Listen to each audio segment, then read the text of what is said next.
hour of 6:30 having arrived, I will call to order the Common Council meeting of Tuesday, February 7th, 2023, and ask the clerk to please call the roll. Alder Vetter. Alder Vetter is present. Alder Verveer. Alder Verveer is present. Alder Vitiver. Alder Vitiver is present. Alder Wahelia. Alder Wahelia is present. Alder Benford. Present. Alder Benford is present. Alder Bennett. Alder Bennett is present. Alder Carter. Alder Carter is present. Alder Conklin. Present. Alder Conklin is present. Alder Curry, or Vice President Curry. Here. Vice President Curry is present. Alder Evers. Alder Evers is present. Alder Figueroa Cole. Alder Figueroa Cole is present. Alder Foster. Here. Alder Foster is present. President Furman. President Furman is present. Alder Harrington McKinney. Alder Harrington McKinney is present. Alder Heck. Alder Heck is present. Alder Madison. Alder Madison is present. Alder Miadzi. Alder Miadzi is present. Alder Paulson. Alder Paulson is present. Alder Fair. Alder Fair is present. Alder Tischler. Alder Tischler is present. Madam Mayor, we have quorum. Thank you. Our first item of business is honoring resolutions. Item 1 is Legistar 75957, celebrating February 2023 as Black History Month in the city of Madison. And not sure which alder is going first. I will cede the microphone to Alder Harrington McKinney to begin. Thank you, Madam Mayor.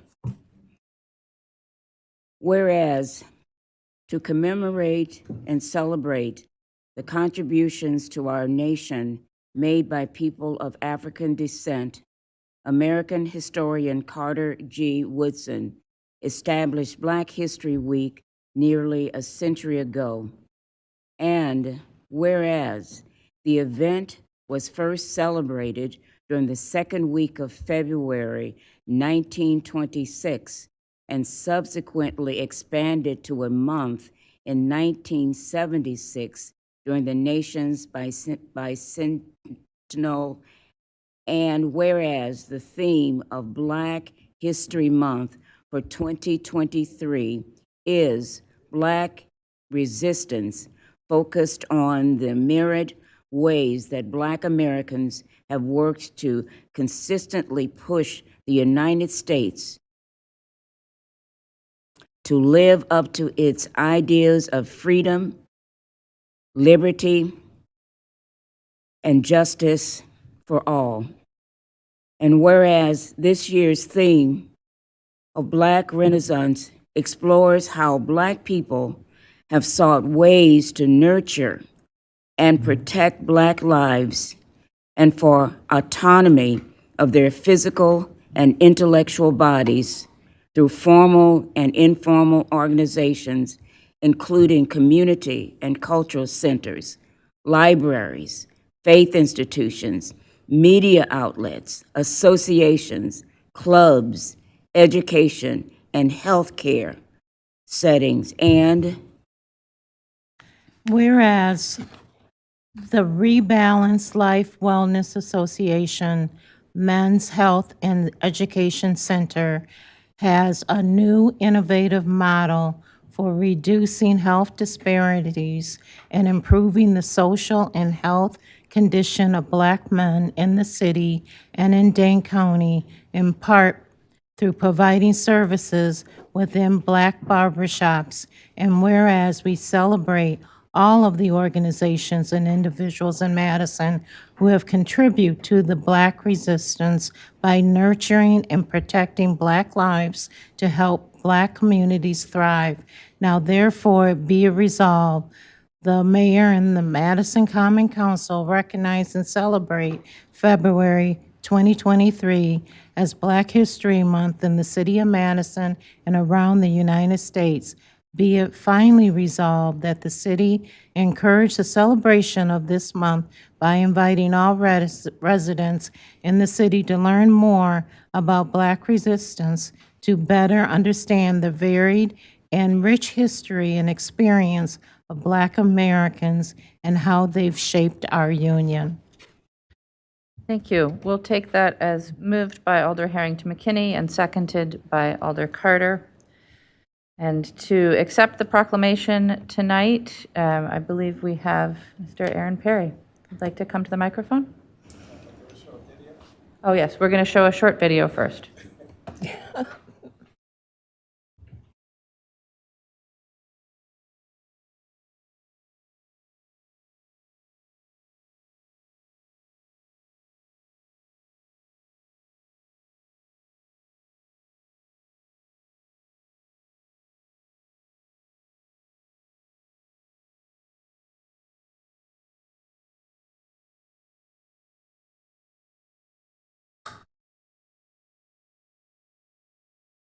Changing the world of, that's according to Men's Magazine.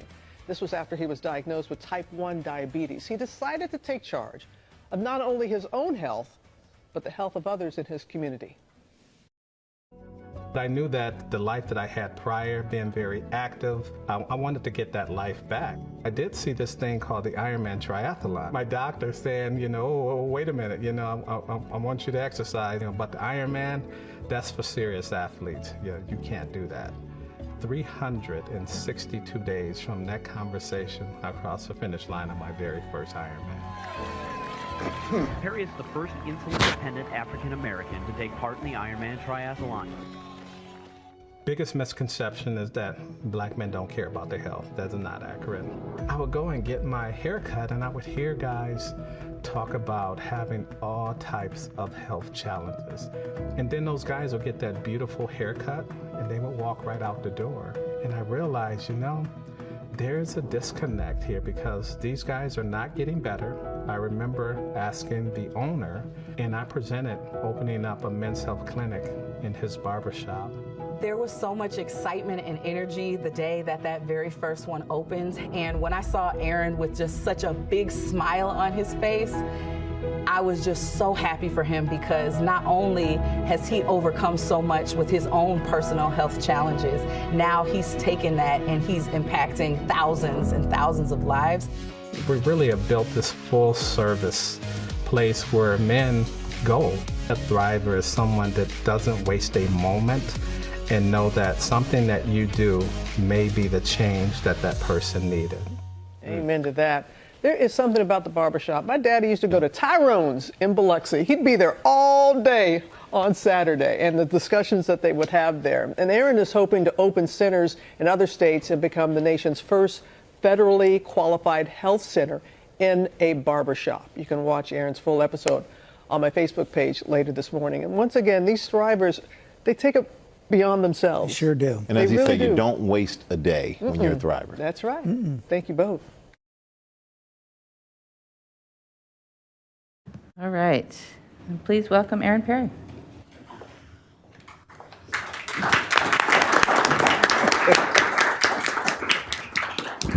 Yeah, thank you, thank you. What was missing in that first 2 minutes of the Good Morning America interview is Men's Health Magazine just selected me as America's leading men's health advocate for black men. And that is an honor that we worked hard for, not just myself, but there's a whole collection, a whole group of men that make this work. And so we opened up a free clinic for uninsured and underinsured black men in Dane and part of Rock County. We've just surpassed serving our 60th patient. We have been doing some work that some of our larger health systems have been unable to do. One point I would like to make, we had a gentleman that came to us that every health system recommended that he had an amputation below the knee. He came to us as a last resort. He got with our medical team. We started doing appointments that are far beyond what the health systems do. Everyone that comes through our clinic gets a 45-minute appointment. In addition to that, we have our community health workers wrap their arms around them. And so this gentleman who was told that he needed to get below the knee amputation, 8 months into our clinic, our medical directors just cleared him. He will not need an amputation. I share that because we offer culturally competent health care, and it works. You know, so I'll let my friend Alan share. Go ahead, introduce him. I'm just here in support of my brother, Aaron Perry, and the great work he's doing in the community and the work we assist him in as a fraternity of Prince Hall Free and Accepted Masons. It's an honor to work and serve our community in this greater mission that Mr. Aaron Perry has. So I am here just to hold him up and support him. So Yeah, thank you, thank you. And we definitely appreciate the Common Council, obviously extending us this invitation. And what's up, Norman?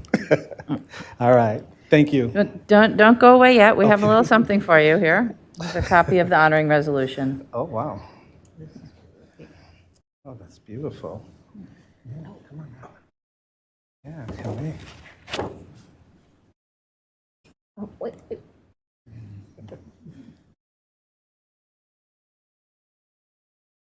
Thank you. Mayor, thank you so much. Thank you very much. Thank you, Thanks for guys. the work that you do for our community. Really appreciate it.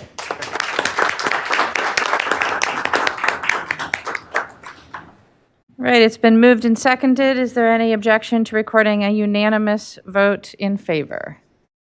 Seeing no objection, that vote will be recorded.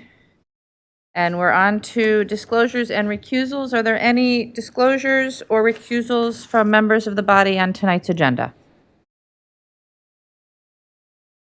Seeing none, we're to then the presentation of the consent agenda. President Furman. Thank you, Mayor.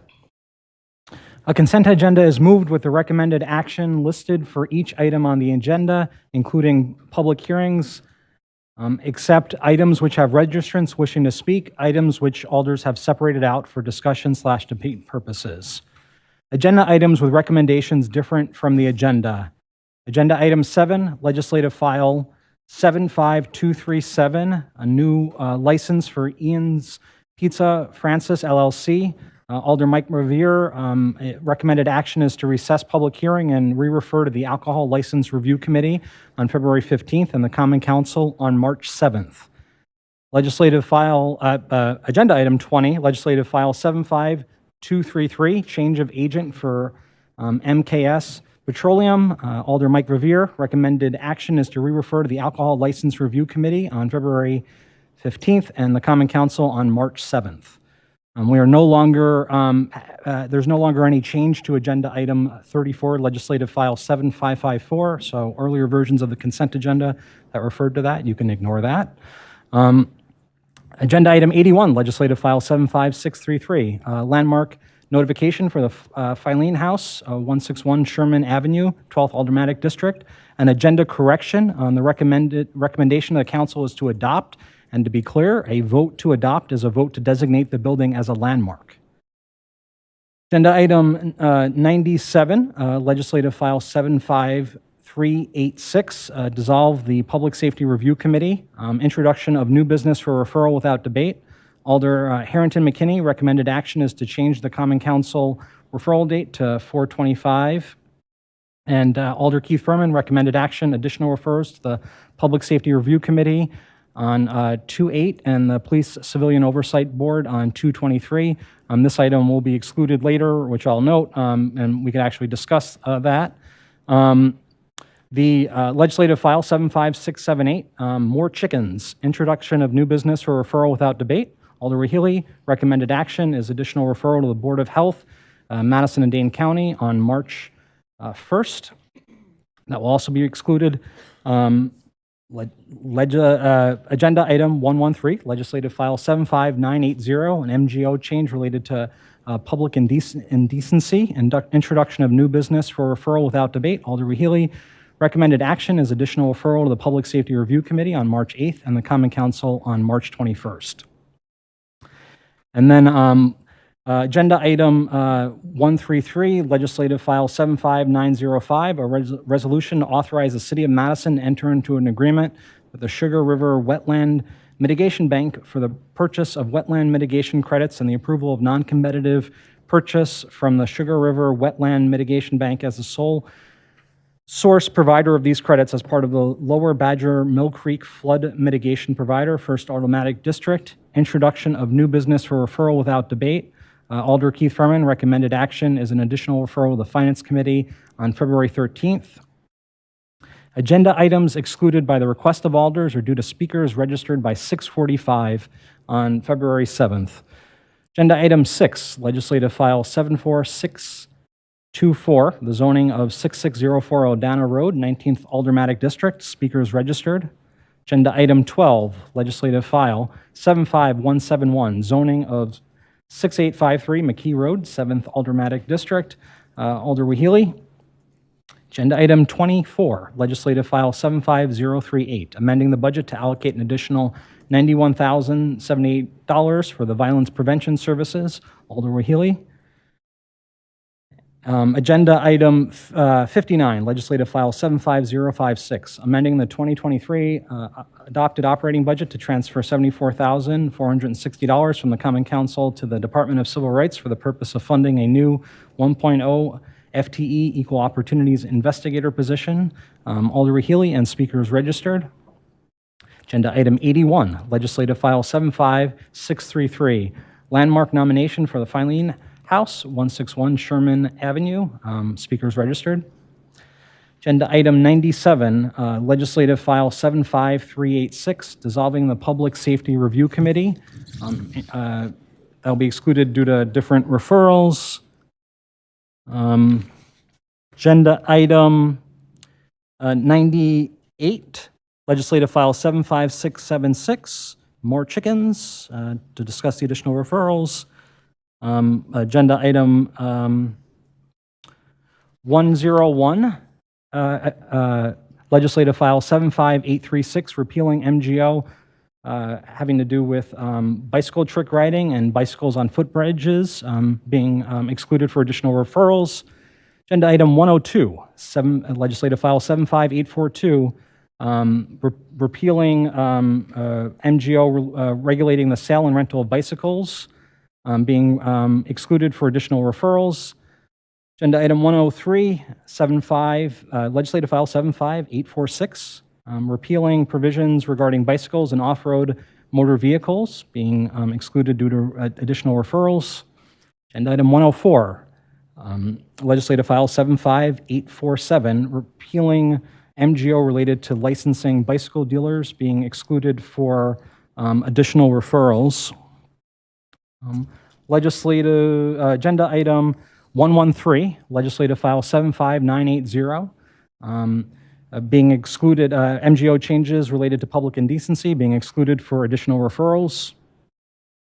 Legislative file, agenda item 113, legislative file 75905, having to do with the Lower Badger Mill Creek flood mitigation being excluded due to additional referrals. And then lastly, there's an introduction on the floor of legislative file 7501, report dated February 7th, re boards, committee, and commissions, ad hoc committees, and subcommittee, and members who have not filled the statement of interest forms that's being introduced and referred to the Common Council on March 7th. Thank you. Are there any additional exclusions from the consent agenda at this time? Alder Harrington McKinney? Madam Mayor, I would like to have clarification under item number 97. So just to inform me of where we are with that. I know it's not for discussion, but it's listed on the agenda 3 times, I think. If So at this point in time, Alder, that item will be excluded from the consent agenda, and we'll take it up in order and discuss the additional referrals once we take it up. So it'll be the discussion of the referrals and not this discussion of the content of. That's correct. Thank you. Thank you, Alder. Any other exclusions from the consent agenda at this time? Alder Evers. Thank you, Mayor. Pardon me to my colleagues, but Can you speak into your mic, Alder, please? sorry about that. Thanks. Thank you. Apologies in advance to my colleagues. But is item number 55 something that we're going to be voting on, or is that on the consent agenda? Item 55 is at the moment on the consent agenda. I would like to see it pulled for discussion before we vote. Unless the vote right now is to recommend non-approval, which I believe came from CCC and Finance. Is that right? So the recommend, so, okay, yeah. Disregard what I said, I apologize. Yeah, the recommendation is to place on file. Thank you, sorry. All right. Thank you, Alder.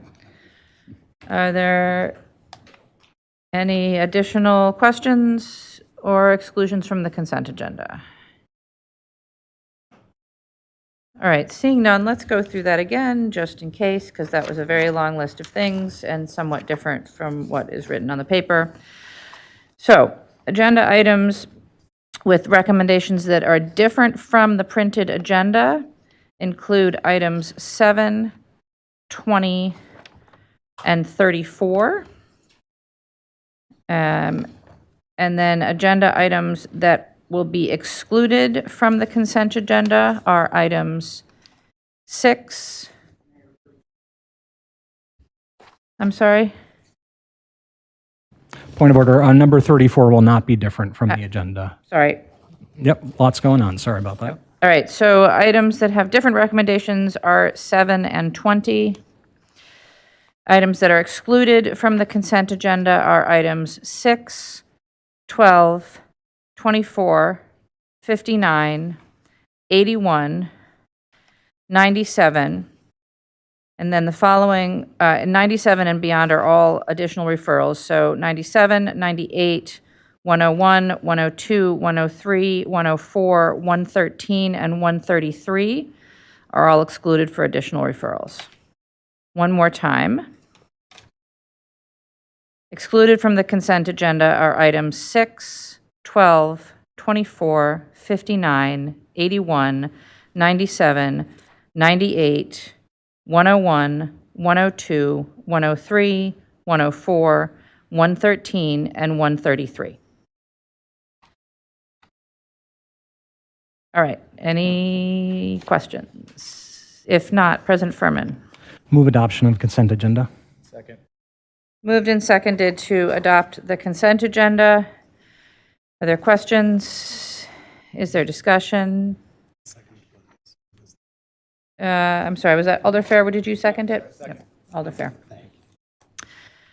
All right, so it's been moved and seconded. Is there any objection to recording a unanimous vote in favor of the consent agenda? Seeing no objection, we'll record a unanimous vote in favor of the consent agenda. And we'll move on to public comment. So our first public comment is on item 6. And if folks are in the room, you can come to either side. There's a microphone on both sides. I will call several names at once so you can know who is next.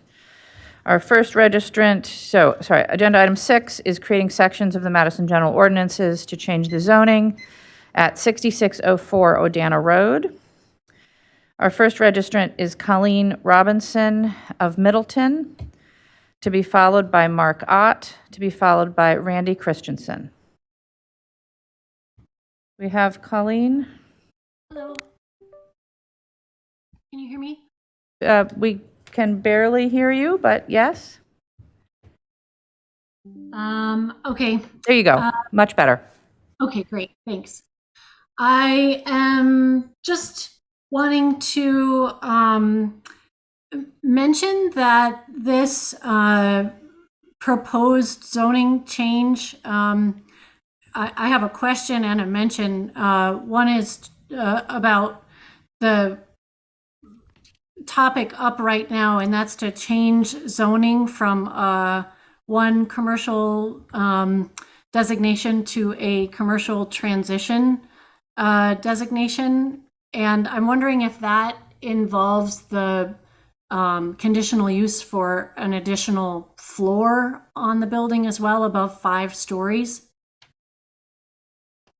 Or is that a separate issue?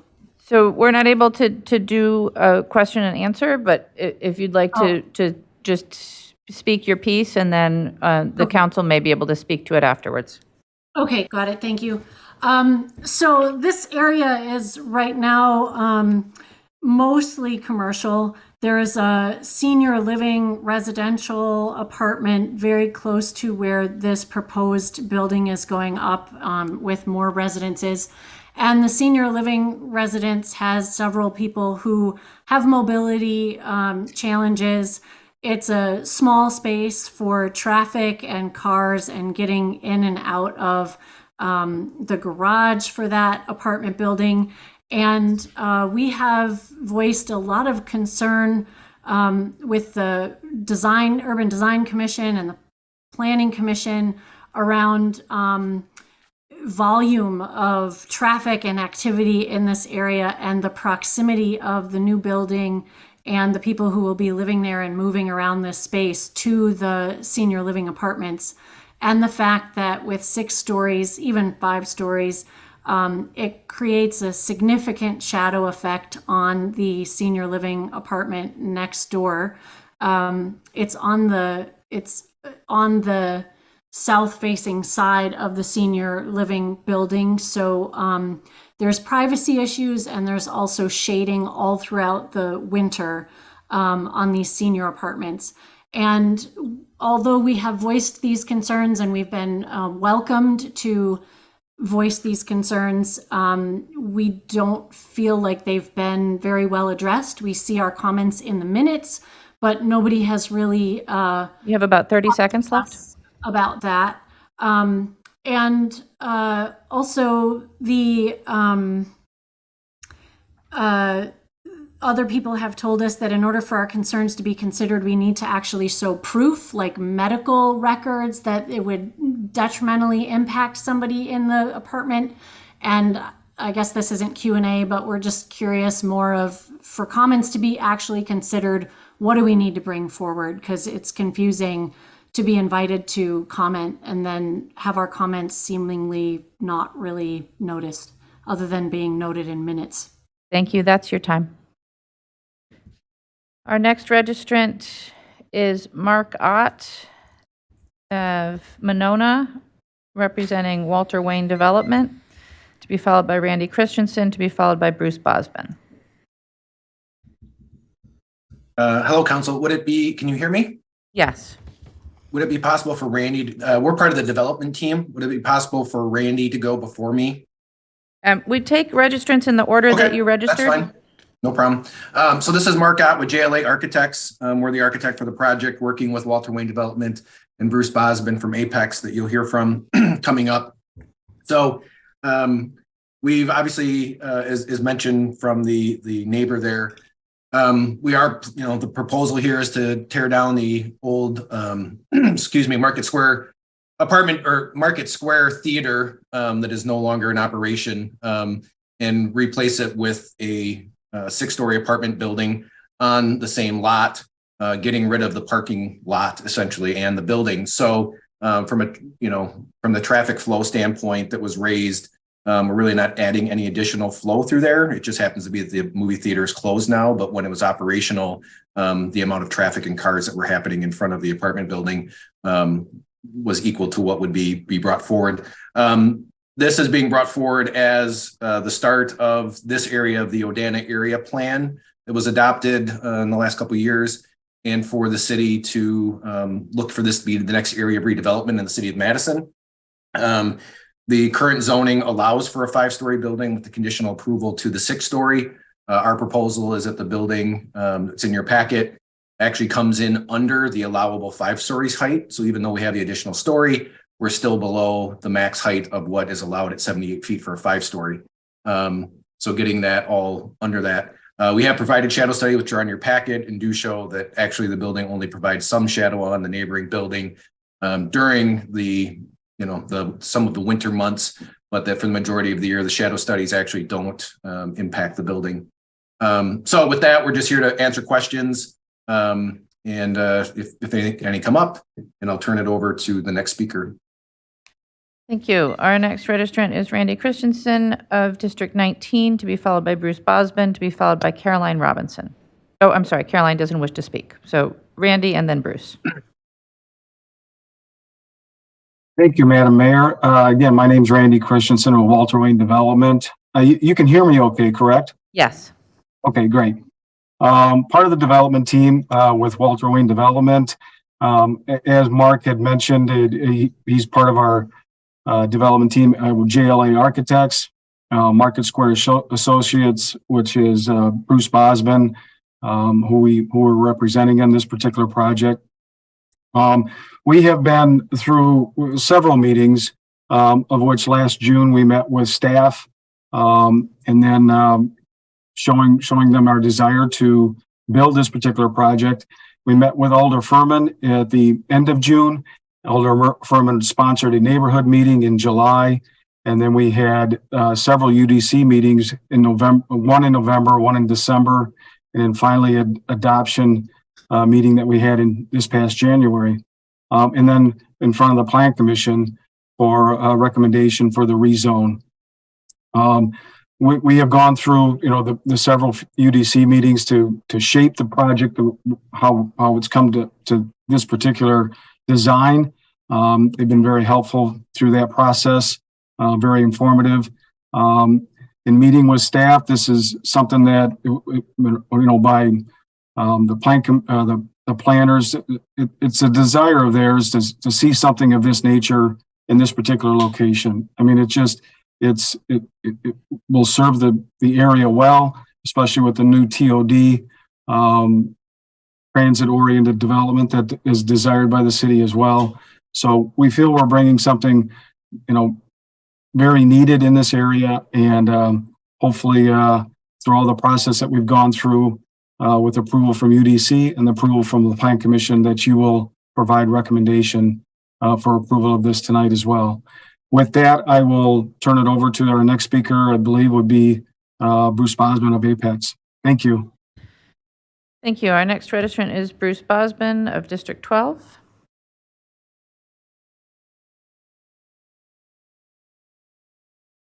We have Bruce. There we are. I'm the chairman of Apex Real Estate. We're a local Madison company, been in business since 1986. We've owned Market Square since 2008. The theater ceased operation almost 3 years ago and stopped paying rent. They did run a few months much more recently, but they didn't pay us anything. And the building that we proposed is not going to be any closer to the senior apartment than the theater was. And we believe it'll have less traffic than the theater had. So I feel like those concerns are kind of a red herring. We're a local operator. We own and operate ourselves. We're not an out-of-town outfit. We don't sell off stuff that we build. I think we're a good, responsible operator, and we'd like to do another project in Madison. That's it from me. Thank you. We have no other registrants wishing to speak on this item. Are there questions for any of the registrants? Alder Carter? Yes, I have a question for Mark Ott. Go ahead, Alder. So, Mark, one of the things that you mentioned, and you can correct me if I'm wrong, is that you're eliminating the parking lot. The parking lot is on the side of where the senior housing is. Can you clarify that? Sorry, just had to hit the unmute. Can you hear me? Yes. All right. Yeah, so they're currently where the building sits, in between the current existing building and the senior apartments is basically the parking lot for the theater. And so we are actually removing, the building footprint's a little bit bigger than the theater, but we're taking all the parking internal.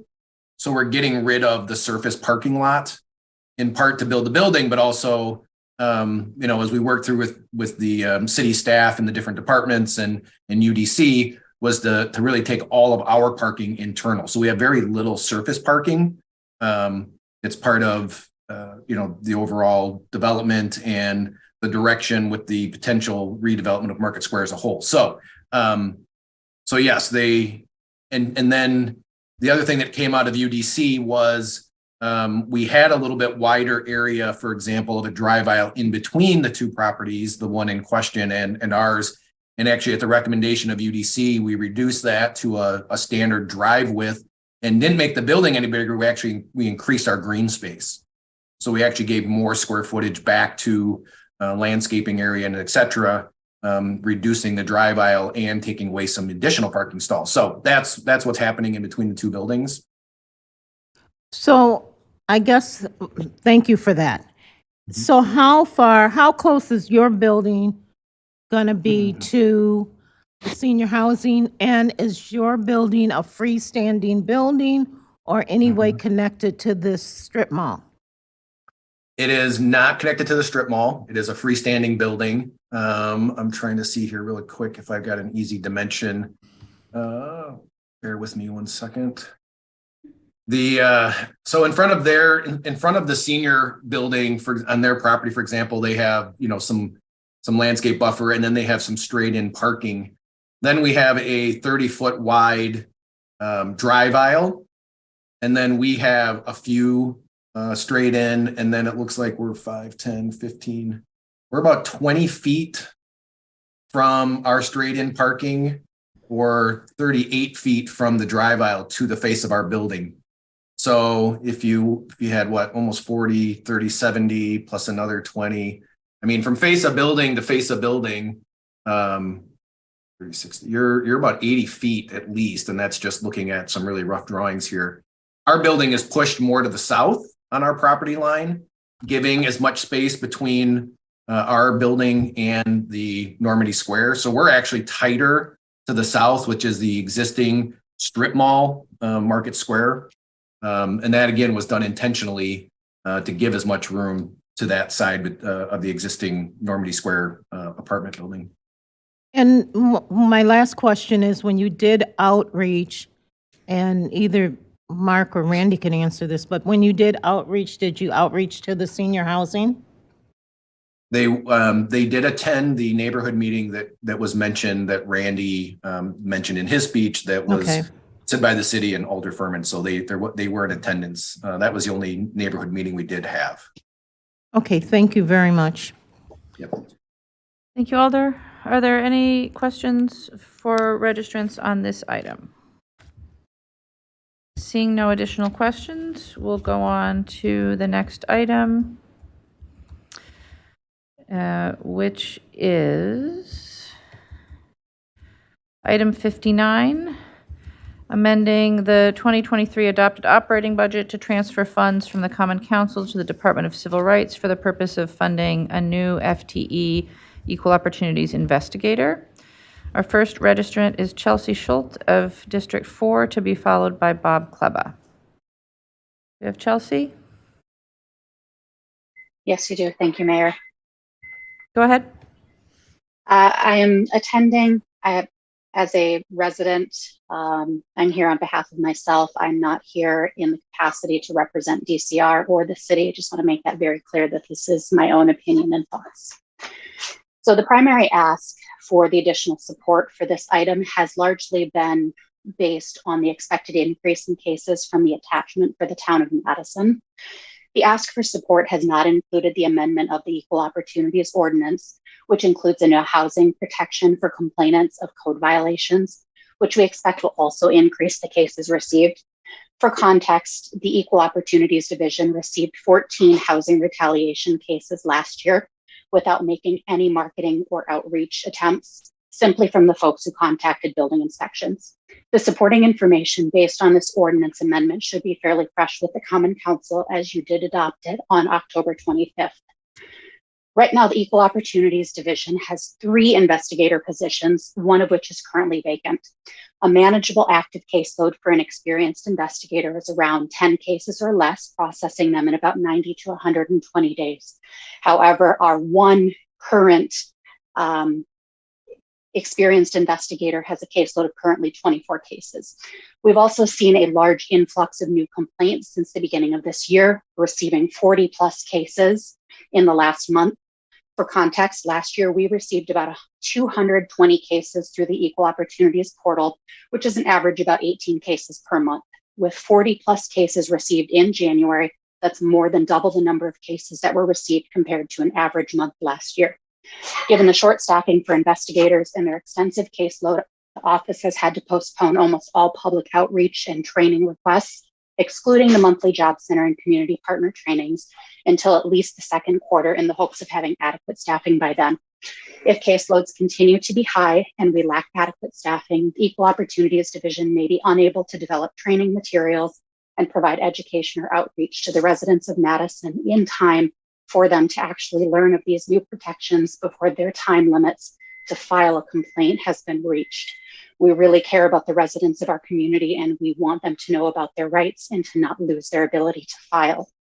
Lastly, our office is working with the Federal Equal Employment Opportunity Commission and the State of Wisconsin Equal Rights Division to update contract and work sharing language in October of this year to have cases transferred to the lowest level of jurisdiction, which is the Equal Opportunities Division, who also has the most residents or most protections for our residents for processing. This should result in receiving an additional 150 cases per year, and we need to have investigative staff prepared and trained ahead of time to support this influx of cases, and most importantly, to best serve the residents of Madison. Thank you. Thank you. Our next registrant is Bob Kleba of District 6. Excuse me, Mayor, I don't know.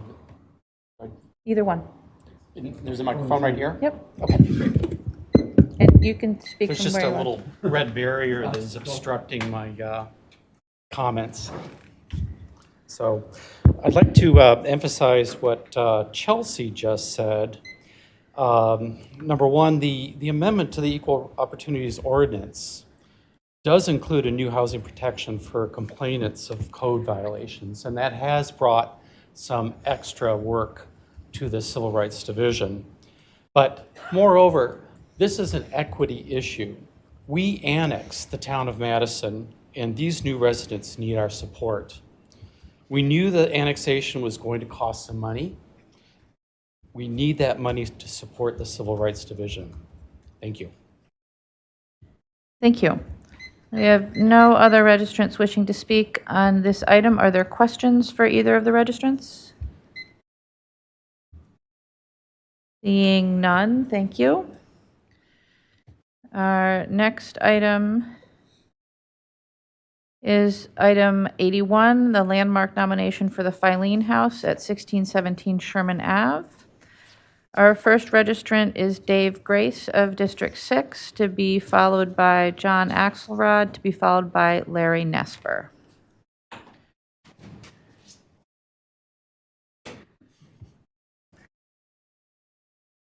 Good evening. I'm Dave Grace, a 25-year resident of Tenney Lapham neighborhood and credit union professional. I'm here to encourage you to vote in favor of landmarking Filene House. You have before you tonight, for the first time in a decade, a unanimous recommendation from your own Landmarks Commission asking you not to demolish an important piece of Madison's past, present, and future by recognizing the role of credit unions in Madison. I first learned about the important role of Filene House in the late 1990s. I left a job at the Federal Reserve Bank of St. Louis to move to Madison and work for the World Council of Credit Unions. I was sent to a class called CUNA Management School at University of Wisconsin campus, which continues today. It had hundreds of credit union professionals from around the nation and around the world to learn about credit unions. As part of our learning, we were sent out into the city to explore the roots of credit unions in Madison. During that field trip, we were sent to Filene House, and that's when I learned that I lived near this landmark of Filene House. Credit unions are the only type of banking organization in the United States that have never been practicing redlining. They were founded by priests and social justice advocates to serve immigrants and others that were shut out of the banking system at the time in the 1930s. As credit unions expanded alongside the labor movement, they needed a central location to travel from, and Madison, with its progressive tradition, fit that bill.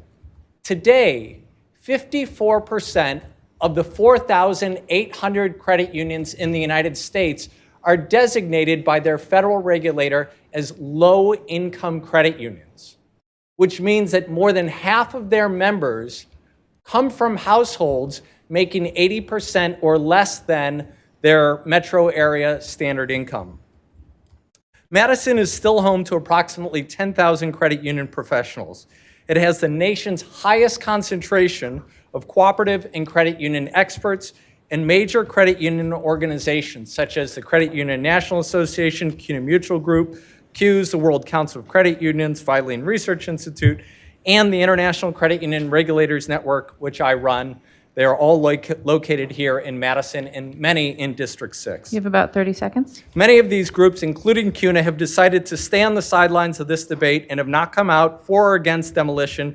Based on the conversations I've had, this is likely because of the high reputational stakes for companies to be seen on the wrong side of an important issue like affordable housing, which I too am strongly in favor of at this site. Well, I've spent the last 25 years working in 80-plus developing countries, putting in place frameworks for credit unions and financial systems to That's be fair your time. for Thank low-income households. I hope that you all take the correct action tonight and not see a divergence between affordable housing and Thank land you. market. Thank you. Our next registrant is John Axelrod of District 6, to be followed by Larry Nesper, to be followed by John Rowling. Thank you, Mayor. My name is John Axelrod, and I live on Sherman Avenue near the Filene House, and I'm an attorney and partner at the DeWitt Law Firm. I'm here to address the legal issue as to whether or not the Common Council has the duty to grant or deny the Landmarks Commission report and recommendation to preserve the Filene House as part of our history. The important credit union movement was founded here in Madison in the Filene House right here on Sherman Avenue. The Chicago developer, which has filed an application to demolish the Filene House, claims that it has beat the clock. That is, the developer claims that because it filed its land use and demolition application before the Common Council had the opportunity to grant or deny the landmark application, it is too late for the council to consider historic value. Before engaging in this maneuver, the Chicago developer would have been enlightened if it had read the Madison General Ordinance on landmarks. This is because the Madison General Ordinances are 100% clear that historic value must be considered. First, Section 41.07 of the Madison General Ordinances states in subsection 6, entitled Common Council Action, and I quote, "After considering the Landmarks Commission report recommendation under sub 5 and based on the standards in sub 2, the Common Council shall vote to designate or decline to designate the property as a landmark." The use of the word shall means that the Common Council must consider the landmark application on the merits. Please note there is no exception in the ordinance for an intervening land use application. The duty of the Common Council is the same even if a land use application had not been filed or if such application is withdrawn. The use of the phrase "after considering the Landmark Commission report recommendation" means that the issue is which came first. And here it was the Landmarks Commission report and recommendation that came first on January 9, whereas the Chicago developer's demolition application was not filed until January 23. Second, because the Chicago developer's land use application specifically seeks demolition of the Filene House, historic preservation must be considered under the demolition ordinances. I'm referring to section 28.185. You have about 30 seconds. And it says the purpose of this section is therefore to ensure the preservation of historic buildings. And I'm referring to paragraphs section 7, that the removal of the principal structure cannot take place in Madison unless it has input from the Landmarks Commission. I want to close by saying that the city can have both historic preservation and 331 unit apartment. That's your time. Thank you. Thank you. Our next registrant is Larry Nesper of District 12, representing the Sherman Terrace Neighborhood Association, to be followed by John Rowling, to be followed by Bob Kleba. Thank you, Mayor. My name is Larry Nesper, and I'm here as the representative of the Sherman Terrace Neighborhood Association, the immediate neighbor of Filene House. This building is already a landmark for us. We use it to give directions to family and friends visiting at the terrace. We admire its unpretentious mid-20th century modern style. The 34 glass windows on the two-story facade reflect the light of the sky in the evening and mirror the clouds at sunset. Its brown and cream brick not only evoke other buildings in Madison of the same era, but add to the beauty of the natural color palette, all framed by the mature maples and pines. I would be surprised if there were anyone currently living in the neighborhood who remembers when this building was not part of the local landscape. Its presence evokes the passage of time, continuity with the past, and hope for the future. Some of us actually knew something about its historical significance as the home of Kuna well before the issue was brought to the attention of the Landmarks Commission, because the dedication that was made by President Truman is commemorated in the lobby of the building. And though the building may not warrant landmark designation for the speech that Truman gave at the time, the remarks he made to the 5,000 people who attended the event speak to the building's long-term significance. The president said, "Credit unions offer people who have few resources a way of getting funds when they need them. The activity of credit unions is a tribute to the values of thrift and self-help and mutual assistance. This building will service credit unions in the United States and Canada and other areas of the Western Hemisphere. It will truly be an international headquarters." Truman used the words cooperate or cooperative 13 times. He used the expressions common language, common goal, common destiny, common cause, common welfare, common defense, and the common good. He calls our attention to our collective life together. The building tells a story infused with these democratic values. We recognize that the timing of this nomination pits the needs of the present against the value of the past. Neither value should be maximized. We support appropriate development. The 2016 Emerson East Eakin Park Yahara Neighborhood Plan, adopted as a supplement to the City of Madison Comprehensive Plan, suggests a compromise in recommending the preservation and repurposing of the building as its first preference for the redevelopment of this site. We endorse this alternative and therefore support landmark designation. Thank you for your attention. Thank you. Our next registrant is John Rowling of District 11, to be followed by Bob Kleba, to be followed by Hickory Hury. Good evening, and thank you for this opportunity to speak in support of landmarks designation for Filene House. I prepared the nomination. I won't take your time to summarize the grounds for designation. You already have the staff report. It does so along with the Landmark Commission recommendation for approval. But I'd like to touch on a few items from the history of Madison community's relationship with Filene House. In 1934, credit unions from the US and Canada came together to form Credit Union National Association. They sought a Midwestern location as headquarters. Top candidates were Chicago and Kansas City. Edward Filene, philanthropist, sponsor, and president of the new organization, respected Madison's reputation for progressive social policy, but he worried our city was too small. Filene was moved by the pleas of UW President Glenn Frank, who had previously been Filene's personal secretary. Frank wrote to Filene that, quote, he did not know another place in the United States where the atmosphere would be more congenial to this particular enterprise and where the movement itself would have greater and more sympathetic support. Now, Frank went on, all conditions are favorable in Madison, including a splendid climate and delightful summers. and that location in a smaller city would allow a headquarters building to stand out as a monument to a splendid idea. The result, Filene plumped for Madison and CUNA incorporated here in 1935. In 1940, CUNA purchased the site for Filene House. CUNA was strapped for cash to exercise an option there. The Madison community came to the rescue. A coalition of local credit unions, led by Oscar Mayer Employees Credit Union, donated $15,000 of the $20,000 needed.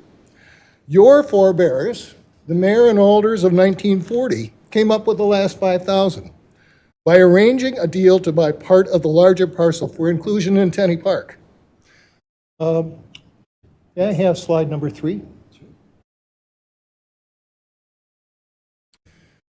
Today, that land along the north side of the Yahara River serves as the MSCR boat landing and as the terminus of the Park and Pleasure Drive begun in 1903.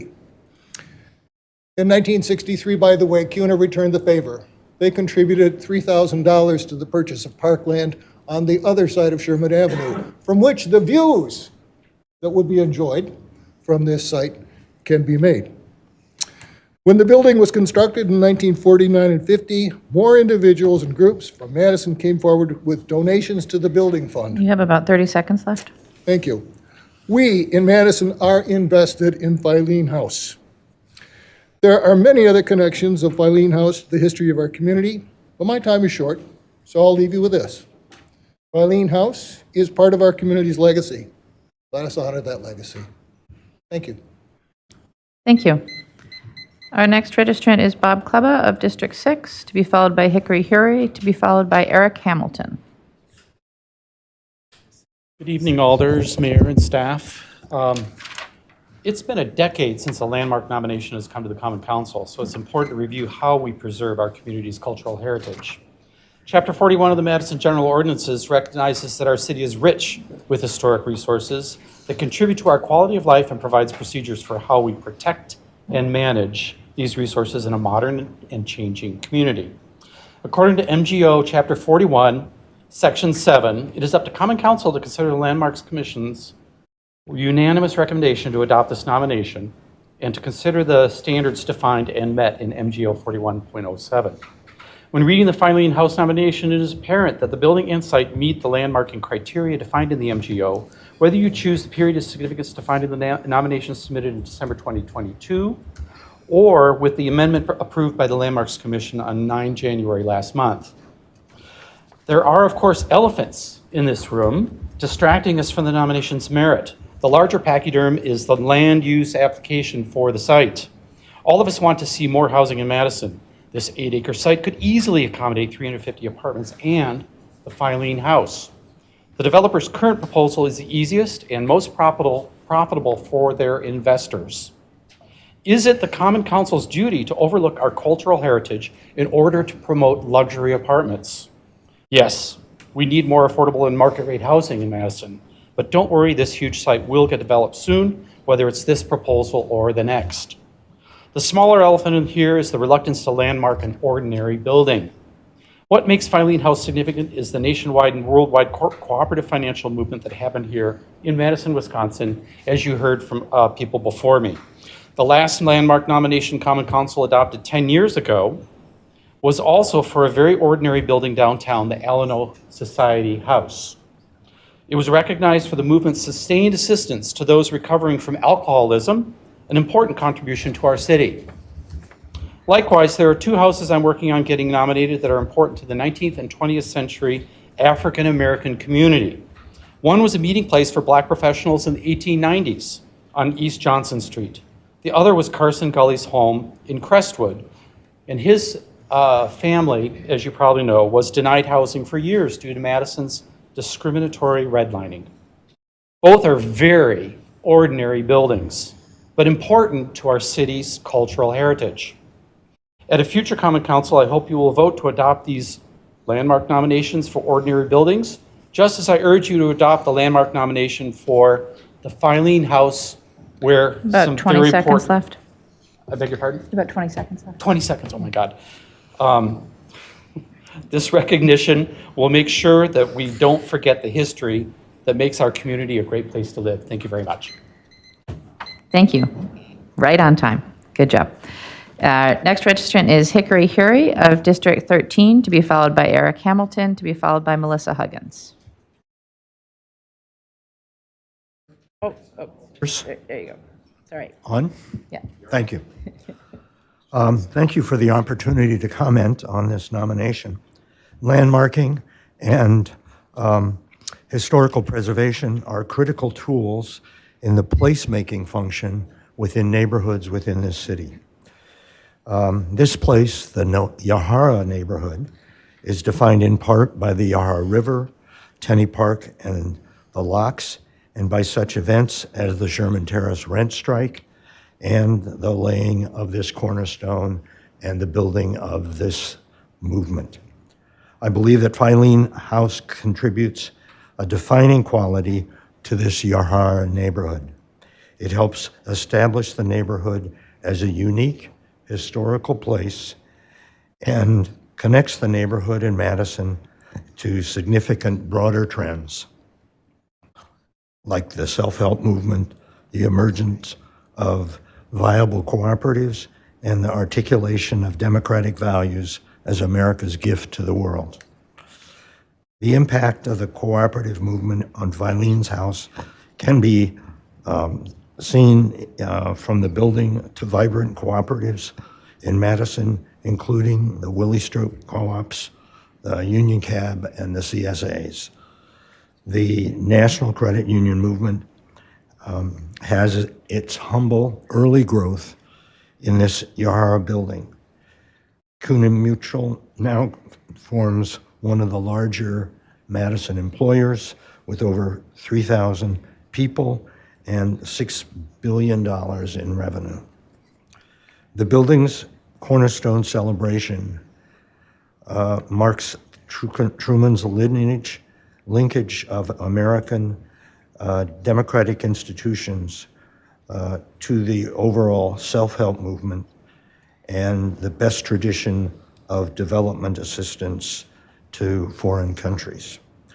Landmarking Filene's House would strengthen this neighborhood as a visible, significant place in the history of Madison. It's different than other neighborhoods, in part because of Filene's House and the credit union movement. It preserves the physical glimpse into our growth as an excellent place to work, thrive, and live. I urge you to accept the Commission's recommendations. Thank you. Thank you. Our next registrant is Eric Hamilton of District 6, to be followed by Melissa Huggins, to be followed by Doug Hirsch. Hello, can you hear me? Yes. Thank you. Yes, my name is Eric Hamilton, and I live in District 6, just down the river from the Filene House. I am the first person to encourage you not to landmark this building this evening. Instead, we should allow more useful development of this area. As you know, the nomination to landmark the Filene House was submitted only after a development with a number of much-needed housing units was proposed. Indeed, the local neighborhood plan calls for the site to be developed into housing, demolishing the building if necessary. Evidence that this building has not been considered special for some time. The timing alone suggests the possible cynical use of city ordinances to block development that some people don't like. And I don't think we should reward that kind of manipulation of the city process. Additionally, neither the nomination nor Landmarks Commission assert that the building itself is special.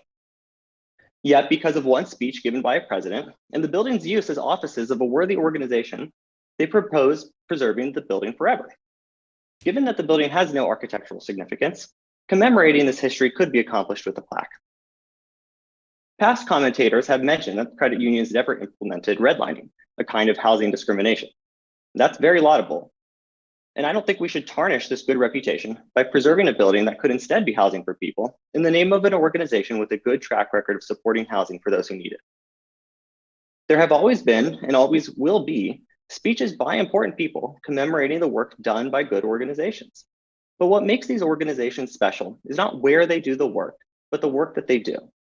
Let's not confuse these two and start arbitrarily preserving buildings just to stand in the way of other worthy goals. In this case, the other worthy goal is housing people. Please oppose this designation of a nondescript building as a landmark Instead, I encourage you to vote at a future meeting to erect a plaque to the good work of the Credit Union Association. Thank you. Thank you. Our next registrant is Melissa Huggins of District 13, representing Vermillion Development, to be followed by Doug Hirsch, to be followed by Darren Jolas.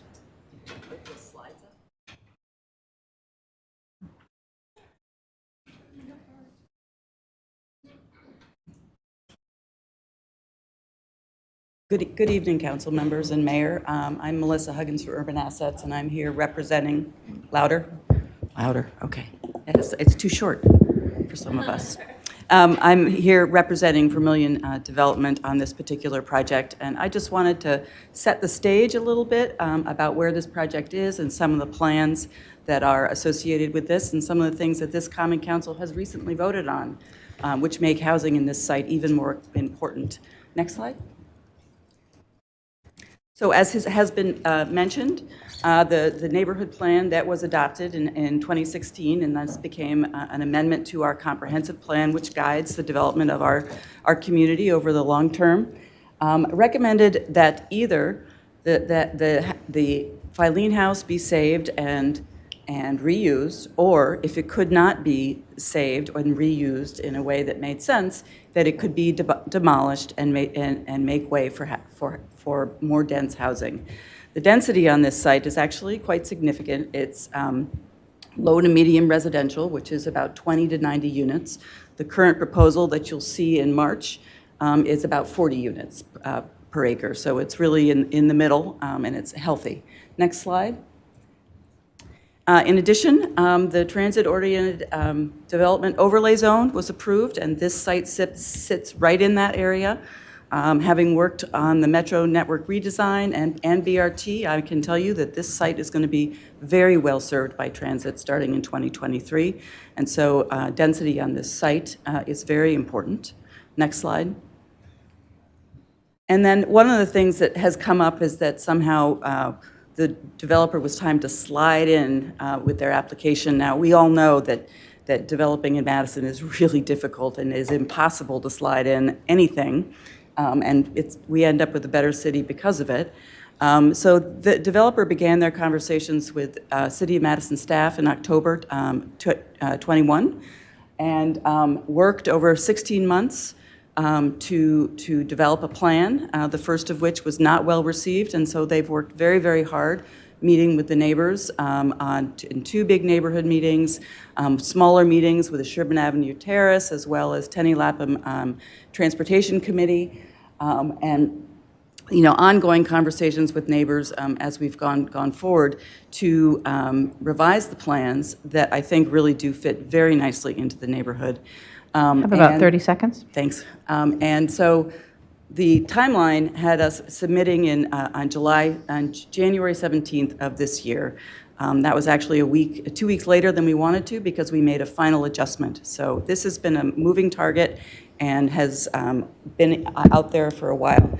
Doug got a hall pass, so we're going to skip Doug. He's not on, and I'm going to turn it over to my client, Darren.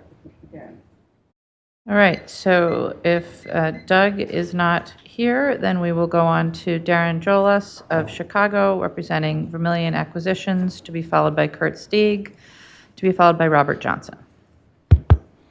Thank you very much. Again, I'm Darren Jolas with Vermillion. I want to say thank you to the council for all the work that you're doing on behalf of the residents of Madison.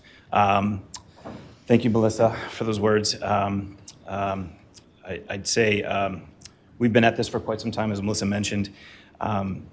And with all due respect to friends on the historic preservation side, I'm here to oppose the landmarking of this building. As Melissa mentioned, the Emerson East Eakin Park Yahara neighborhood plan was adopted into the comprehensive plan in 2016. And this building was specifically mentioned in that plan. And we've used that as really a guiding light, if you will, as we've embarked on this project. The comprehensive plan states it is recommended that this building, meaning 1617 Sherman, be adopted for use as a residential structure or for it to be raised and new residential structures built in its place. So I want to repeat that. The housing goals within the comprehensive plan can be achieved in two ways: rehab or new construction. And contrary to passion, some buildings make poor candidates for rehab. Let me explain how we determined that new construction is the correct path for 1617 Sherman. One of the premier historic preservation architecture firms is based here in Madison. It's Isthmus Architecture. They've done work on the Capitol building that we all know. They've done work with Frank Lloyd Wright. They did an analysis on 1617 for us. They deemed that less than 50% of the physical building would remain in the instance of a rehab. And what does that mean? That means that the existing systems in the building, whether it's mechanical, electrical, plumbing, HVAC, all need to be removed because they're not suitable for residential use, which the comprehensive plan is calling for. The existing windows, as much as we might like them visibly, are not usable for residential use. They need to be operable in order to be appropriate for residences. The structure can't support additional floors, so you have a 2-story building that cannot be built upon, and it's rather inefficient for an 8-acre site to be constrained in that manner. We've talked about the architectural insignificance of the site, with all due respect to Potter Lawson. The site drainage, it has site drainage impacts on the surrounding properties, which hasn't been discussed, but it's a large paved area that is causing issues for some of the surrounding property owners. And so I'm here to say that we believe that salvaging pieces and parts of an existing outdated building is not the best use. It's not the best way to honor the history of the credit union movement. About 30 seconds. We also believe that the creation of a new public space, not private use of a building, is the best way to honor that history. And so we propose a commemorative gathering space, a council circle, which I don't believe the plan is here, so I appreciate that, on our property, which would overlook Lake Mendota. It would overlook Filene Park that we're here to memorialize, Tenney Park, the Yahara. We believe Madison deserves 2 things at once, and this goes back to, a commemorative space for people to gather, learn the story of the credit union movement, and the creation of essential housing for the future of Madison. Thank you. Thank you.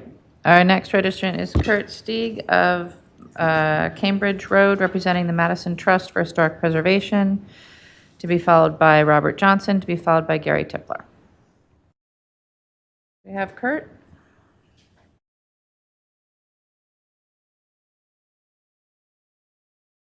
Mayor, there's no one by the name of Kurt on the attendees list here. Okay, don't see Kurt in the room. So we'll go on to Robert Johnson of District 12, to be followed by Gary Tipler, to be followed by Lucia Nunez. We have Robert. Can you hear me? Yes, go ahead. I'm not going to take the council's kind time here.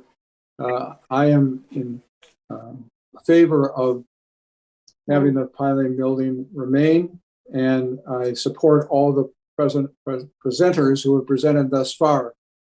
I am one of those people who do know what the building looked like and what the grounds looked like before the building was there. I'm 89 years old.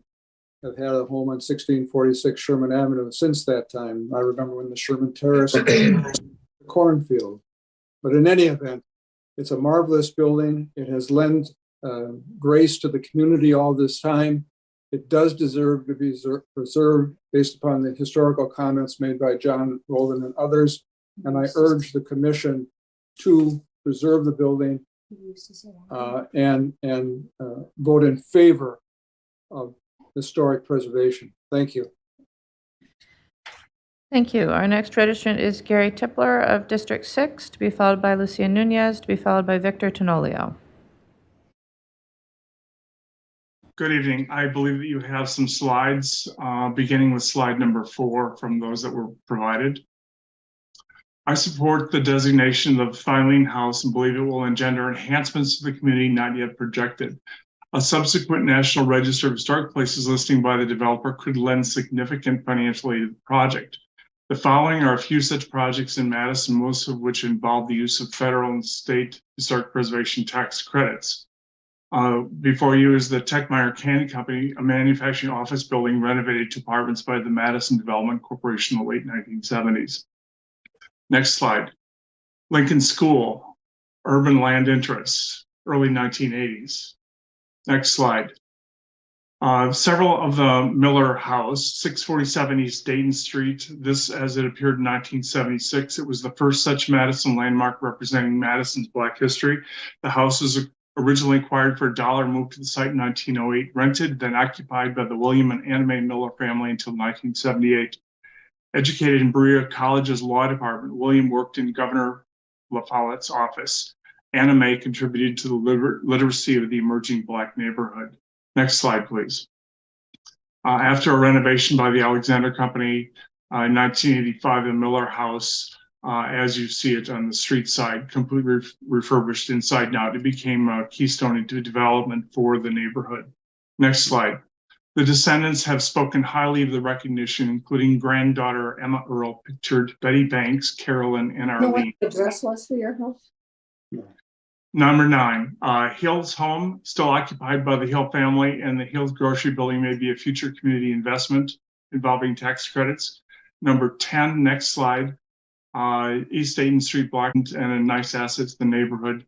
Number 11, next slide, Dayton Row, one of several projects in close proximity to Miller House, replacing a vacant house and parking lots, an enhancement to the neighborhood. Number 12, on Blount Street, around the corner, Carmichael and Hill House, historic tax credit project in the planning stages. Next slide.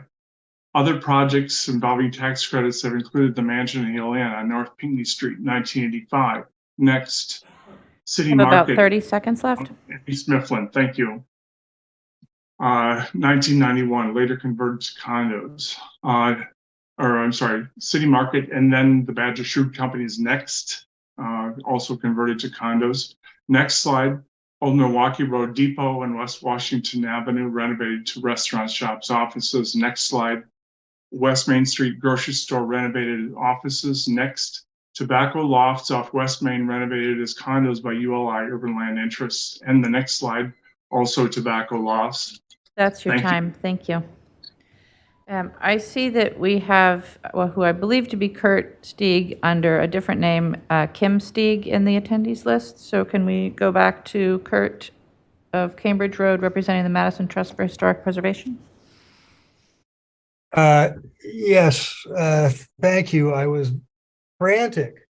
But this is my wife's account rather than, and I earlier used my own account. Anyway, I'm Kurt Stege, co-chair of the Advocacy Committee of the Madison Trust. Madison Trust was organized in 1974, has nearly 400 members who care about the city's history, especially as it is reflected in a physical context. The Trust believes the historical significance of the Filene House is remarkable and that the Filene House should be designated as a landmark. In addition to being a long-term member of the Trust, I'm a credit union member, a health cooperative member, and a grocery cooperative member. First thing that struck me for the first time today is that clearly Chicago is now trying to retaliate for a decision made, 94 years ago, to put the Filene House in Madison rather than in Chicago. I think it's obvious. In any event, there are 3 independently sufficient reasons for awarding landmark status to the Filene House. Credit unions are cooperatives focused on reducing financial and economic equality in the world. They are not banks with shareholders. Most of us don't know there are now more than 130 million credit union members in the US with over $2 trillion in assets. And there are about 250 million more credit union members elsewhere in the world in about 120 countries because of this building. The spread represented a major social reform in terms of how lending was carried out. The goal was to provide an alternative to usury, which kept masses of humanity in debt to advance the fortunes of a few. This unassuming building in the city of Madison was the vehicle behind this remarkable growth in members and geography. There's only one city that best represents the history of credit unions in this world, and it is Madison, Wisconsin. Madison was hardly this country's economic hub when the Credit Union National Association was founded in 1934. Madison was just a podunk in terms of economic power and its role in the world of finance. But CUNA arrived here precisely because Madison was not a large city, but because it had other attributes. It was steeped in the progressive movement. It was highly consistent with the social reform efforts that included credit unions. It was located centrally in the US with adequate transportation. You have about 20 seconds left. Oh my God. Do I get credit for my wife's connection? Alas, no. Oh, no, okay.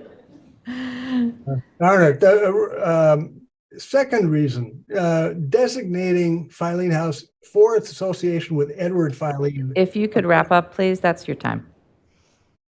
a person of worldwide importance during the early 20th century, and as a student of US foreign policy, this building is darn significant.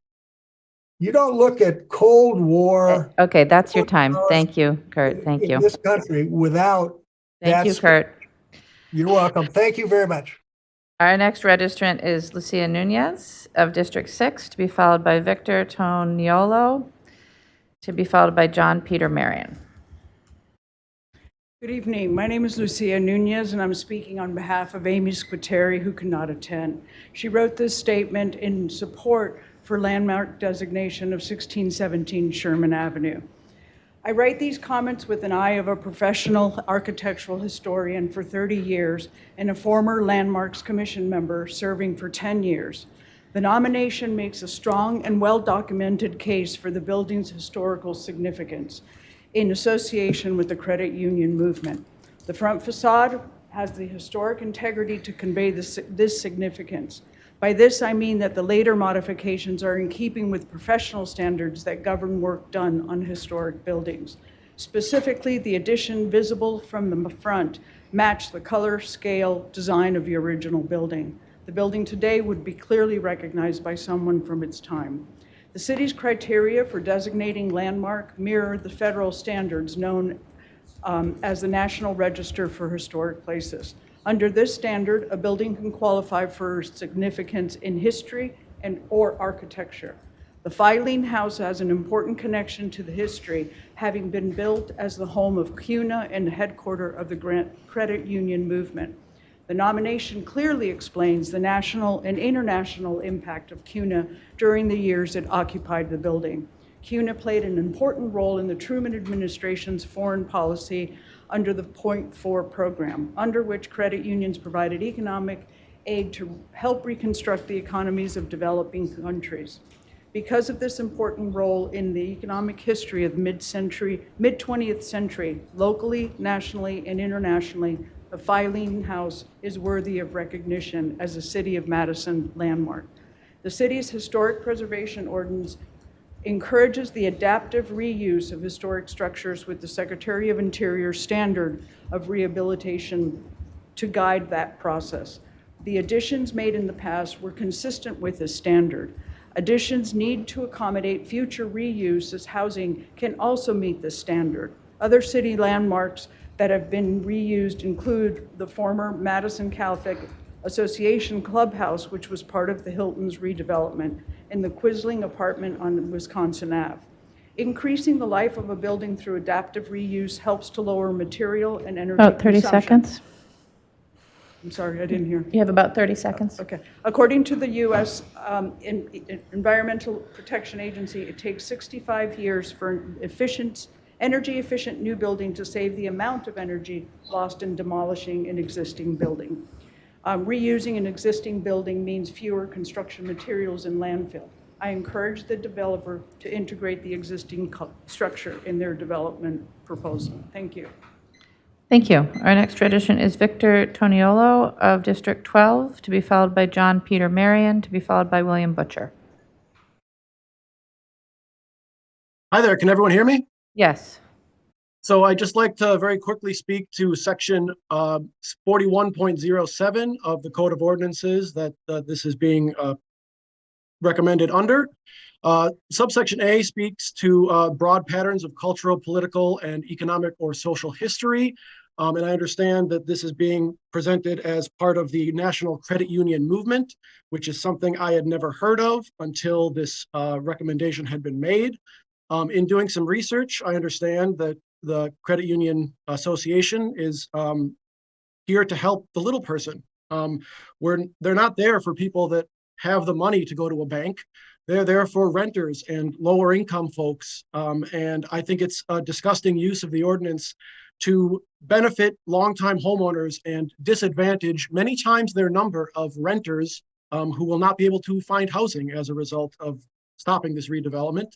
And subsection B states that it's associated with the lives of important persons or with important events in our state, national, or local history. I don't believe anyone is arguing that this was associated with Harry Truman. And if it was associated with an important event, can anybody name the speech? Because I don't think the speech had a name or could be considered an important event in itself. And I'll keep this very short and sweet. I just wanted to share with the council a poll that's happening on social media right now. It's asking, should we landmark the building that President Biden visits tomorrow? There are 49 yeses, 182 no's, and 202 only if he mentions credit unions. This is frankly a joke. Thank you. Thank you. Our next registrant is John Peter Marion of District 19, to be followed by William Butcher, to be followed by Mike Schaefer.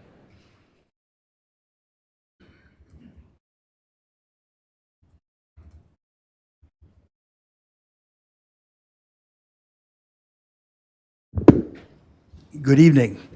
I'm here to urge you to approve the landmark nomination for Filene House. That's because credit unions are very important to Madison, they're important to America, and they're important all over the world. Now, I know this, and I met Madison, I met Filene House, I met Wisconsin through my Peace Corps service in Guatemala in the 1970s.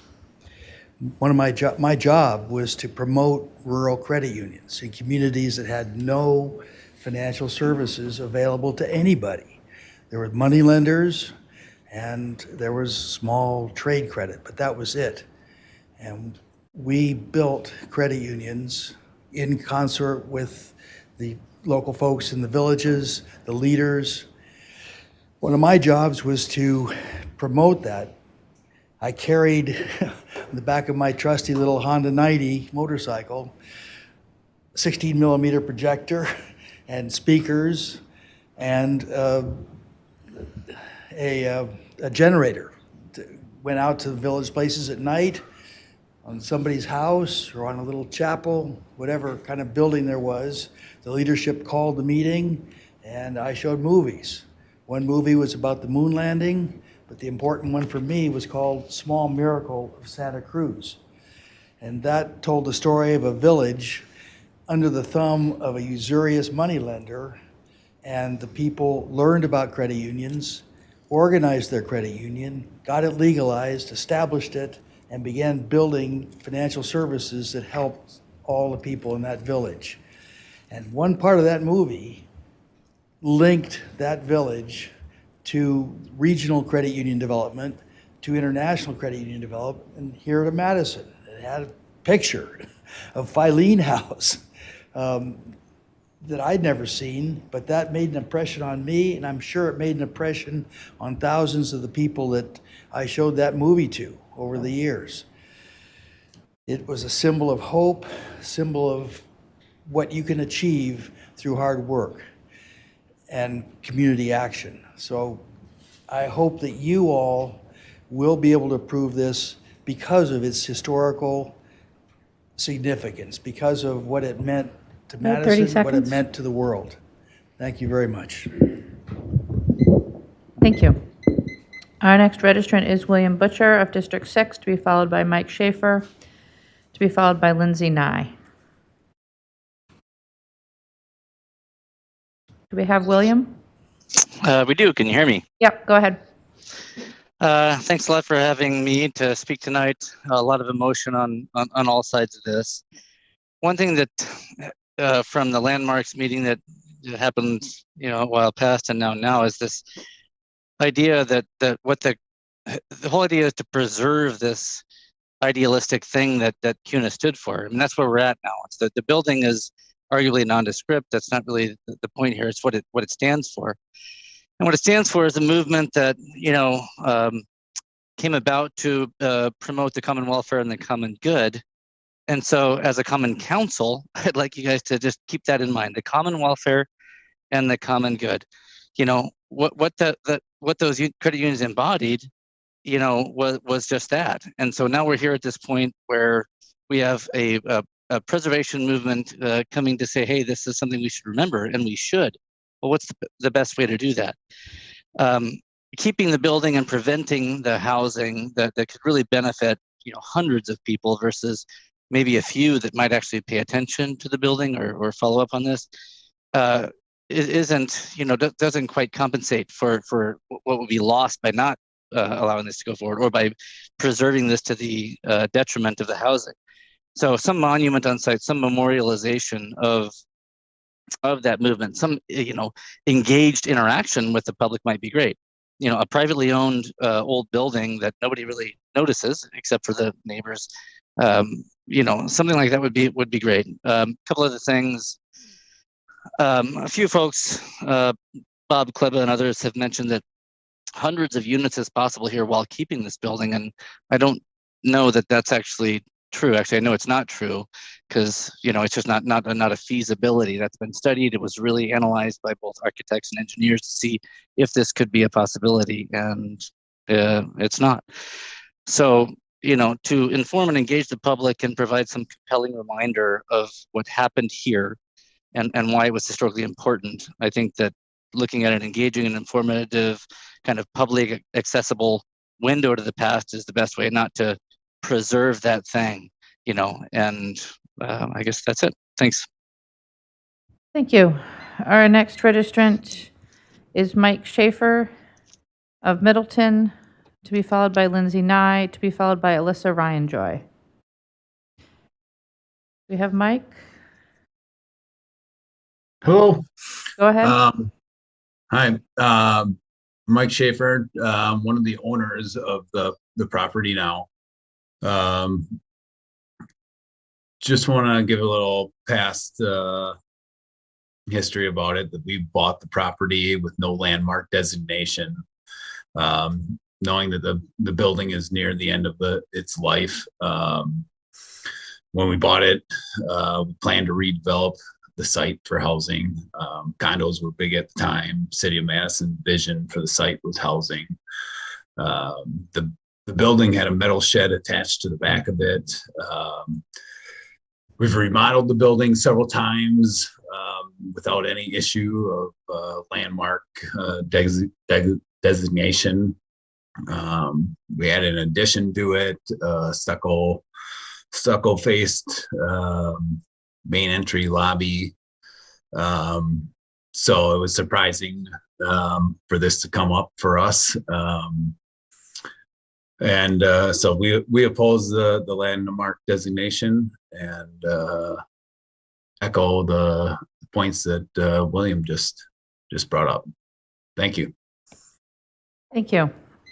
Our next registrant is Lindsay Nye of District 1, to be followed by Alyssa Ryan Joy, to be followed by Alex Saludos. Do we have Lindsay? Yes, can you hear me? Yes. Hello. I'm just a Madison resident who's grown weary of unnecessary landmarking standing in the way of progress here. So I would like to voice my opposition to the landmark nomination for the Filene House. I have reviewed the documentation surrounding the reasoning for designating Filene House as a Madison landmark. I find it very much lacking in justification.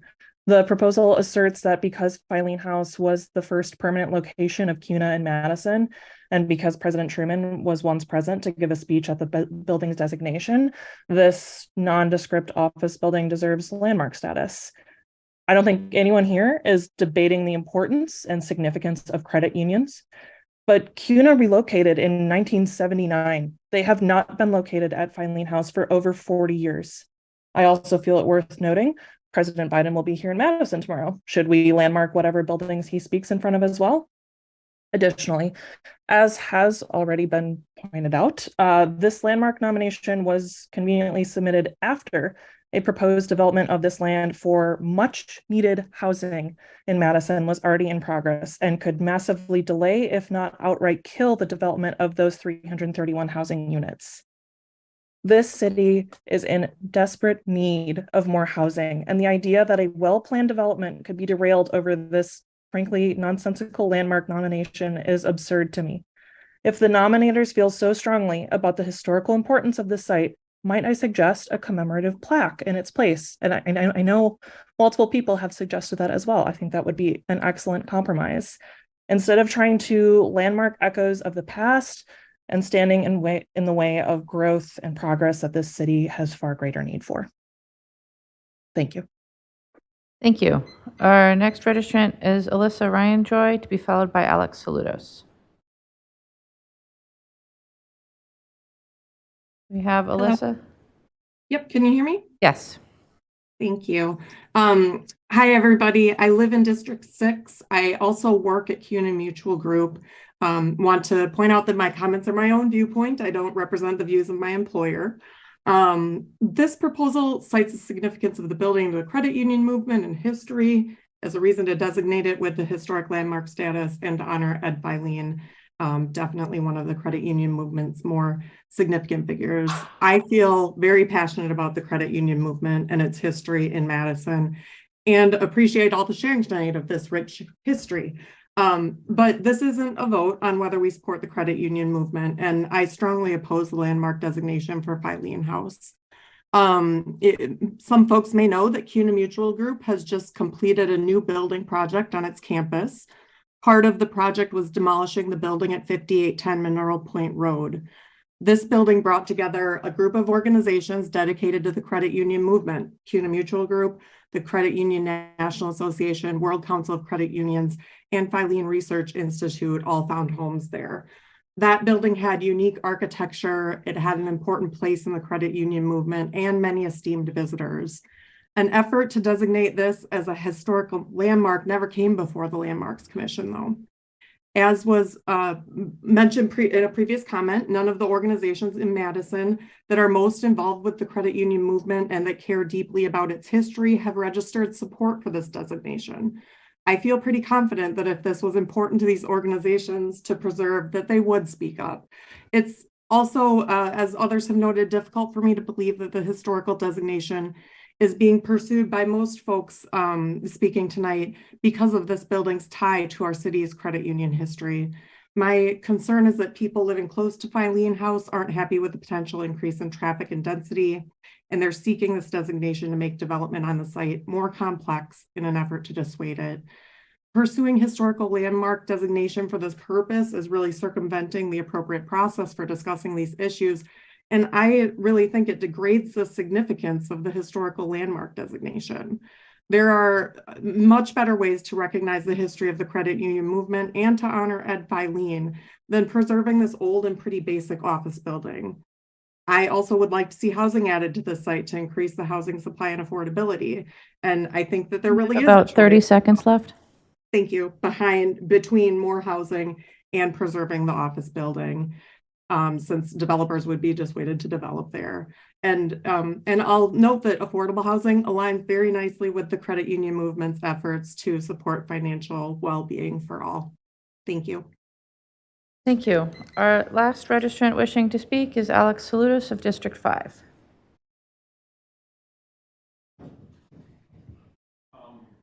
Pull up slide 27, please, before I get started.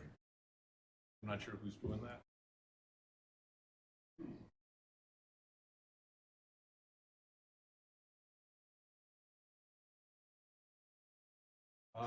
Can you fill the screen, or there you go, that helps a little. Thank you. Before I get started, I just want to say I'm going to burn through a lot of this stuff really quickly, but we'll stick around if you have questions about the details. A lot of people are saying this will kill a project or downsize it.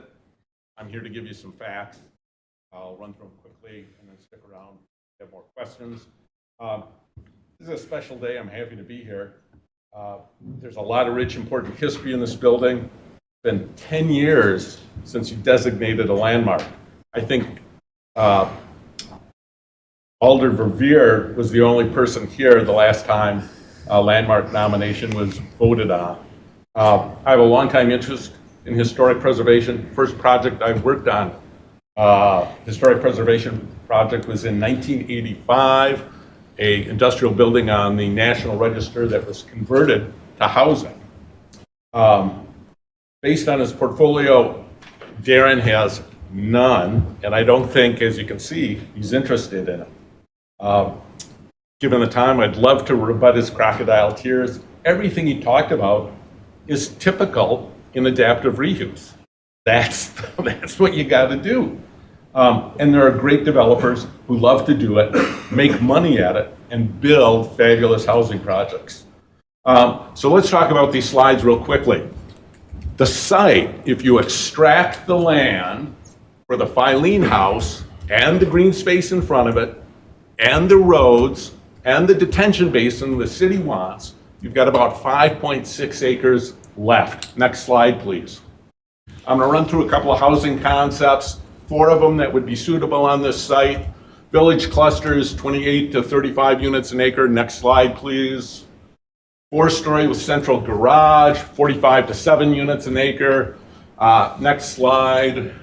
5-story with central garage, 80 to 95 an acre. All 3 of these would be permitted in the new residential zoning they've asked for on this site and within the applicable plans. Next slide. This too would be allowed in the zoning, but the density is higher than what's in the comp plan.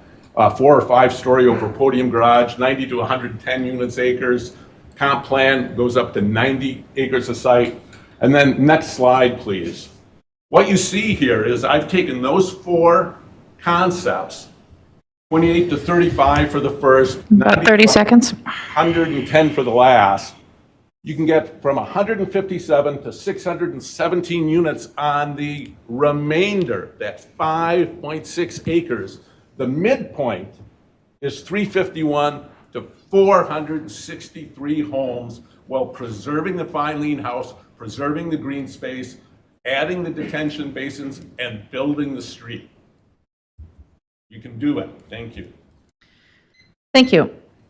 Those are all of our registrants wishing to speak on this item. Are there questions for any of our registrants?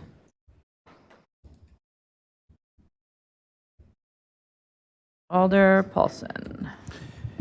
Yeah, I'm not sure who to direct this to because it may be to someone who's registered and available to ask questions. So I'm just going to ask for someone, and there may not be anyone. I'm looking for someone who may have been on the Landmarks Ordinance Review Committee number 1.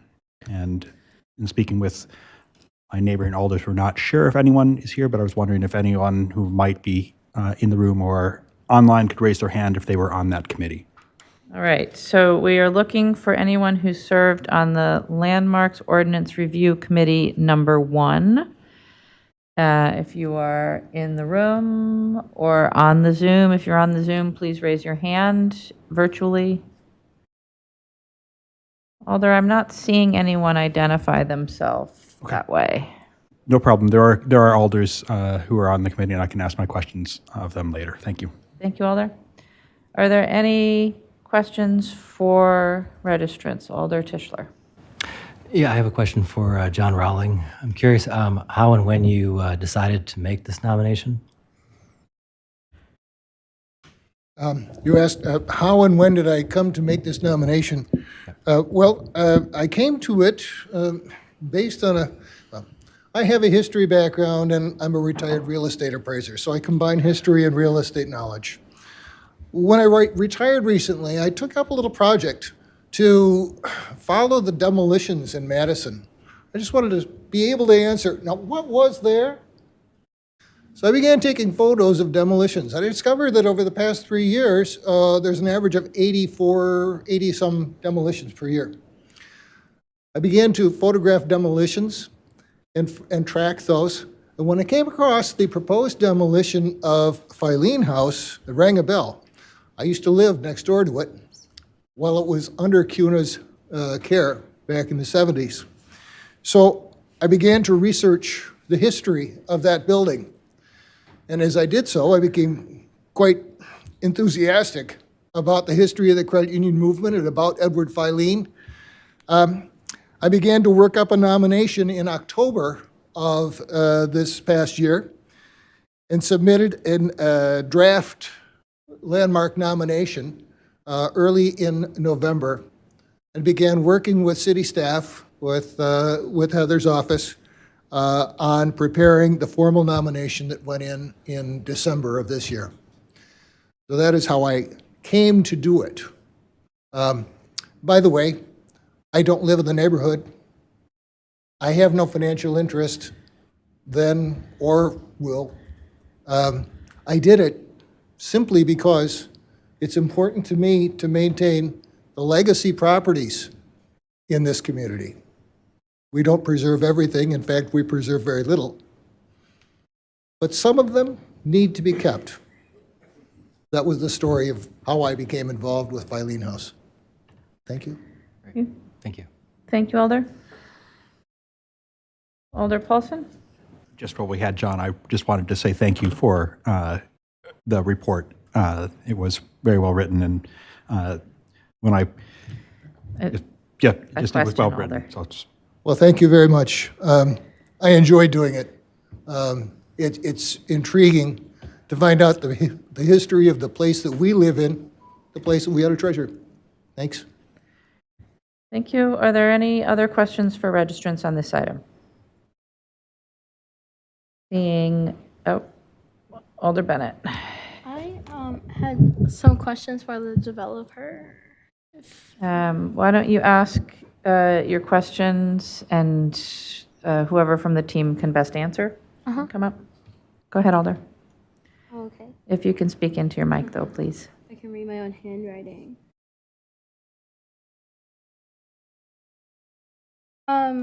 So I kind of still wanted to understand better about like the determination that the Filene House like couldn't be kept and redeveloped. So was that how did you like make like for that determination? Did you include like neighborhood voices in that, or because we just heard like it could still be kept with along with creating more housing? Sure.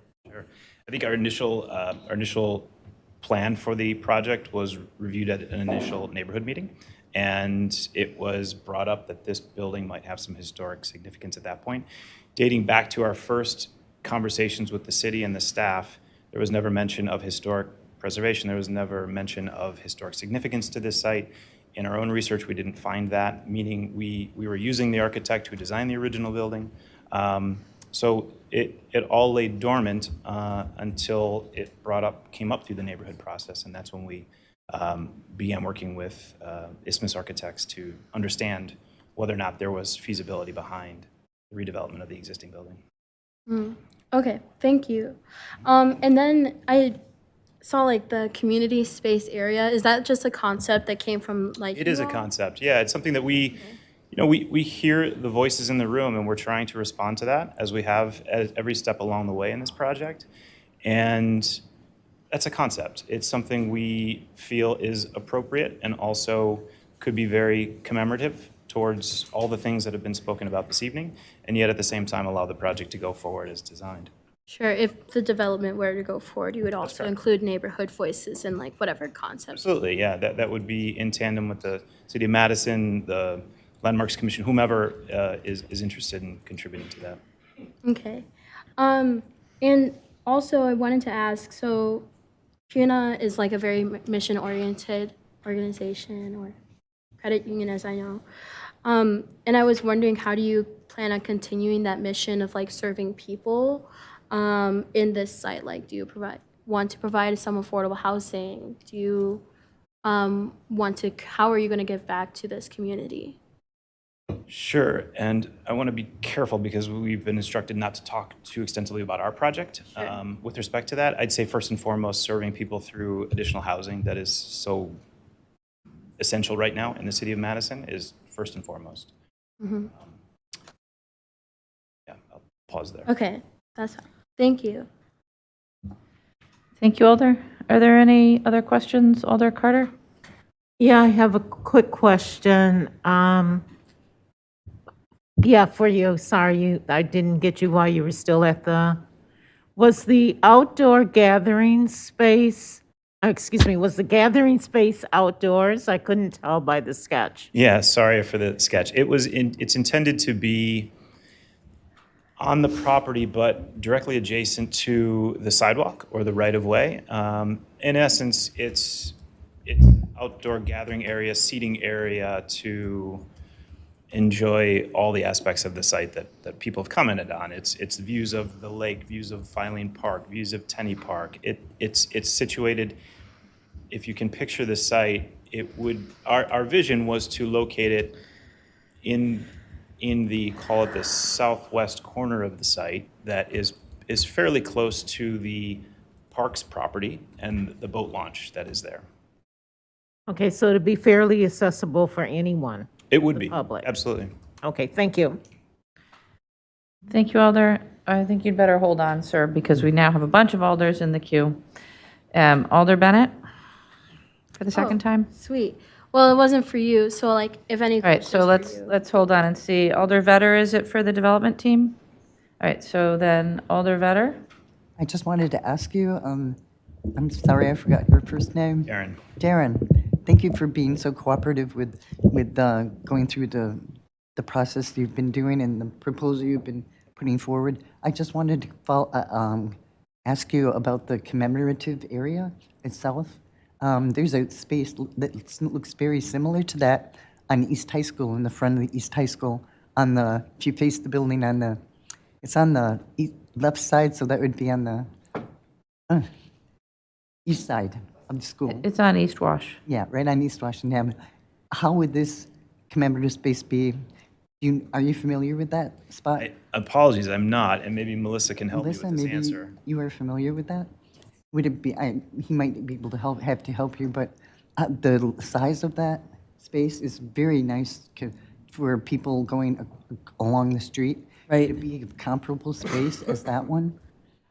You know, it could be. I mean, I think what we've put forward tonight is really conceptual. Yeah. So it's really just drawing a circle and saying this is what that circle will be like. So absolutely looking at dimensions that are comfortable and welcoming would be an important part of the process. And engaging the community, actually, Alder Bennett, in that design too would be really important. That would be a next step. Yeah. So that's in the future. Thank you very much. Yep. Yeah, let's see. Alder Tischler, is it for the development team? All right, Alder. Yeah, and it does fit in with the history of the city of Madison in many ways. I guess I'm wondering what inspired you to look at a council ring, and do you know what landscape architect is kind of known for that initial design? This is a test. I believe it's Jens Jensen. Correct. Thank you. I appreciate it. I passed. Yeah. All right. Inspiration for us, I would give credit to Potter Lawson. I think when we thought of an outdoor space or an opportunity to give something back, that was their idea. All right. Thank you very much. Thank you, Alder. All right, Alder Bennett then? Yeah. I forget her name, but it came up on Zoom as like Mike and Alyssa. Hold on a minute. Alyssa Ryan Joy?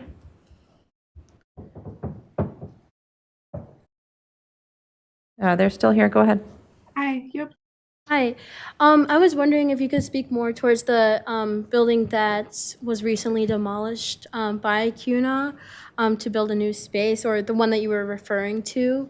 Do you know like how old it was, the significance? Could you speak more to the significance of that and why CUNA decided to move forward with refurbishing or redeveloping it? Yeah, I mean, I can speak from my own knowledge, and again, would just like to acknowledge that this isn't coming from CUNA Mutual Group, but I have some familiarity with it.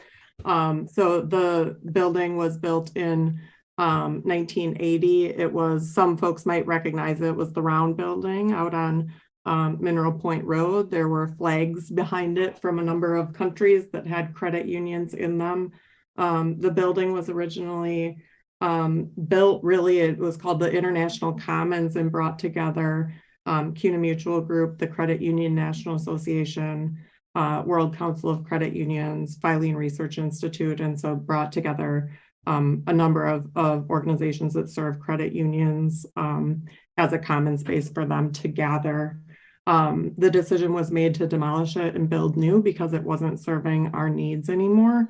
Ultimately, you know, we have a mission that we that at CUNA Mutual Group wants to fulfill, and so as I saw it, the building was outdated, needed significant repair, and wasn't meeting the needs of things like you know, being able to do virtual meetings and things like that in the best way possible. So there's actually a very lovely new building on that site now that is, you know, continuing to serve the organization. And that I guess I just bring that up because it, you know, that has some historical significance in the movement as well.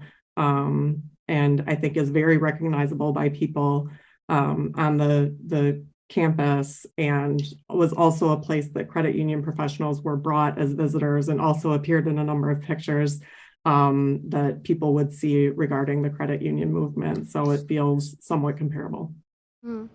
Thank you for that. And just kind of a follow-up to that, I was wondering if you could speak more towards, like, how does CUNA Mutual commemorate its past, especially with the credit union movement, even if it's not through preserving buildings?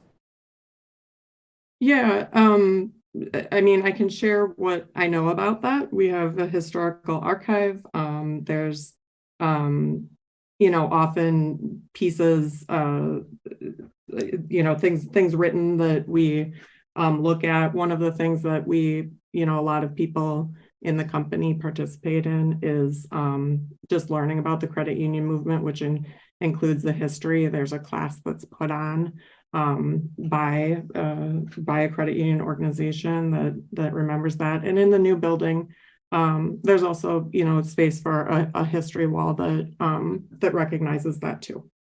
Awesome. Thank you. Thank you, Alder. I have no other alders in the queue wishing to ask questions on this item. So that brings us to the end of public comment for tonight. And so we will go on to the items excluded from the consent agenda, starting with item number 6. Item 6 is Legistar 74624, creating sections of the Madison General Ordinances to change the zoning at 6604 Odana Road. Alder Vitever? I'm sorry, we moved on very quickly from our normal break time. Go ahead. We have a 10-minute break. You're still in order. Alder Vitever will move a 10-minute recess. Is there a second? Alder Furman will second. Is there any objection to recording unanimous vote in favor? If not, we will be back at 8:42 p.m.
We're about 2 minutes out from coming back.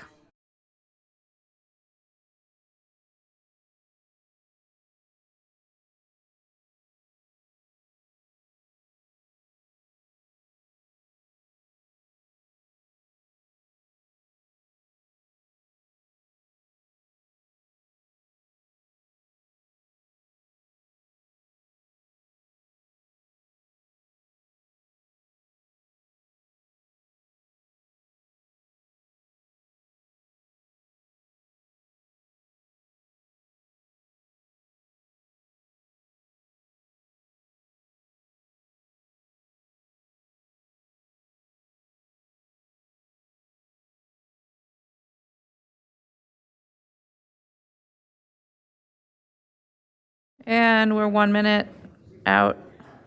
If alders could come back on the screen and take your seats in the room.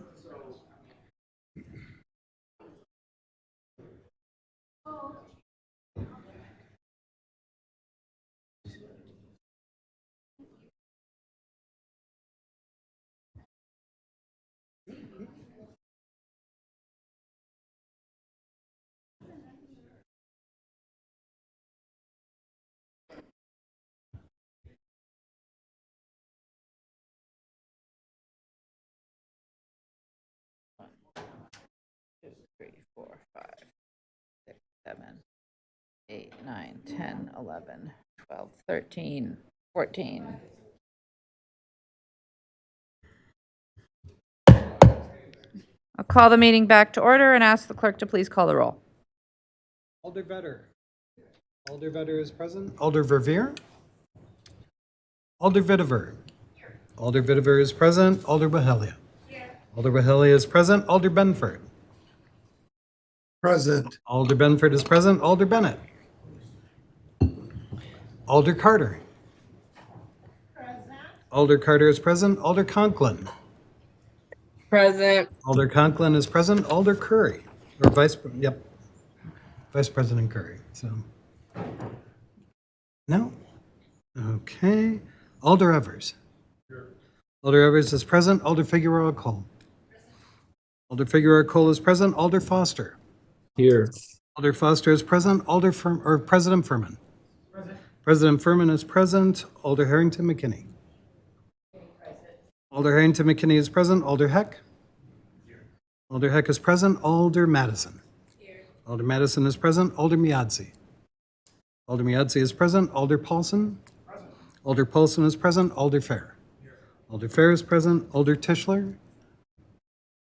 Alder Tischler is present. Alder Verveer. Alder Verveer is present. Alder Bennett. Vice President Curry. We have quorum. Thank you. We're on item 6, which is Legistar 74624, creating sections of the Madison General Ordinances to change the zoning at 6604 Odana Road. President Furman, a motion. Move adoption. Is there a second? Moved and seconded. Alder Fair will second. Are there questions for staff on item 6? Seeing none, is there discussion on item 6? Seeing no discussion on item 6, is there any objection to recording a unanimous vote in favor of item 6? Seeing no objection, we'll record a unanimous vote in favor of item 6. And go on to item 12. Item 12 is Legistar 75171, creating sections of the Madison General Ordinances to change the zoning at 6853 McKee Road. President Furman. Move adoption with conditions. Moved and seconded to adopt with conditions. Alder Wahili. Thank you, Madam Mayor. I sent an email and I would like to make a motion to recommend adoption with the revised zoning text from February 1st. All right, so is there any objection to having that be the main motion to adopt with the revised zoning text? It should all be in your email. Seeing no objection, that's the motion before us. Alder Harrington McKinney? Oh, no, I was just seconding. That doesn't require. No, I think we're good, but thank you, Alder Harrington McKinney. So it's seconded by Alder Harrington McKinney. For discussion on the motion, Alder Furman. Thank you, Mayor. I think this is a small change. I would like it explained if possible, what actually is changing. Since it's not that complicated, I think it's at least worth reading that into the record and understanding. Alder Wahili, do you want to Thank you. read the change? So the change is all, and it's in the link, all uses as allowed in the commercial corridor transition district, except that mortuary or funeral home shall be a conditional use or shall be subject to applicable conditional use set forth section 28.183 of Madison Ordinance. All right, thank you. Is there any further discussion on the motion? Alder Heck. Thank you, Mayor. I'm curious about how this came to be, because at Plan Commission, we discussed only having the same uses as CCT. So I don't know if it's too late to ask for staff clarification on how this happened or how this came to be. We sort of jumped in a little out of order, so I'll allow us to go back and see. Yes, Director Stouter is here. Go ahead. Thank you, Mayor, and thank you, Alder. My understanding is that Alder Wahili, District 7 Alder, and the applicant team did discuss this addition, and that the Alder was expressing a preference to make sure that any future use for a funeral home would actually return to the Plan Commission in the form of a conditional use request in this planned development district. My understanding is that while the applicant team does not prefer this change, they were willing to accept it if the general development plan zoning could move forward. And so that's the staff understanding at this point. I will just say that more broadly, the council really is considering, again, the general development plan zoning, which sets the stage for kind of the broad brush of what can happen on this site. So the height of buildings and general land uses.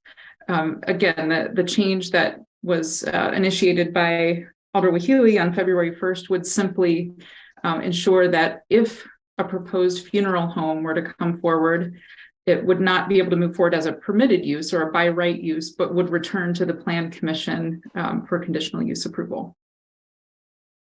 Thank you. And Mayor, can I ask a follow-up question? And thank you, Heather. And from your experience, are there often particular uses within a PD that are typically allowed with some analogous to some underlying zoning districts uses that are changed to conditional uses in your experience? Have you seen particular uses for a PD get special treatment? Yeah, there is precedent for this type of scenario. As you know, as a Plan Commission member, it wasn't discussed at the Plan Commission, but there are planned developments in some areas of the city that have separate treatment of various land uses. Some move forward as permitted uses in that planned development district, and in some cases, they require conditional use approval by the Plan Commission. So the planned development district itself is a specific zoning framework for this particular property. And it's not unprecedented to separate different land uses into permitted and conditional within that unique planned development district. Thank you. Those were my questions. Thank you, Alder. Alder Foster? Thank you, Mayor. I think also questions for Heather. So I'm understanding this question of this conditional use was not discussed at Plan Commission, or it was. I guess help me understand where this is at in terms of, was it reviewed by Plan Commission? Was it referenced in the staff report? And if not those things, I guess your reaction to it or recommendation from staff? Sure. So this specific change was not brought up or discussed by the Plan Commission. There was a tangential issue that I think is relevant and worth mentioning here. The Plan Commission discussed at length whether to have a minimum building height for this particular site. And they ended up voting in the end to require a minimum building height of 2 stories within this part of the planned development district. There was a lot of discussion about potentially a funeral home as being, something that the applicant may consider marketing the site to for that use in the future. But the applicant team made clear that they were still in the midst of, marketing the site and didn't know for sure what that end use would be. I think at that point, it was also recognized that there were some concerns from District 7 constituents about a potential use as a funeral home. But again, the Plan Commission discussed a minimum building height of 2 stories, but not not restricting that particular use to a future conditional use process. Thank you. And so generally the uses are those associated with CCT, and generally future homes would be a permitted use in CCT. Is the funeral home use, is that a conditional use in other districts? Great question. I bet that some of our districts list that as a conditional use, but the majority of the mixed use and commercial districts, it would be a permitted use. Okay, I guess I'm just trying to understand if we do conditional uses for this in any other district, and if so, what, so if this is going to require another administrative burden, then in the case that is something they want to pursue, it comes back to Plan Commission. What's the nexus here? Like, what would we expect Plan Commission to be assessing then to grant a conditional use on this, where today we're not normally requiring that to come back to Plan Commission? Sure, great question. My best estimate is that one of the main issues that the Plan Commission would probably focus on would be related to traffic and parking and the adequacy of traffic flow associated with a funeral home or mortuary use. That's probably one of the conditional use standards that their review would end up focusing on if this came back to them. Okay, thank you. Mayor, I had a clarification from you, if I could. Go ahead. What's in front of us right now did we already accept this as part of the main motion, or are we actually taking a vote on whether we want to include this change offered by Alder Wahelye? So I asked if there was objection to it being the main motion, and there was an objection at the time, so it is the main motion before us. Okay, and I guess procedurally, and I apologize, I guess things went pretty quick. I probably should have objected, but if I want to support the underlying recommendation that came from Plan Commission and not, I guess, what is now the main motion, I would just offer an amendment to take this piece back out. I think you would have 2 options. One would be to offer an amendment, as you say. The other would be to vote against the motion, and then we'd be back to the original motion as printed in the agenda. Or you'd have a chance to make that motion then. Okay.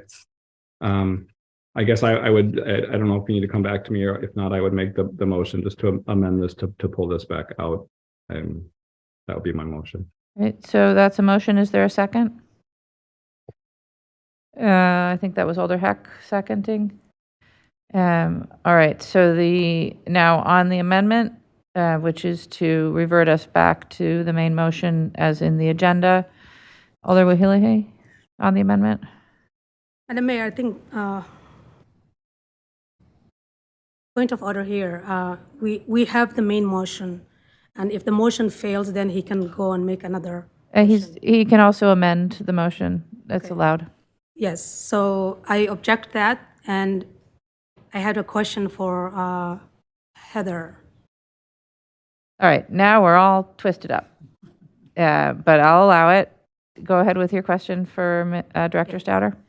Heather, the main reason for this change of text is at the Plan Commission, it was discussed that the original text of PD before the PD zoning, it excluded mortuary and funeral home. And this particular new PD included in that, and that's the reason why I brought up at the Land Commission meeting to make a conditional use for future a funeral home or mortuary. Can you talk about why it was excluded in the previous text and why is it being included now? Sure, great question. So this site has long been a planned development. And in fact, the planned development from many years ago has expired. The development didn't move forward after approval many years ago. At that time, the planned development district referenced our old zoning code, and the group of land uses that were allowable in that planned development district did not include a funeral home or mortuary. In today's contemporary zoning code, which was adopted in 2013, it's been around for about a decade, the funeral home is a permitted use in the commercial corridor transitional district, which is the zoning district that this new planned development references when it tries to lay out the types of land uses that would be allowable in the new planned development. So it's really a factor of the city adopting a new zoning code about a decade ago after the former planned development, which is now expired, had been adopted. It's pretty confusing, but that is really the rationale for why the funeral home hadn't been included in the old and expired planned development that had been on the site. Thank you. And based on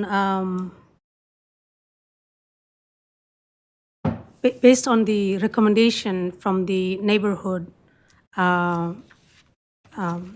use, it was not recommended to have such a funeral home or mortuary in the previous text, right? And you alluded to that. That is my understanding from the previous plan development that's many, many years old and expired, correct? Okay, thank you. Can I speak to the motion? So let's just see first. Alder Carter, is it a question? All right, so hold on. All right, Alder Wahili, I'll come back to you. Alder Carter has a question. Yeah, Heather, is 6853 McKee Road, is that in the commercial district? As you know, there's a lot of residential developments on McKee Road, so I'm just trying to figure out where this is.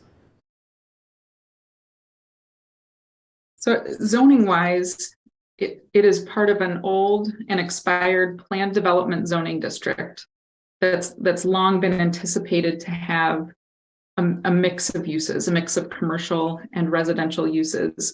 With this refreshed plan development that's before the council tonight, basically the applicant is asking for a general framework to be able to move forward with residential on the eastern portion and a yet to be defined commercial or mixed use on the western portion of the site. Okay. Okay. Okay, and then I have another question. So the minimum height is going to be 2 stories from what the Plan Commission discussed. So with, excuse me, with that, most funeral homes are 1 story, but would the developers comply to the 2-story based on the recommendation from the Plan Commission?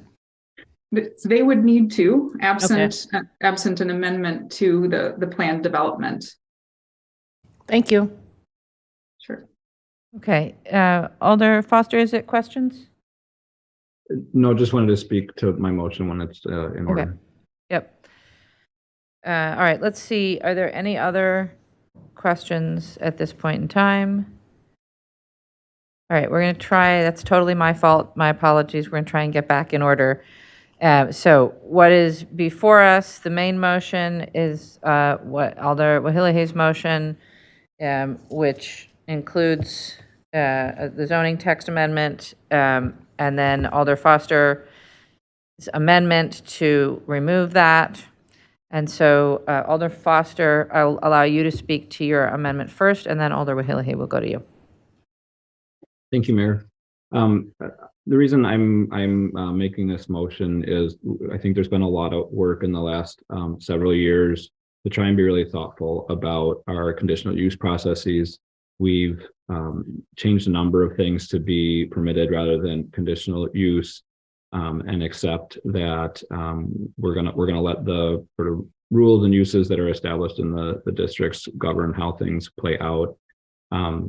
Since this is a PD, we can do whatever we want here, but I don't think there's any good reason to pull this one thing out as an exclusion. This is a permitted use, as you heard in other CCT districts, which this is based on. And really, either if the developer really finds a use for that, require them to come back for a conditional use is really onerous. And a lot of extra effort. And I believe that if this were to come back to the Plan Commission and the argument was, well, there will just be too much traffic associated with funerals, I'm suspicious that the Plan Commission would take any time with this. So I think it's just creating extra layers of bureaucracy, and that's why I recommend just going with what the Plan Commission recommended to us. Thank you. Thank you, Alder. Alder Wahilahe? Thank you, Madam Mayor. So based on the feedback we got from the neighborhood meetings and discuss the Plan Commission planning staff, discussed that the zoning language could be modified to require certain use and review under the conditional use standard to ensure consideration for the neighborhood input and incorporation for this standard. So because of the proximity of the area, it's so much into residential. And when we had the community meeting, we had the engineering and the traffic and all that. And based on what they recommended, it was not very conducive to have a funeral home. To have a future funeral home, that's fine, but it has to go through the process. And that's what I'm asking for, is to adapt with this text so that when they come to SIP, it can be approved with the conditional use. So I'll urge you not to adopt Alder Foster's amendment and adopt my amendment that I sent you via email. Thank you. Thank you, Alder. Alder Heck. Thank you, Mayor. I'll be supporting Alder Foster's amendment. As a member of Plan Commission, it was pretty clear that there was mention at Plan Commission by Alder Wahilahe about the fact that neighbors were concerned about the use of a funeral home, but Plan Commission did not discuss that issue at all. And in fact, I'd say we didn't entertain the suggestion. And I think that was appropriate, that separating out this one use is, as Alder Foster said, not a particularly good idea when we're trying to not take up the time of staff and Plan Commission and even the development community when uses are non-controversial in the rest of the city. So I think that it's a good idea to back up Plan Commission on this and vote for this amendment. Thank you. Thank you, Alder. Alder Carter? Are we still in discussion? We are in discussion. Can I ask Heather a question? Oh, we're in discussion among We're in ourselves. discussion, Alder. Okay, never mind. Thank you. That's entirely my fault, Alder. I took us out of order from the very beginning. I have no other alders in the queue wishing to speak. So just so everyone's clear, the vote is on Alder Foster's amendment. And the amendment is to revert to the original motion. If Alder Foster's amendment is adopted, we will then vote on the original motion. This is just what's before us. All right, so all those in favor of Alder Foster's amendment, aye. Those opposed, when you're, no, when your name is called, and the clerk will please call the roll. Alder Vetter. Alder Vetter, aye. Alder Verveer. Alder Verveer, no. Alder Vitiver. Alder Vitiver, aye. Alder Wehelia. No. Alder Wehelia, no. Alder Benford. No. Alder Benford, no. Alder Bennett. Alder Bennett, aye. Alder Carter. No. Alder Carter, no. Alder Conklin. Aye. Alder Conklin, aye. Alder Curry is absent. Alder Evers. Alder Evers, aye. Alder Figueroa Cole. Alder Figueroa Cole, aye. Alder Furman. Alder Furman, aye. And Alder Foster. Aye. Alder Foster, aye. Alder Harrington McKinney. Alder Harrington McKinney, no. Alder Heck. Alder Heck, aye. Alder Madison. Alder Madison, aye. Alder Miadzi. Alder Miadzi, no. Alder Paulson. Alder Paulson, no. Alder Fair.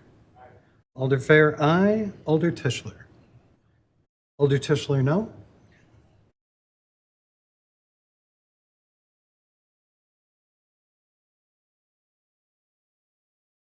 Eleven aye, 8 no. With 11 ayes, the Foster Amendment is adopted, and what's before us is the original motion. Is there further discussion? Seeing no further discussion, is there any objection to recording a unanimous vote in favor? Seeing no Alder Wahile objects and will be noted as voting no. Are there any other objections? Alder Carter wishes to be recorded voting no. All right, so with those two notes, we'll record 2 no votes and the balance as ayes.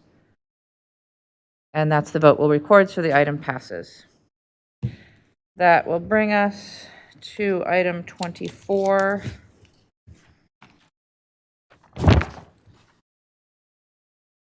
Item 24 is Legistar 75038, amending the 2023 adopted operating budget to allocate additional funds to Public Health Madison-Dane County to expand funding for the violence prevention services and reduce funding in the Common Council budget.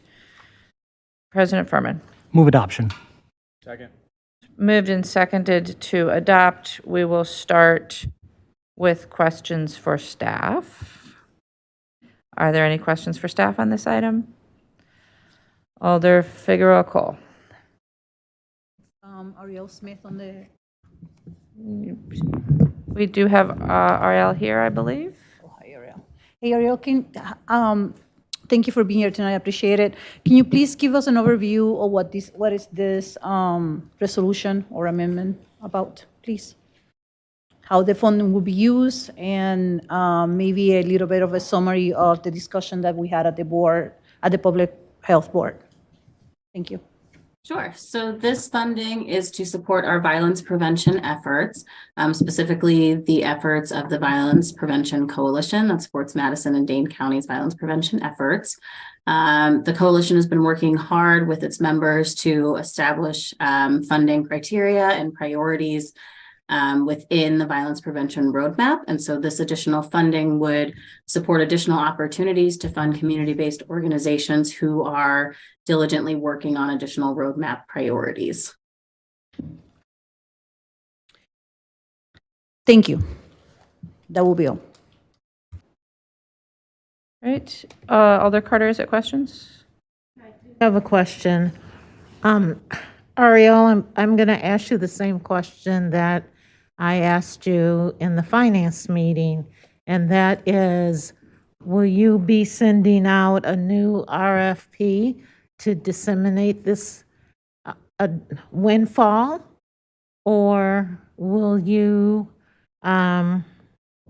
Well, I'll answer that first and then I'll go to the next one.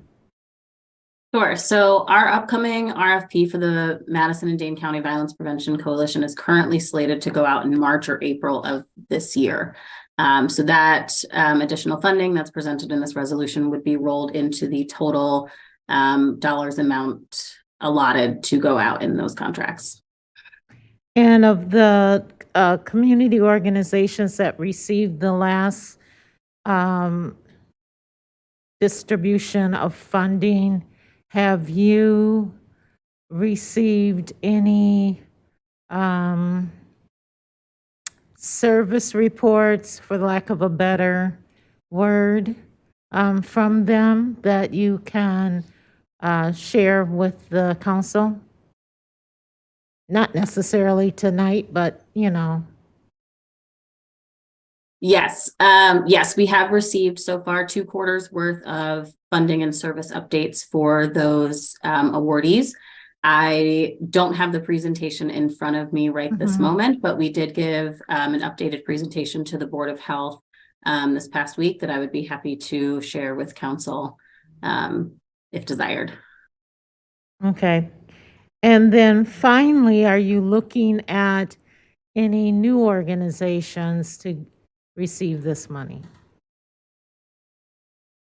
Yes, we are. One of the core founding values that the coalition has put forth is being intentional about how we diversify funds in our community. So we are looking to fund organizations that we maybe haven't funded in the past for violence prevention work, and are also giving additional consideration to organizations or programs that are putting forth innovative work within the violence prevention space. And without this money, how much is allotted in the new RFP? Without this funding, we currently have $300,000 allotted in this RFP. Okay, thank you. Thank you, Alder. Alder Conklin, questions? Yes, thank you, Madam Mayor. Ariel, I'm wondering, are you guys still working with Focus Interruption? How is that going? We are still working with Focused Interruption. Just for clarity, Focused Interruption is not funded under this contract stream. They're funded through a separate source that council has identified for them. But we are still working with them. We're working to strengthen kind of our larger violence intervention ecosystem and recognition for the work and effort that they do, and also the work and programming that public health puts forth, and are working to make that a little bit more streamlined and digestible to everyone as we move forward with our violence prevention efforts. Thank you. And I heard you say that you're looking to kind of diversify and get more funding to programs that haven't been funded. Can you tell me anything about some of the programs that are coming up in the horizon that you're looking at possibly funding? Yeah, so I can only go off of some of the respondents we had from our solicitation for letters of intent for funding in this next RFP. And what we've seen so far is organizations that are maybe newer in their existence or newer to the violence prevention space. I think with us clarifying some of our definitions around violence prevention, a lot of individuals have thought of it more in the realm of law enforcement and crime prevention in the past. And when we've gotten a chance to really explain our working public health definition of, we recognize housing and transportation and other socioeconomic factors contribute to violence prevention, we were able to create a more diverse pool of potential applicants who were like, oh, wait, I work on housing. That is actually applicable to violence prevention. So we're really excited to have the opportunity to engage in conversations with potential applicants and how what the work they do really does impact violence, and how that also fits into our roadmap. And we're being really intentional up front to not just wait for the applications to come in and have that conversation, but we have a phenomenal team member who I have to give a shout out to, Ahmad Magdam. Yep. Who is really, we're so fortunate to have him. He has been wonderful with bringing that intentional community-based lens into our granting process. And so he conducts outreach, he's meeting with people, he's understanding the needs and barriers that we can change in our processes for why people in the past maybe haven't applied for our funding. So it's really exciting to get to approach the funding space in a different and new way. So we're really hopeful that this will bring in the diversity in funding organizations that we have been looking for. Well, thank you, Ariel. I appreciate that summary. Madam Mayor, is it too late to add my name as a sponsor to this? It is not too late, and the clerk will do so. Thank you so much. Thank you, Alder. Alder Paulson, questions? Yes, a question for you. This motion failed at Finance. Can you tell me the vote count for that? I'm sorry, Alder, I can't, but Director Schmidtke may be able to, if you give him a minute. Okay, thank So if it's okay, we'll move on and come back to him. Alder Carter, questions? Yes, I got a question for Ariel. Go ahead. So my question to Ariel is that with the 300,000, you're still going to be looking at new organizations to get this money. Thank you for answering that. My second question is, Ariel, did you request this money, this funding? We did not specifically request this funding. Okay, thank you. Thank you, Alder. I have no other alders in the queue for questions. So we'll go to discussion. The motion is to adopt. Is there discussion on the motion? President Furman. I can provide the vote count from Finance. It was one vote in favor and the rest were no.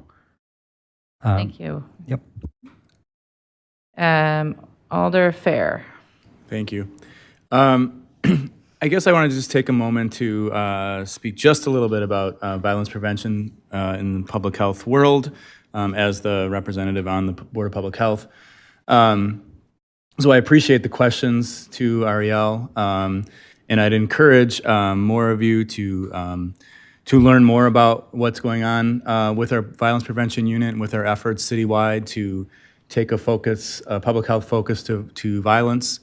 I'm proud that we're on this track, and I guess I just want to urge us as a body, not just now, but for years to come or at least for the next foreseeable future anyway, to not to not have oversight of public health, but to allow them to do their work. Like this is instituting something that we haven't done before really.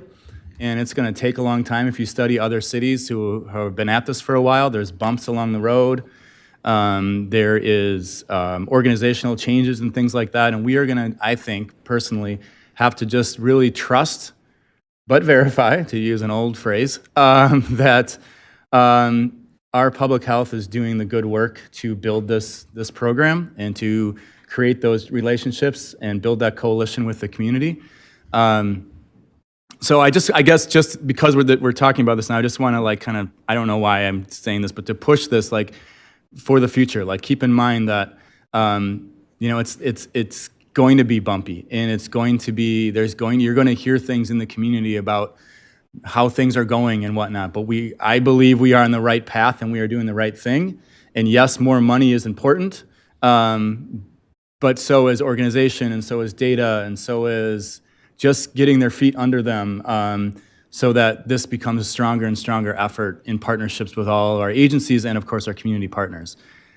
That said, I am, even though I voted for this at Board of Health, I'm actually going to vote against this because I'm also going to vote against the next one coming up. I think Finance essentially said, we don't need to spend this extra pennies just because we have it.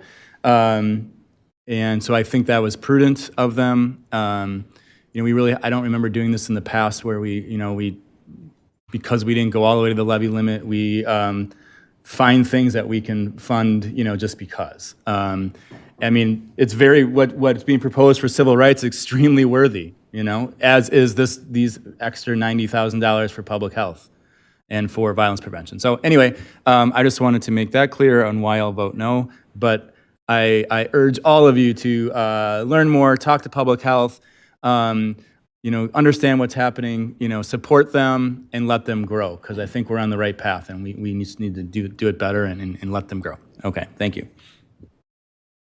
Thank you, Alder. Alder Figueroa Cole. Thank you, Mayor. So, to truly address crime rates and public safety, we need to invest in people, provide them with a better social safety net, and reduce inequalities in access to services, housing, healthy foods, healthcare, and transportation. When we talk about the role of public health in violence prevention, we're talking about taking care of people by eliminating barriers and systems intended to oppress them.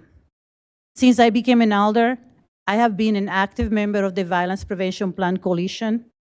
The plan has multiple roadmap lanes, and I chose the one focused on building strong neighborhoods. We meet regularly with community leaders who work to make their neighborhoods stronger and healthier. These funds supplement the work of community organizations providing services directly related to violence prevention. Moving this funding demonstrates our commitment to looking at violence from the lens of health. We are already reaping the benefits of focusing on health when we see the latest data results from CARES, our Community Alternative Response Emergency Services team. When we moved people from Randall Park into the urban campground, when we expanded shelter services, and when we funded work to facilitate moving people to more permanent housing. I am committed to funding violence prevention efforts. We opened today's meeting with an honorary resolution celebrating February 2023 as Black History Month in the city of Madison and honoring Mr. Aaron Perry's work. To my colleagues, when you're ready to cast your vote, consider converting today's honoring resolution into actual action. Center your vote on Mr. Aaron Perry's work and the other work of many other community health workers who dedicate their time to serving historically marginalized communities. Let's solidify our commitment to preventing violence from a holistic approach by continuing to prioritize and increase violence prevention funding. And I'm just going to plug in here the next in-person Violence Prevention Coalition meeting is coming up in March 9th, 2023. So I strongly suggest to all of you to mark your calendar. It's from 9 to 12. There's no location at this time, but they will let us know when that is available. And please do get involved. I understand your point of views on this matter, and I respect it. And perhaps I'm a little bit biased because I am part of this coalition, and I am really invested on it. So, so I really hope that you can see it, that this is something that we need to stop talking about public health from the lens of health. We need to actually invest on people and get that going. Thank you. Thank you, Alder. Alder Wahili. Thank you, Madam Mayor. The public health, the work that they do is so profound, and no doubt that we appreciate, what they do. We heard from Ariel, and they did not ask for this money. There are many other competing priorities for us, including the civil rights. So I urge you not to vote for this. In no mean that, having this 91,000 to support the public health doesn't mean that we don't support the efforts. We appreciate the efforts. They make a profound impact in the community, but then there are other priorities that we need to look into. So I will urge you not to vote for this. The other piece is it failed at the finance 1 to 5, and that should tell us more. The civil right amendment, it was 3-3. So I will hope you'll consider supporting that. Thank you. Thank you. Alder Harrington McKinney. Thank you, Madam Mayor. I will not be supporting this as well. And it is not because I do not believe in the public health model. I was a part of the early discussion of moving the city toward the public health model. I know of the work that Ariel and her team has done. I've seen her in the community coming to various organizations supporting public health. I know where they are. And my vote no is that they did not request this money. And we've done this before in the CARES program, is that the CARES program is functioning very well. But we heard the director of that program said that, you know, he's not taking this program fast and steady. They did not ask for the money. They'll take it if they're giving it, but they have a very structured forward movement. And I think that what is happening is that there's this bucket of money. There are competing priorities, but they did not ask for the money. And if they did not ask for the money, why are we pushing it forward toward them? And I'm absolutely sure that when Ariel and her department feels that they need money to move it forward, she'll come back before the Finance Committee and make that a valid request. If this request failed at the Finance Committee, it failed not because it's challenging the work that they're doing. Let us be very, very clear. That's not what the vote was. The vote was this was extra money. They did not ask for it. They're incorporating that money because it was given to them. There are some other priorities that are important. And if I heard structural deficit once, I've heard it a million times. But it seems that we use structural deficit when it's convenient. So I will not be supporting this money going over to public health. And it's not because I don't support public health. Thank you, Alder. Alder Madison? Thank you, Mayor. And I'm going to do my best to be measured and calm in sharing this. But sitting here, I just feel this sort of like value conflict. We are in Black History Month, and as I'm sitting here thinking about the history of decisions, since I've been alder and, you know, formally, it seems that we shortchange things that are about valuing measures that impact Black folks, whether it's civil rights or public health, funding public health. Both of those things very much impact Black families across the community. So, in thinking about this one here that we're discussing, for me, it is my assumption that the value proposition for this and what's coming up is about getting to a more equitable Madison. And so civil rights are part of that. Funding measures that really impact Black families, Black kids are all, for me, at minimum, that is the value proposition. Equity is the value proposition. And so hearing Ariel talk a little bit about how new programs may get funded and how there will be room for those programs. If we're all up to date on the news, we know that there is going to be, right now, applications are closed for some state programs and coming up local for housing. Most of us who work in nonprofits understand that there's a lack of dollars for housing, transportation, food, and recreation. Housing, transportation, food, and recreation also gets us to continue to sort of like cut back on crime and have a drop in crime.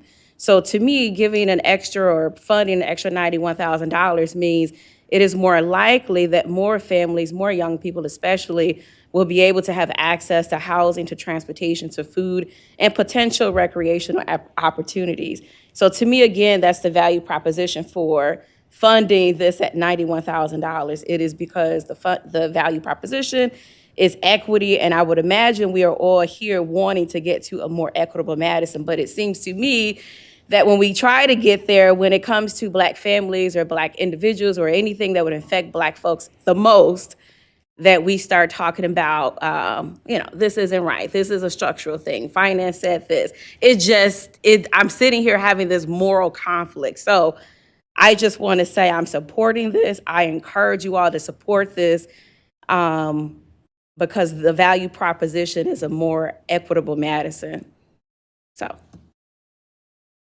Thank you, Alder. Alder Bennett?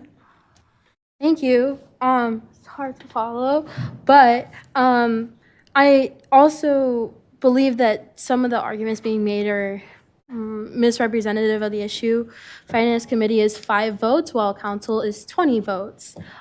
So I don't think like everything that comes out of Finance Committee is representative of the entire Council. That's why it's in front of us today. And also, as I recall, there were several agencies that were asked to make budget to reduce their budget or reduce like budget requests given our current budget deficit. And just because like an agency didn't ask for the money doesn't mean that they couldn't use the money or make great use of the money or can't or doesn't need it. They definitely do need it, or else I think Ariel would have said, we don't want it, we don't need it. That's not what she said, so let's not put words in her mouth. And so for me, I am supportive of this because it's supporting a historically underfunded area within our community. And I do think that taking a public health approach to violence prevention is the future that we need to be moving towards. It's something that's directly supporting people, is directly supporting Black people, is directly supporting people of color in general. And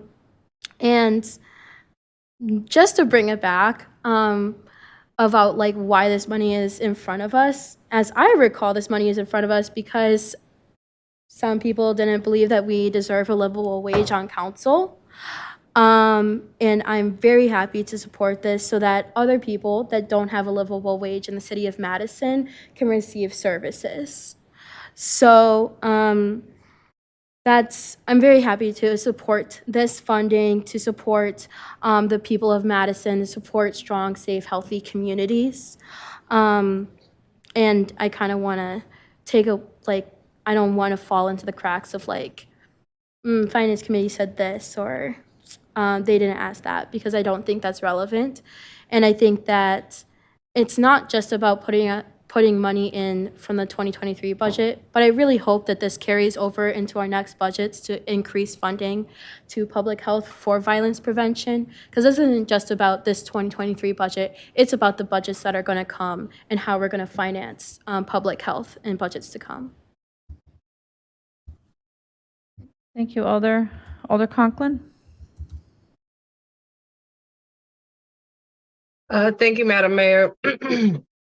I obviously support this. I think this is very important for us to approve this money, regardless if they ask for it or not. This is money that Ariel has said they can expand to many, many programs that folks didn't even know would qualify as public health.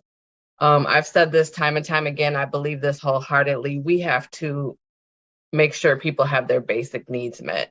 When they have their basic needs met, housing, employment, transportation, education, then folks are able to be productive members of the society.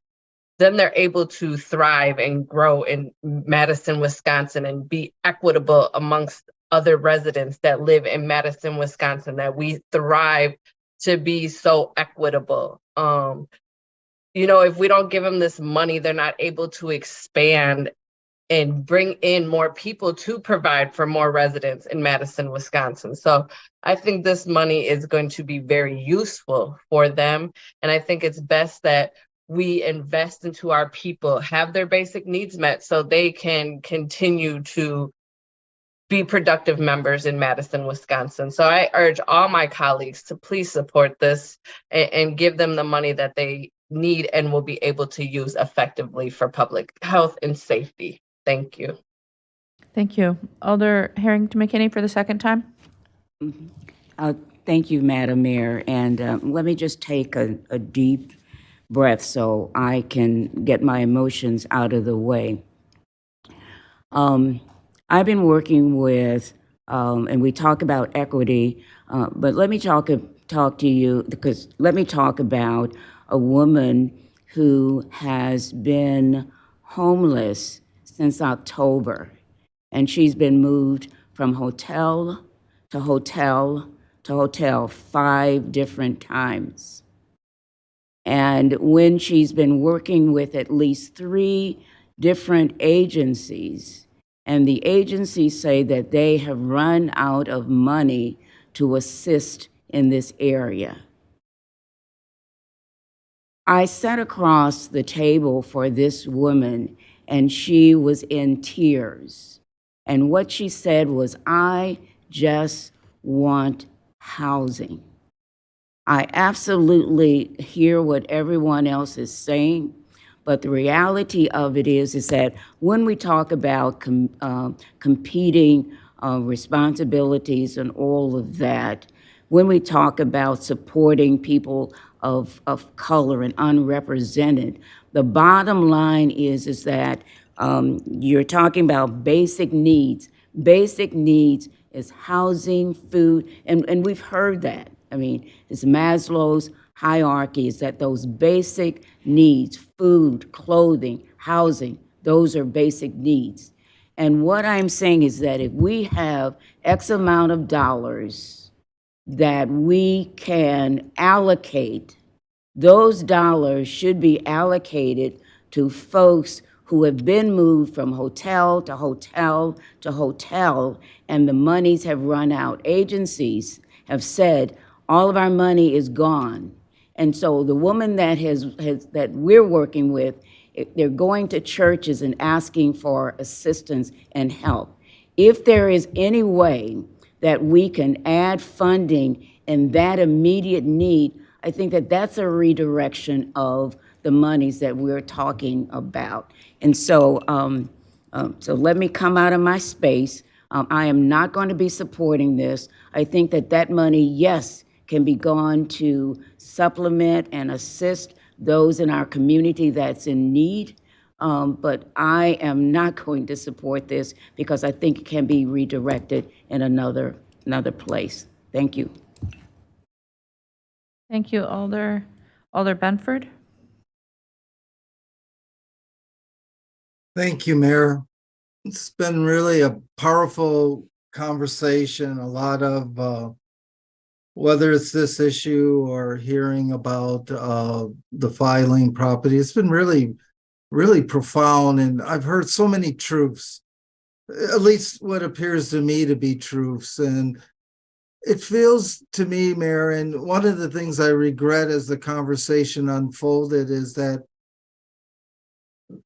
while I don't think anyone denies that we need more funding. We have $91,000. And what I'm wondering, and I should have asked the question, Mayor, it feels like it's a competing thing, whether it's the DCR investigator, and when that conversation comes up, I'm sure we're going to hear some of the very powerful, what I believe, emotional truths around what's really lacking in the community. And it's really a weird thing. And as I consider, certainly I want to support this, but is it, and Mayor, I'm asking you and more for process, is this a competing thing where if we broke the numbers down, do we have enough money to fund both? And I asked that question, Mayor, certainly one of my colleagues or a couple of them said that, you know, there's certain times that we do this. And I heard a challenge, which is so true, to get more involved in this, that public health. And as we're talking about this, when I think about people that regardless of their protected classes, when they're discriminated against, as they're trying to find housing, as they're trying to find services, and who's investigating that? And we're hearing that's certainly an issue that's real and in front of us. So I asked the question, Mayor, and I kind of rambled on, but is this something, would you indulge me? And could Director Schmiedeke, do we have enough money for both? Alder, I think the short answer is no. Okay, all right. So here we are. One of my colleagues, once again, what I believe is truth is where our priorities are, looking at what the needs are. This is a need, but I won't support this if it's between the two, because I believe it starts with having our Department of Civil Rights is woefully understaffed, and we'll get to that later, so I don't want to get too far ahead, but that's why I wouldn't support this now then. Thank you, Mayor. Thank you, Alder. Alder Madison for the second time. Thank you, Mayor. I just want to share, as I attempt to use the most relevant or at least the most up-to-date data, and I just want to share that Maslow's hierarchy of needs was a little bit of it was debunked, and the social bonds were elevated above some of the other needs because it was found that those social bonds are the most critical. It is the social bonds, for example, that are provided through the connections through folks who are provided or funded through public health, who help people get to the housing, transportation, food, and recreation. So I just want to share that public health does use more of a community care approach, and Maslow's hierarchy of needs were debunked some time ago. Today I learned. Thank you, Alder. I have no other alders in the queue wishing to discuss. So the motion in front of us is to adopt. Alder Carter for the second time. No, I was just going to ask for a roll call. You'll get one, Alder. The motion is to adopt. All those in favor, aye. Those opposed, no, as your name is called. And the clerk will please call the roll. Alder Vetter. Aye. Alder Vetter, aye. Alder Verveer. No. Alder Verveer, no. Alder Vitiver. No. Alder Vitiver, no. Alder Wahelia. No. Alder Wahelia, no. Alder Benford. No. Alder Benford, no. Alder Bennett. Aye. Alder Bennett, aye. Alder Carter. No. Alder Carter, no. Alder Conklin. Aye. Alder Conklin, aye. Vice President Curry is absent. Alder Evers. No. Alder Evers, no. Alder Figueroa Cole. Aye. Alder Figueroa Cole, aye. Alder Foster. Aye. Alder Foster, aye. President Furman. Aye. President Furman, aye. Alder Harrington McKinney. No. Alder Harrington McKinney, no. Alder Heck. Aye. Alder Heck, aye. Alder Madison. Aye. Alder Madison, aye. Alder Miadzi. Alder Miadzi, no. Alder Paulson. No. Alder Paulson, no. Alder Fair. Alder Fair, no. Alder Tischler. No. Alder Tischler, no. As 8 aye. 11 no. With 11 noes, the item fails, and we are on to item 59.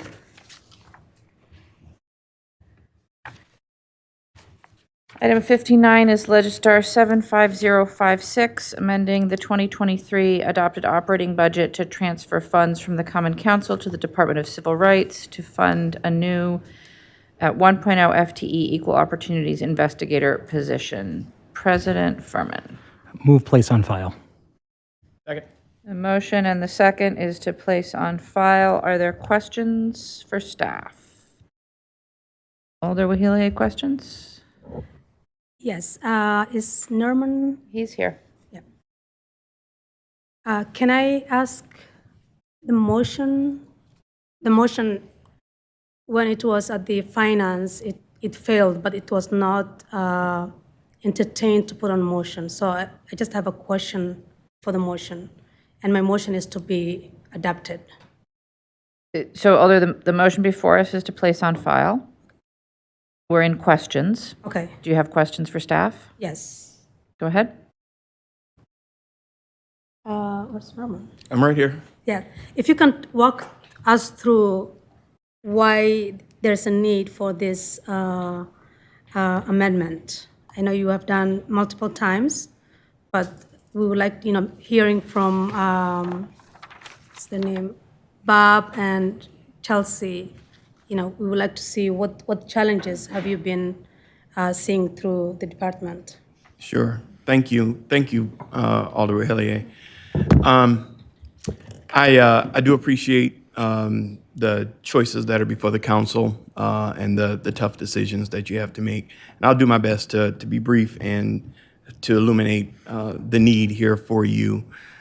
This position was submitted in our original 2023 operating budget. We had long been anticipating the attachment of the town of Madison. And in fact, prior to the attachment, sometime prior to the attachment, as we were beginning to engage with residents about what they would need once the attachment was completed, we started to hear concerns from renters, in particular lower income renters of color in the town of Madison, that they had serious concerns about their landlord. And those renters at the time wanted to file complaints with our office, but they were unable to file those complaints. We did have the ability to do intake for those complaints and refer them to the state, but we knew that that process would take much longer, and that if we had the ability to serve those residents, that we could hopefully bring their concerns to resolution much quicker. We also developed some data. In addition to that anecdotal data, we developed some empirical data. So to give you an idea of what the addition of the town of Madison means for our workload, we currently have about 250 cases annually. Those cases are anticipated with the addition of the former town, with the addition of the protections that the council has approved for our partnership with building inspection, with the additional work that's coming into the office, we're projecting between 400 and 500 cases. All of those cases are not typically qualified cases. Typically, half of those cases are qualified. So we're anticipating somewhere in the neighborhood of 260 cases. In a typical year, an investigator's maximum load would be somewhere around 50 cases. We have 3 investigators currently. So we're looking at, a shortfall or a gap of approximately 100 cases if we don't have additional help. In addition to that, one of the key aspects of the work that we do is outreach, education, and technical assistance. We really want individuals in the community to understand their rights under the law, and we want employers and housing providers to understand their responsibilities under the law. We believe and we've seen that through that proactive approach, going further upstream, that we can head off some of the instances that create the need for complaints.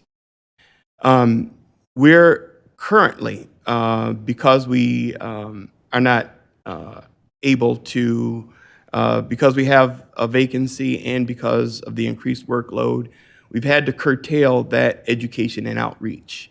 You heard one of the speakers talk about for at least the first quarter. With the additional cases that we're anticipating, it would be very difficult for us to maintain the level of community education that we've been providing.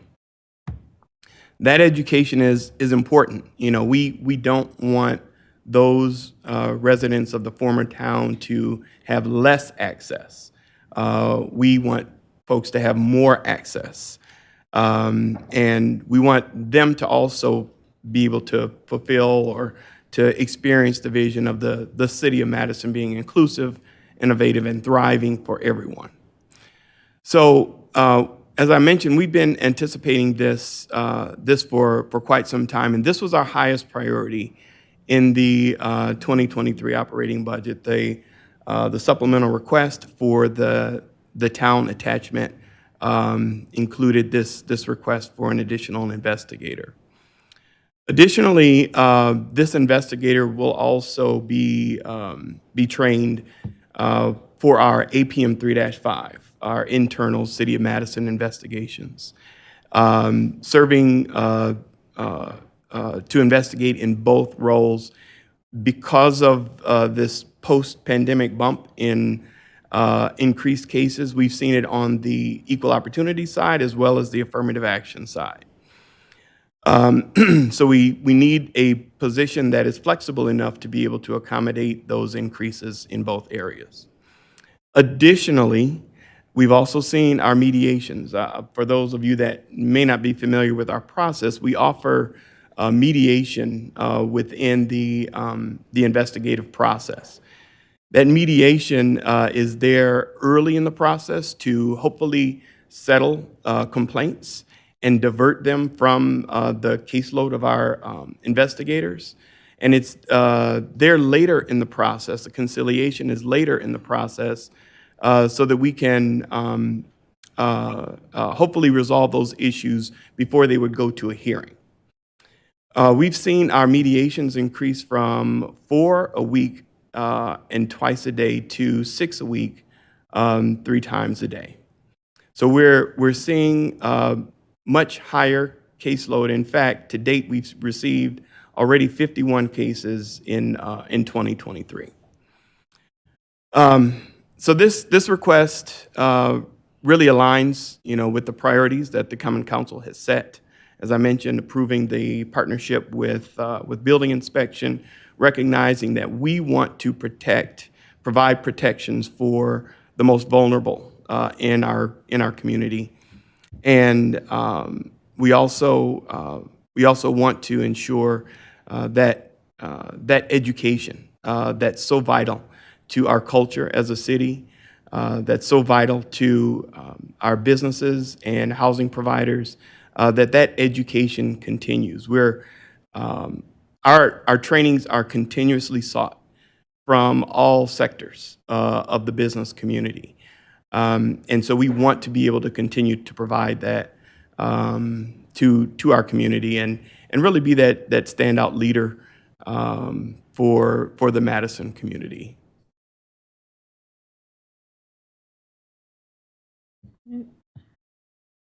Alder, did you have a follow-up? No, I don't know when is the right time to make a motion. After we're done asking questions, Alder. Okay. Alder Vitiver, questions? So I don't know how familiar you are with the proposal to revise, I'll put it in quotes, the family definition. As an alder who's representing near campus areas, I'm knee-deep in this. So our building inspection unit has talked a lot about how that zoning is used, and I'll say their words, to weaponize against primarily low-income renters and people of color. So can you help us understand your interaction with building inspection and how many of those types of complaints come to you? Sure. So I think that in terms of the number of cases, we are expecting about 35 to 40 cases being generated through our relationship with building inspection. Essentially, building inspection has the authority to act when individuals are experiencing substandard housing conditions, but we came in as a partner so that those individuals had a process where they could actually file a complaint, have an expedited investigation, and receive hopefully some intervention before they are evicted from their homes. And so it's a very, very important relationship and collaboration because without that collaboration, there was not that proceduralized enforcement arm that residents really needed. And that process actually started, I want to say, about 4 years ago, when we did some listening sessions, the Equal Opportunities Commission did some listening sessions out in the community, out in some of our distressed communities, and that was one of the key things that we heard was that residents were not being renewed, or they were being evicted, or they were being harassed by their landlord. And so this relationship with building inspection gives us one more tool in the toolbox to address discrimination, yes, but hopefully head off any adverse actions that may happen to the detriment of renters. And if this family definition were to pass, or revision, excuse me, were to pass, and it achieved its desired consequences, that is, increased the number of renters in the city of Madison, what do you expect that would lead to an increase in your caseload? Well, an increase of the number of renters would likely increase our caseload as well, and that's the projection that we've applied to the town of Madison or the former town of Madison community, because we know that there's within that population there were about 72% renters versus 50% renters in the city of Madison. And there are also much lower average household incomes and much higher rates of individuals living below the poverty line. So we would expect our cases to increase as well. Final question. What, if any, are the liabilities to the city if complaints aren't dealt with in a timely manner? You said that you basically have a backlog of about 100 cases. Does that subject us to any state or federal interventions? Yes, yes. We actually we have partnerships with the state, and we have partnerships with the Federal Equal Employment Opportunities Commission, and for us to provide services to them in the form of investigations that fall within our jurisdiction and their jurisdiction, and if we don't meet the cases that we've contracted for on an annual basis, that number would likely go down.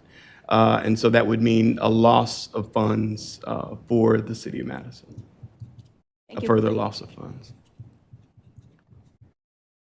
Thank you. Alder Bennett, questions? Yes.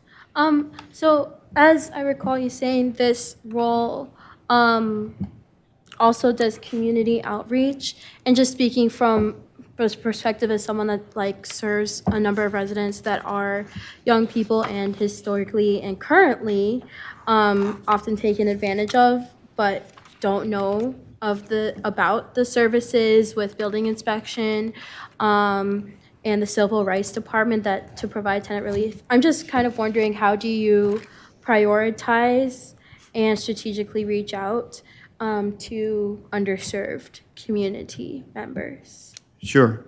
So we have a number of training venues that we reach out to the community with. One is through the Job Center. So we have a monthly training at the Job Center, and we rotate those courses. So sometimes they're on protected classes, like the definitions of protected classes, so individuals understand where they might fall within a protected class. We have other courses on the investigative process, so individuals understand how to file a complaint. One of the things that I'm most proud of is that we have gone out into the community and collaborated with community organizations so that they can be trusted sources in the community, so that individuals that might be not confident about coming into a government facility, that they have a trusted source that they can go to when they've experienced discrimination or harassment, and they can get some assistance and file a complaint. So we've cascaded that knowledge and that access, so that it's not just individuals that come down to the city county building. We've also made our complaint form available online. in 5 different languages, really trying to walk the talk in terms of providing language access to make sure that anyone in the community that has a concern can bring us their concern in the language that they speak. Thank you. Thank you, Alder Conklin. Thank you, Madam Mayor. Hi, Norm. Hi. So my question is what does your department look like now? Like, what's your staff like? How many folks do you have in the office? Yeah, thank you. So we have 22 staff members now. We have, I'm going to pull up the org chart so I get it right. So we essentially have an administrative group, an administrative team that's led by an administrative supervisor. There are 3 staff members that, 3 positions that, in addition to the supervisor, that serve on the administrative team.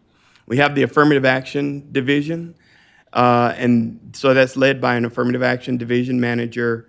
Within that team, we have 3 compliance specialists.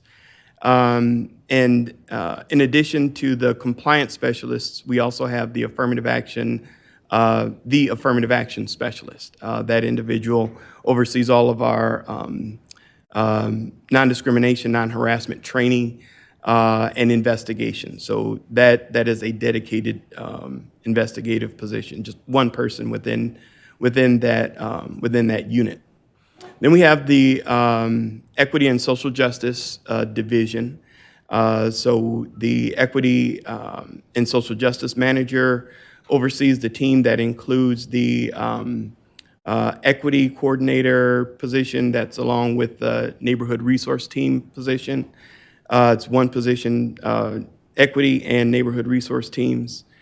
The Disability Rights Specialist, and our new community and cultural, part-time community and cultural bilingual connectors. Then we have the Equal Opportunities Division, and that division also has 3 equal opportunity investigators, excuse me, as well as a paralegal mediator and our hearing examiner. So Norm, Yes. that's the kind of the core team that we're talking about right now, correct? Correct. To The bring- equal opportunities, yes. Thank you. Okay, so let's just focus on that. The equal opportunities, you said there's 3 investigators right now. Correct. About about how big is their caseload? How many cases do each of those have? So, let's see. So typically, so I think one of the speakers was speaking to like the current caseload, but typically, in a typical year, as I mentioned, the maximum caseload would be about 50 cases per year, and we're already. So we have 1 investigator. We just filled 1 position, and we have a vacancy, and we're already at receiving 51 cases so far this year. But you're saying generally you only do 50 for the year between all 3 of them? No, it would be 50 per for 50 all. per. Right. Okay. Correct. Okay. Thank you. And then now you said with the town of Madison, I want to make sure I heard you right. With the town of Madison, you were expecting 260 more cases to come over. Is that what I was hearing? So in addition to the town of Madison, plus the cases that we're anticipating from the relationship with building inspection, plus this post-pandemic bump that we're experiencing, folks coming back into the workplace, folks experiencing more housing issues. That's in the aggregate that we're expecting, another probably another 80% increase. Okay, okay. So that's kind of where you're getting the 260. Now, was that including the 100 backlog that we just spoke on? No, so there's no backlog at this point in time, but it's including the standard caseload plus the additional that we're projecting. Understood now. Mhm. Okay, okay. Right. All right. And we want to avoid a backlog. We want to avoid a situation where, one of the things that really sets us apart is that we have the ability to process cases if they go through the process. We have the ability to process cases within about between 90 and 120 days. That is a great pace for completing investigations. Not all of them are going through the entire process thanks to the mediation and conciliation process. If we have a backlog, then that, it really has the potential of creating more harm for the individuals that we serve. The longer it takes for them to get some sort of resolution on their case, it's harmful. It's taxing on the individuals that file complaints with us. Okay, and I think this is going to be my last question. Can you tell me, like, how is this? Because this seems like the building inspector department is kind of like a new relationship for you guys. Like, can you tell me how this is merging together? Like, how are we helping one another? Sure.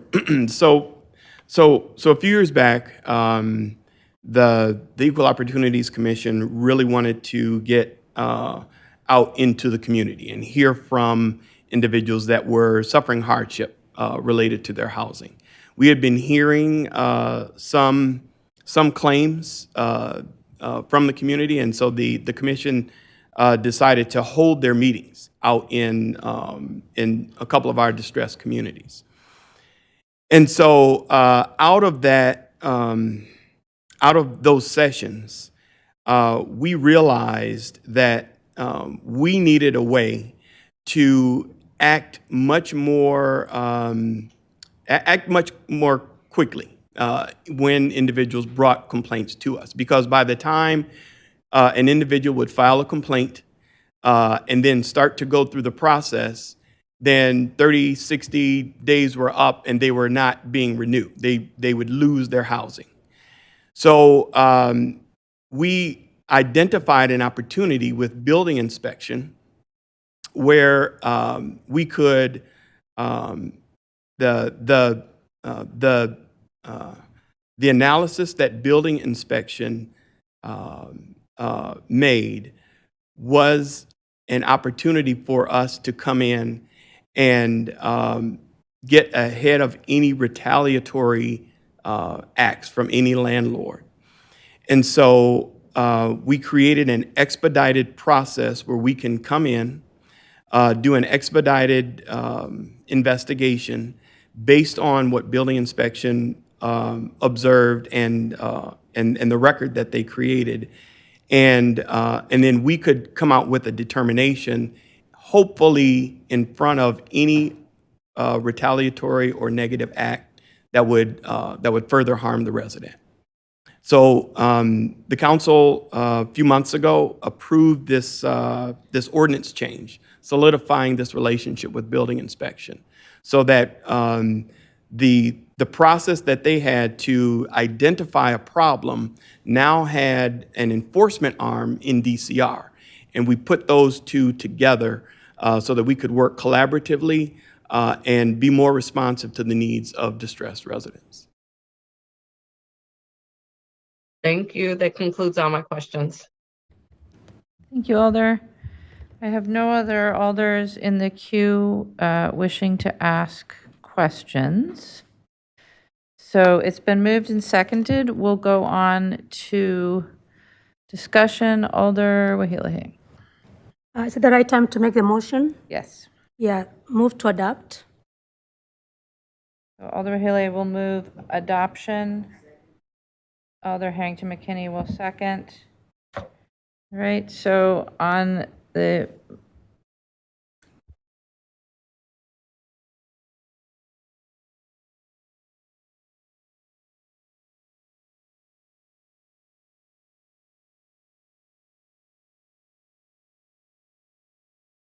right, so we'll treat that as a substitute motion. Is there discussion? Alder Wahila, do you wish to speak to the substitute motion? Yes, Madam Mayor. Just what I want to say is two statements. One is the need versus the want, and the message versus the messenger. We have heard from Norman numerous times about the need of this budget amendment, providing protection, providing education, which is very vital to our city. And we have heard from two people who talked about today the need of this amendment. As per Norman, as you know, the Department of Civil Rights leads equity work in policies by advising city departments and cross-agency work teams to develop equitable solutions for internal city practices and community-facing policies. This includes new policies options to provide more timely and comprehensive solution for residents facing urgent housing concerns and employee facing adverse action in the workplace. Additionally, the Town of Madison attachment has added to the increasing demand, all in city protected class, for harassment, discrimination, complaints in the areas of housing, public accommodations, and employment. Town residents have been seeking services from DCR more intensively over the past few years. The addition of new city residents and employees will outstrip our current capacity without additional resources. We are already experiencing heightened levels of internal and external complaints due to more expansive coverage of our policies and post-pandemic return to work. As Norman said, we are requesting this money so that they can continue the work. We have heard that there's numerous backlog of cases, and that can be very detrimental to our city. So I hope you will adopt this motion. Thank you. Thank you, Alder. I have no other alders in the queue. Oh, now I do. Alder Benford. Thank you, Mayor. Sorry.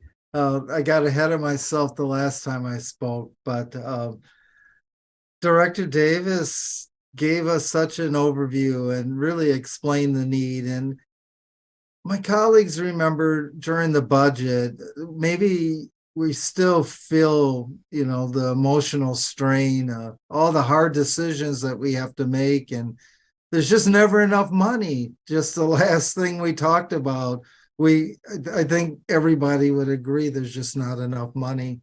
But here we are, we're out from the budget, and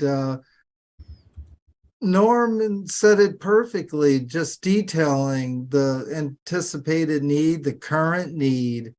And when we talk about whether it's equity, most of my colleagues, Mayor, I think they know we probably have the most protective classes than any other municipality. It's a big deal to us. For a long time, it's been a big deal. So who's protecting our most historically marginalized people? And for many years as a social worker, the only recourse, so many people I serve couldn't afford an attorney when discrimination comes up, whether it's housing or work or public accommodations, the list goes on. So here we have an opportunity. The last conversation was very notable. I really applaud the fact that we recognize that there's needs in our community.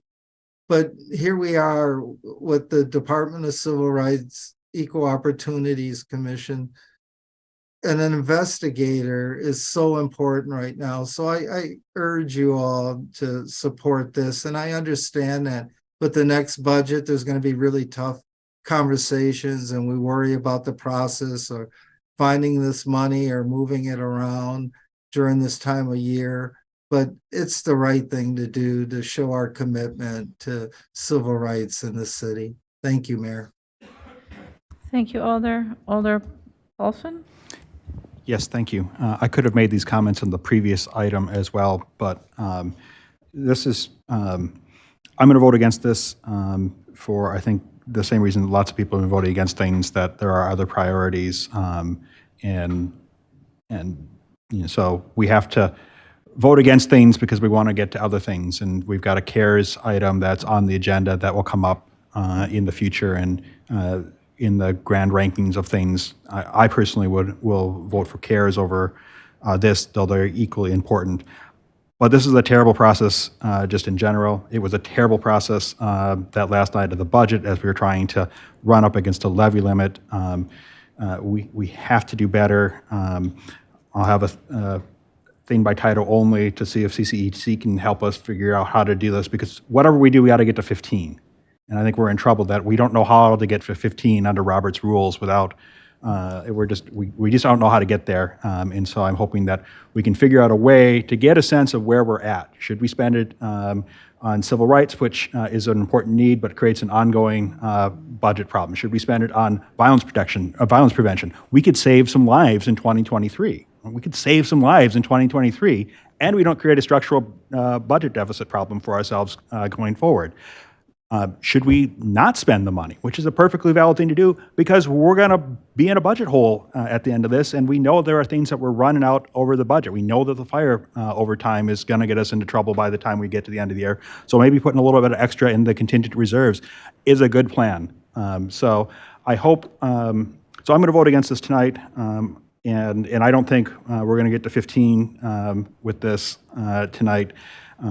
I don't know what's going to happen with CARES. I'm hoping that our colleagues on CCEC can see if we can figure out a way to get us forward. Otherwise, we're going to spend the next 3 meetings, and then the next council is going to spend the next 20 meetings of 2023 as they keep not being able to get to 15 votes. But there's always some need. There's $90,000 sitting there.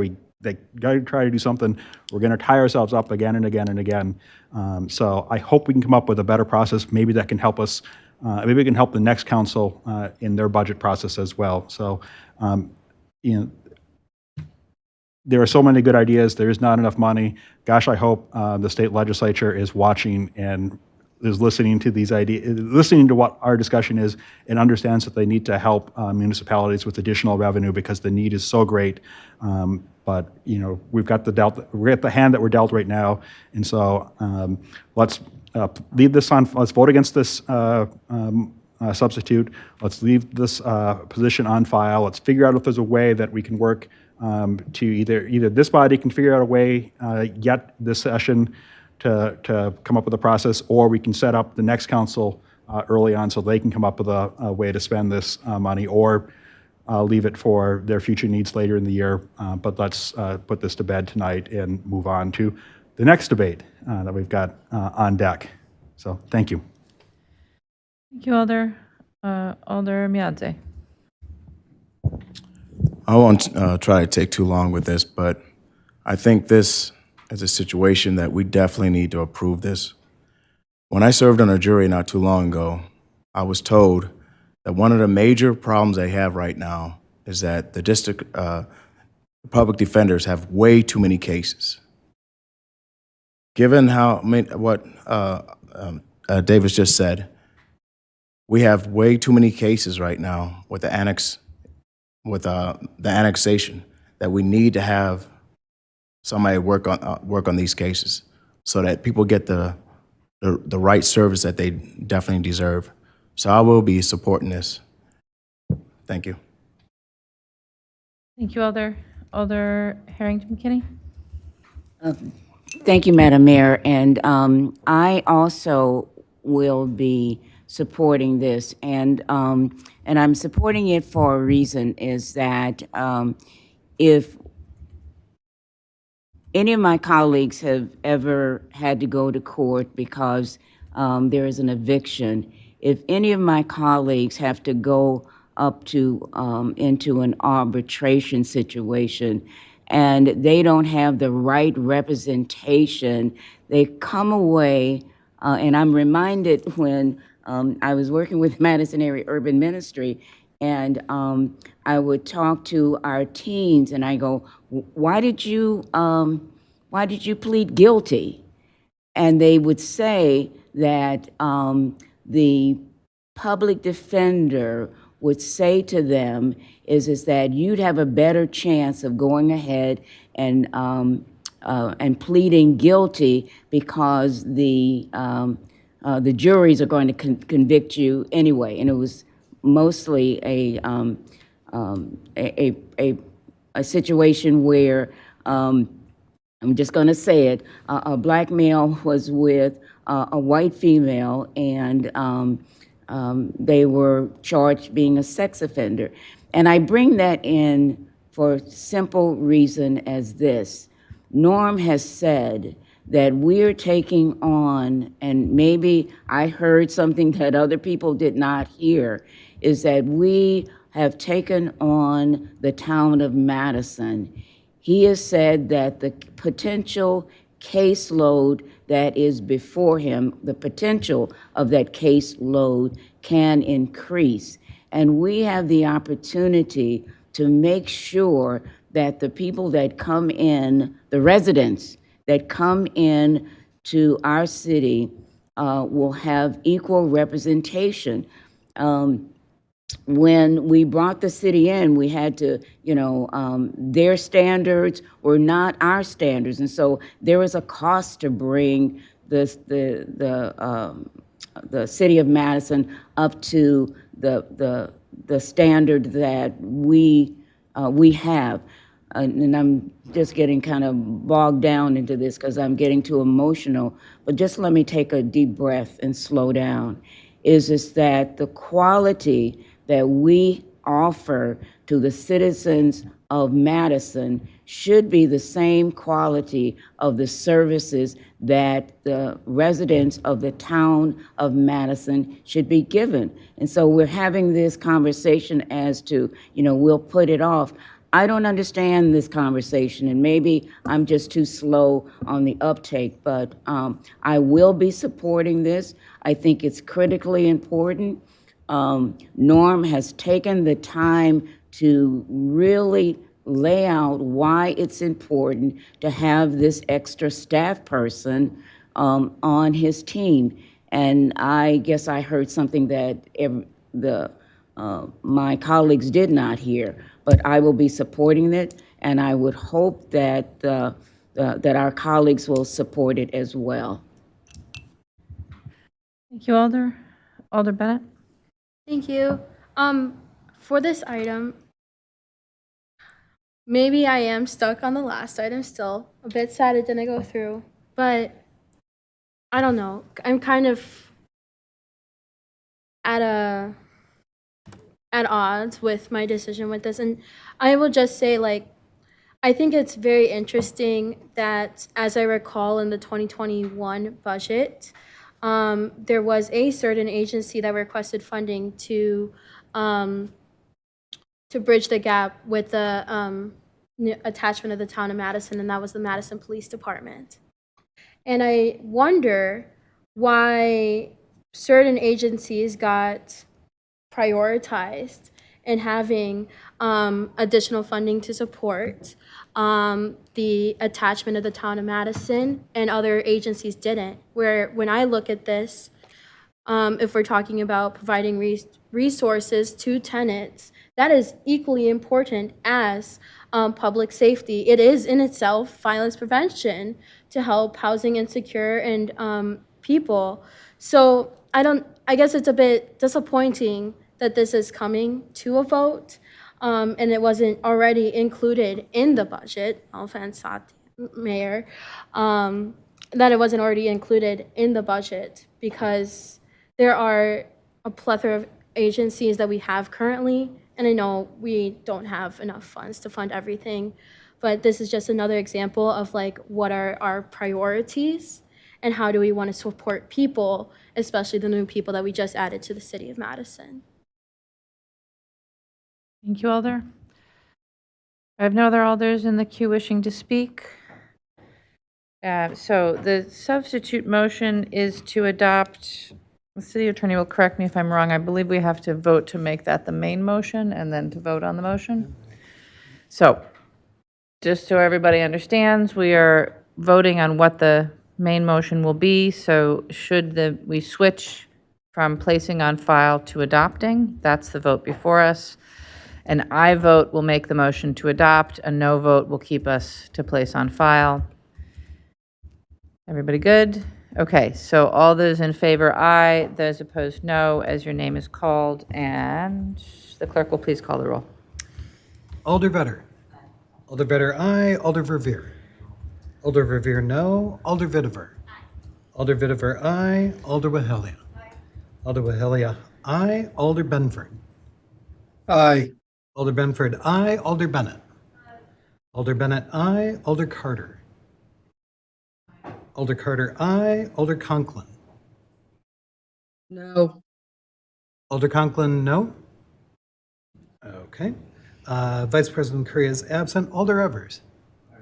Alder Evers, aye. Alder Figueroa Cole. Alder Figueroa Cole, no. Alder Foster. No. Alder Foster, no. President Furman. President Furman, no. Alder Harrington McKinney. Alder Harrington McKinney, aye. Alder Heck. Alder Heck, no. Alder Madison. Alder Madison, aye. Alder Miadzi.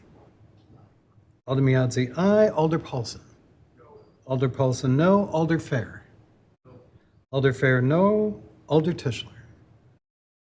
Alder Tischler, aye. 11 aye. 8 no.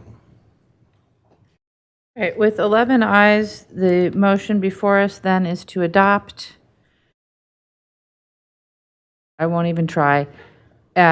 So all of those in favor of adoption, aye. Those opposed, no. As your name is called, then the clerk will please call the roll. And I'll remind you, it's a 15-vote item. So the motion before us is to adopt.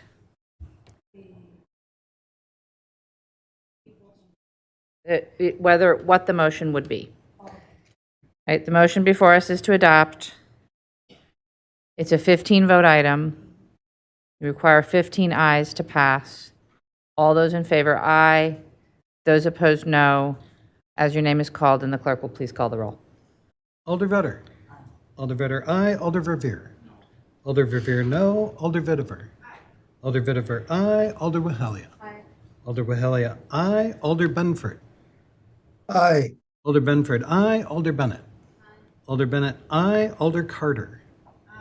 Alder Carter, aye. Alder Conklin. No. Alder Conklin, no. Vice President Curry is absent. Alder Evers. Alder Evers, no. Alder Figueroa Cole. Alder Figueroa Cole, no. Alder Foster. No.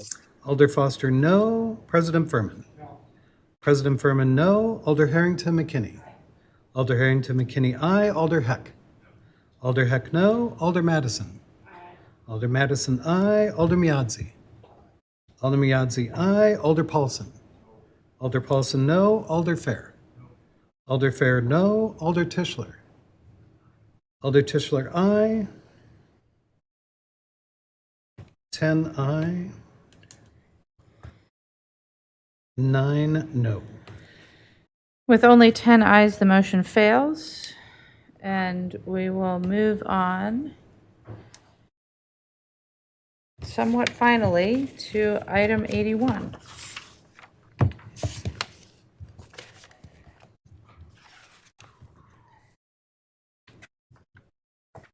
All right, Alder Paulson? A motion for a 10-minute recess. A 10-minute recess is moved by Alder Paulson and seconded by Alder Bennett. Is there any objection to recording unanimous vote in favor? Seeing no objection, we will be back at 10:39, and we are recessed.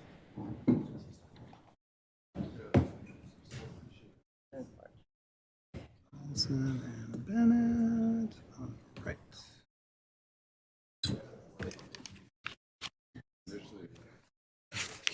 Okay.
We're about 1 minute out.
All right, if we could have the alders on the Zoom, there you are, thank you very much.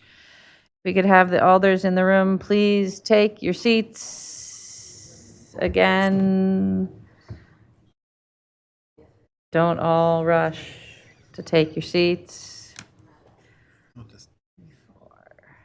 6, 7, 8, 9, 10, 11, 12, 13, 14, 15. All right, and we will ask the clerk to call the roll.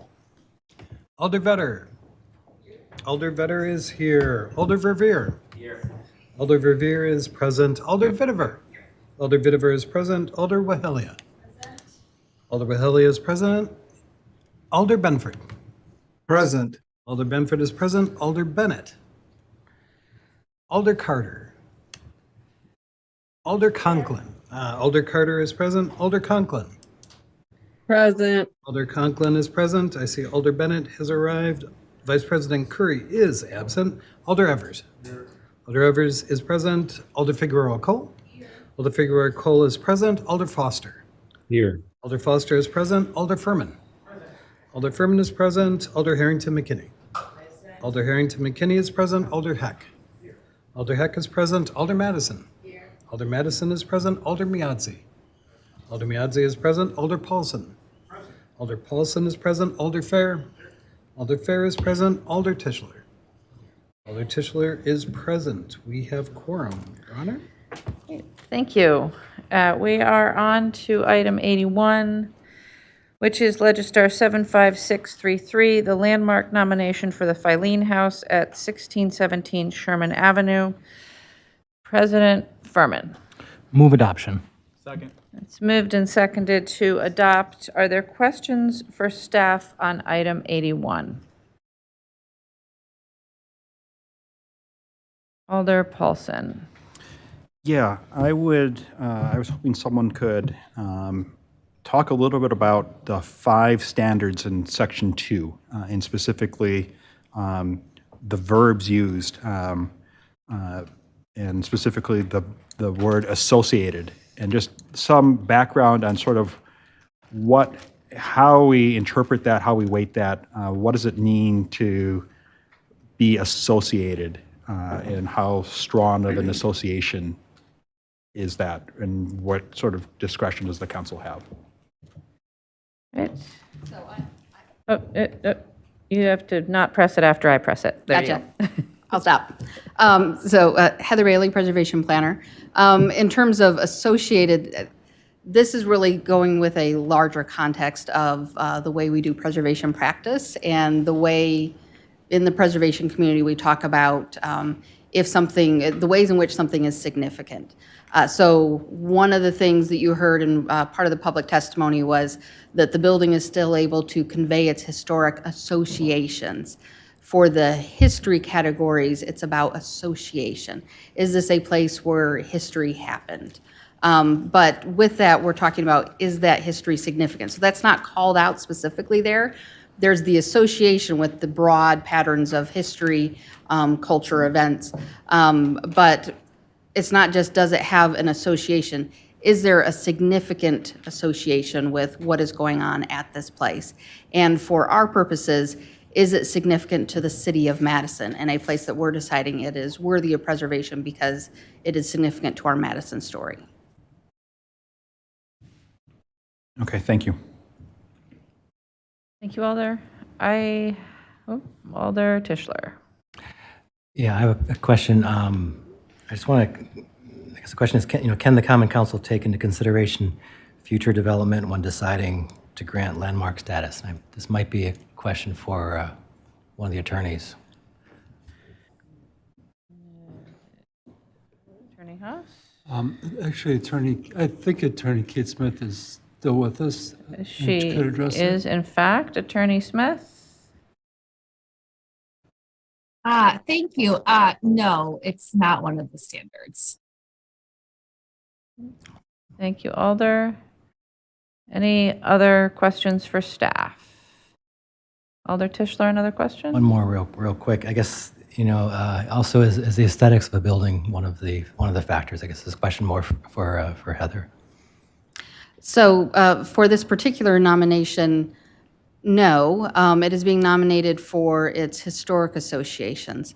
One of the possible categories for designation would be about its architectural significance, but that is not a case that is being made within this nomination about it being architecturally significant.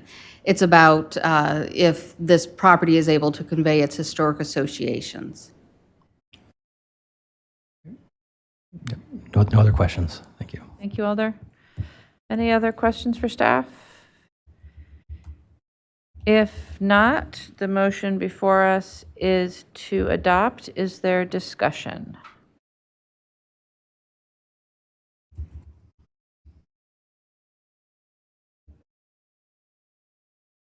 That's all right.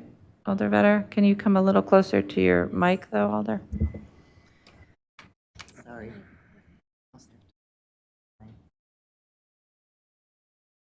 Just 1 second. My chair, wheelchair is not operating in this. Can I pull her mine? Either one. I can come over, but okay, this is fine, thank you. I make an alternate motion to place on file without prejudice. Is there a second? All right, so an alternate motion to place on file without prejudice. And Alder Vetter, do you wish to speak to the motion? I'll let someone else begin since I can get myself situated. I know that Alder Heck and Alder Benford have done a lot of investigation into this far more than I, because I just got in the council recently. So I defer to them to ask some questions, and then I'll come back, or speak on the motion, and I'll come back. Thank you, Alder. Is there any discussion then on the alternate motion, which is to place on file without prejudice? Alder Heck. Thank you, Mayor. Honestly, I probably would prefer just placing this on file because I think it kicks the can down the road. But I think this is a good compromise, and I won't go into great detail about why I think placing it on file without prejudice is appropriate. But I'll say that as opposed to approving the recommendation, I will say that I really think it's a judgment call. The language of the ordinance includes, I think, a lot of words that are subject to interpretation, and it includes that council may and that landmarks may declare something a landmark based on a nomination. It doesn't say that we must. And I also believe that the historical significance standard is subjective, and I judge that this property is not particularly significant compared to others that we've declared landmarks.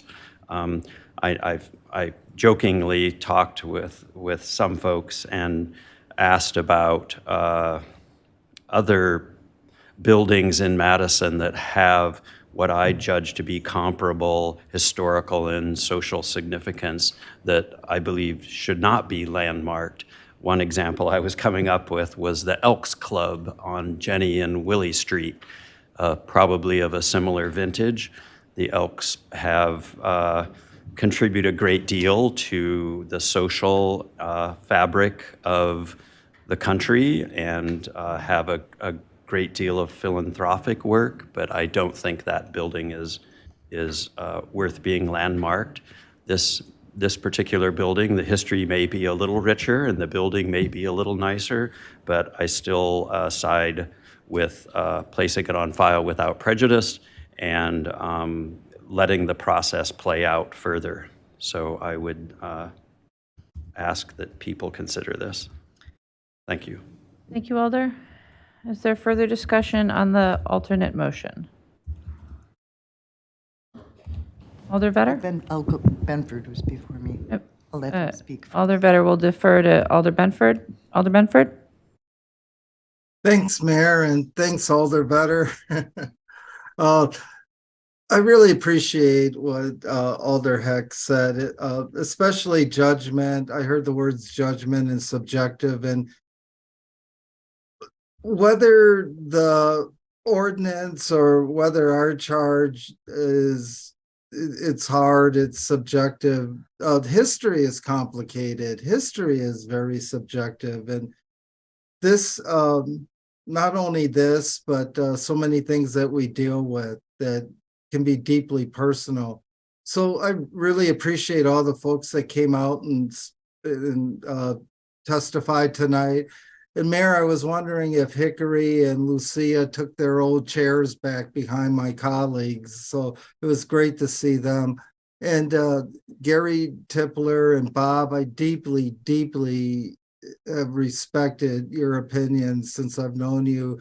And I really appreciate the nod to the Miller and Carmichael and other Black first settlements in Madison. I really do. And I hope we can continue that conversation. But I have to be really honest, Mayor, throughout that, as I was thinking about that, that if the descendants of the Millers and Carmichaels had the collective wealth of CUNA credit unions and other credit unions, then we wouldn't be talking about them tonight.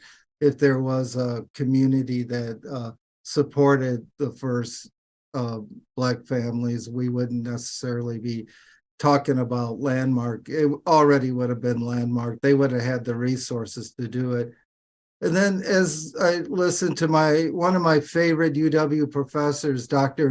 Nesper, and he did, I thought, really eloquently talk about what the exterior, what the building meant, and just more about the whole context of living in community.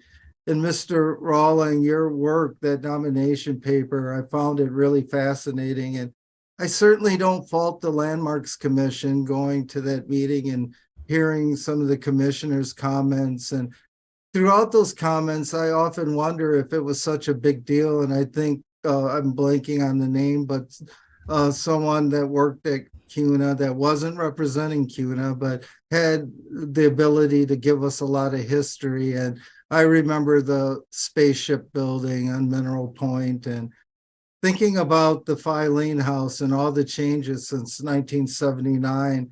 I realized that these histories are important to these folks. So I'm not here to dismiss that. I'm not here to argue that. But I'm going to tell you, as a member of the council, as one of 20 members, I wasn't compelled. I didn't find that history that important.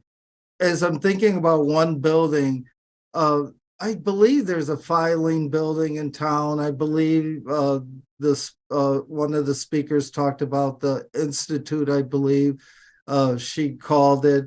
There's a park across the street called Filene Park. We're not here to talk about any development. We're just here to talk about this building and if it should be landmarked, but there is other ways. And the testimony seemed to center more around the credit union movement. And as a member of 2 credit unions, I should disclose that it is a big deal to me. And I certainly can appreciate that history, but I believe, if I'm not mistaken, Mr. Filene never was in that building. I believe Mr. Filene died in 1937, maybe I'm wrong. I believe that in Colorado, before they came here, that there's other indications to honor this person, which I think is notable. But I just, in my heart, I feel that throughout the conversation, if CUNA Mutual said this is a big deal to us, and we heard lots of testimony, and I understand a comment from Landmarks, one of the commissioners is right, that their charge is to decide what's best for the city, and who cares if CUNA weighed in on it? I'm paraphrasing, but that's what I took away from it. But to me, that is a big deal, that should be. So there's just isn't a park enough. If they ever do build a new development, whatever that looks like, if they put a road that connects Sherman to Fordham, call it Filene Lane, isn't that enough? And can't we continue to talk about the rich history of credit union movement without saddling it to this one building? I'm just not compelled. Thank you, Mayor. Thank you, Alder. Alder Tischler? Yeah, thank you, Mayor. I just want to, I serve on the Landmarks Commission. The mayor appointed me to that role. And I stand by the decisions that my colleagues and I made on that commission. And I also want to thank the people who spoke. I think that I learned a lot of history from not tonight, but also from the earlier discussions with the Landmarks Commission. It's unfortunate that we have not added a building structure to as a landmark status. I hope we don't spend another 10 years. But I do understand the motion here, and this may be a compromise. I also want to just make a quick note of the developers, the nod to the past a bit with the council ring. I appreciate that, but it's again. I'm somebody who wants to see the building go forward. So, but that's it. That's all. Thank you, Alder. Alder Madison? Thank you, Mary. I just had to help clarify, putting it on file and the process afterwards. Put on file, next steps. So, Alder, the motion is to place on file without prejudice, which means that the council does not want to adopt the motion, but that someone, an alder, could bring it forward again for a future vote without having to wait. Thank you. Alder Paulson? Yeah, I can sort of feel what the room feels like, and so I'm not going to belabor this. So I just want to make 2 real quick points, maybe 3 real quick points. First, I actually think my preference would be to deal with this nomination. I think that's what the ordinance lays out. If you read it, it's the Landmarks Commission makes a recommendation, and then the ordinance is that the council shall vote to declare it a landmark or to decline to declare it a landmark. And so I actually think that we should probably dispense with this rather than placing it on file, but I'm willing to lose that one. But I think we're just going to place it on file. I think looking at the criteria and looking at the nomination materials, and I've thought a lot about this, I don't think it meets Section 2B notability or associated, that it's notable because it's associated with President Truman. I don't think that was incidental, and I don't think it rises to that occasion. I think that there may be an argument that it's associated with the credit union, and the credit union is a significant part of Madison, and I think that we could potentially have that discussion, and that there is maybe something here. I'm not sure it rises to the historic significance of the word associated that Director Bailey talked about, and that it maybe shouldn't be a landmark, but I think that there is some there, and it's something that we could discuss at a future point. And then finally, I want to thank everyone who came out to testify. I know that a lot of people wrapped up a lot of issues around one just because of the timing and the nexus and all the competing priorities. I want to thank so I thank everyone who came out and testified about where they think Madison should go as a city. I want to especially thank the authors of the people who provided testimony. I want to thank John, who wrote a really great report. I didn't expect when I applied to be an alder that part of what I would get out of this experience is a history of the credit unions, a history of the early Cold War and President Truman's early plans, Madison's significance in some of these. And so it really was a great lesson. And so for all the people who opposed this and said that this is just a delaying tactic or whatever, I really would encourage you to read. It's only a couple of pages and some photos. I really would encourage you to read the nomination. I think you'll, if you love Madison, you will get something out of it. Even if it's, even if you don't think it should be landmarked, I'm glad that we have that history now collected, and that we'll have some maybe opportunities to continue to think about how this is part of the Madison story, the park across the street, potentially a nod to it in the development. I would still encourage the developers, as a matter of principle, we are interested in reuse and to continue to examine possibilities for reuse of the structure when you bring this forward. But we're already late. I thought we were going to go later, which is why I moved for a recess, but feels like maybe I'm just talking and stopping us from dispensing with this. So I will, again, thank everyone who participated, and I will end my comments there. Thank you, Alder. Alder Fetter?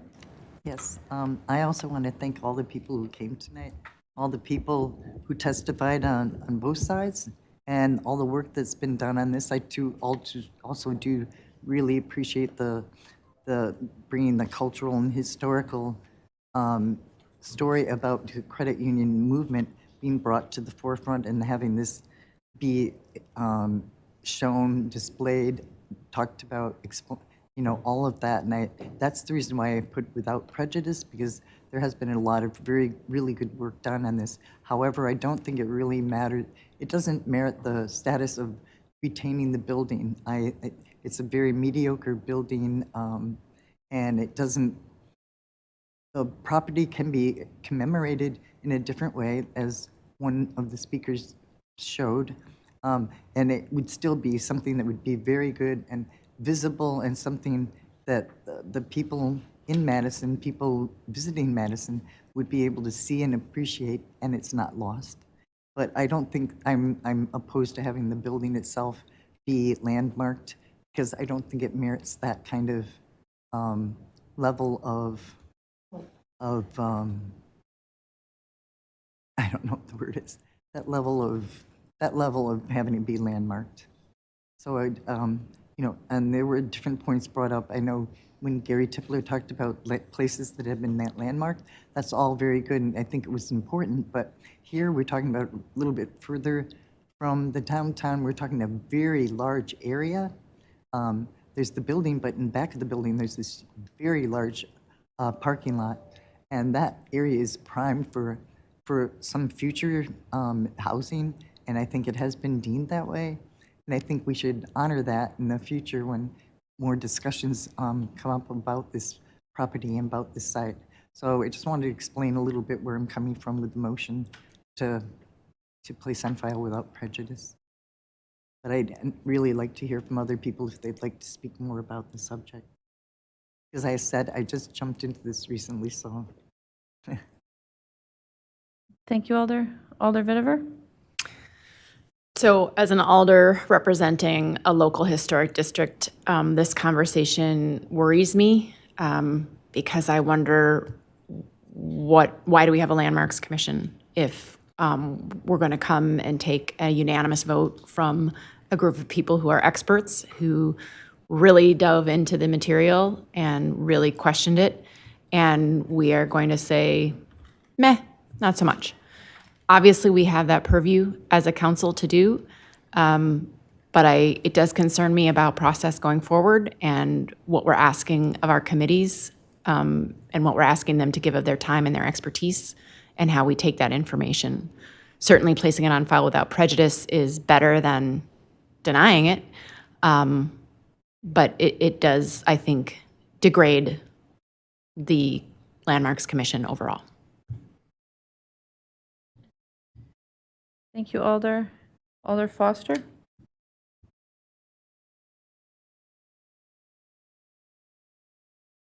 Thank you, Mayor. Yeah, I guess I just wanted to speak. I'll support this motion. I would also prefer to just place it on file. I think that is what's asked of us in the ordinance, is to make a decision and not just bring it back. But I'm not going to object if that's where we're headed. But I did want to just speak to this question of, why we have a landmarks commission and the way the ordinance is structured. And I think one thing for a future council to really think about is I think that the current ordinance is really lacking, and that it's only describing the criteria for what might lead to a landmark designation, but it's actually seems to be completely silent on the other side of the coin, which is what's the loss of designating something a landmark. Alder Vetter just spoke to that this property, the size of the property, the size of the building, these things are real consequences of a designation, and they're different depending on the size of and location of the building, the cost to repurpose, et cetera. And none of that, as I read it, is really in the ordinance. And so we're not really asking our Landmarks Commission to do some balancing act of how big of a historical significance is it, and what's the cost of sort of maintaining that structure and preventing redevelopment uses. And I expect that, because at the end of the day, it does come to the council, and we aren't actually just supposed to answer the question of, does it have historical significance? But our job is actually decide whether we're going to designate it a landmark or not, that we are supposed to take that into consideration in our decision. But I think the way that the ordinance is structured, it really sets up some, I think, poor expectations that if a case can be made of historical significance, that should be the controlling factor, and that somehow we perhaps shouldn't be considering the impact of that designation. So I just want to put that out there, because I know this is a complicated topic, and there's a lot of people that are frustrated about this, but I also feel like what's behind a lot of the decisions of the alders on the Common Council tonight is this something that's not really listed in the ordinance. And I think we might be setting ourselves up for future frustrating conversations if we don't have some more direct conversations about the give and takes when we are considering historical designation. Thank you. Thank you, Alder. Alder Figueroa Cole. Thank you, Mayor. I don't want to repeat what Alder Foster said, but as someone that also has gotten a lot of heat lately regarding landmark designations and protections, at the end of the day, I said this before and I will repeat it again, I will work with anybody from the landmark committee or whoever to actually fix up the ordinances, because their interpretation is, there's a lot of room there for interpretation. They are not strong enough on that regard. I have been on a couple of the meetings for the Landmark Commission, and even the members themselves are saying that the ordinances are not strong enough for them to make better decisions.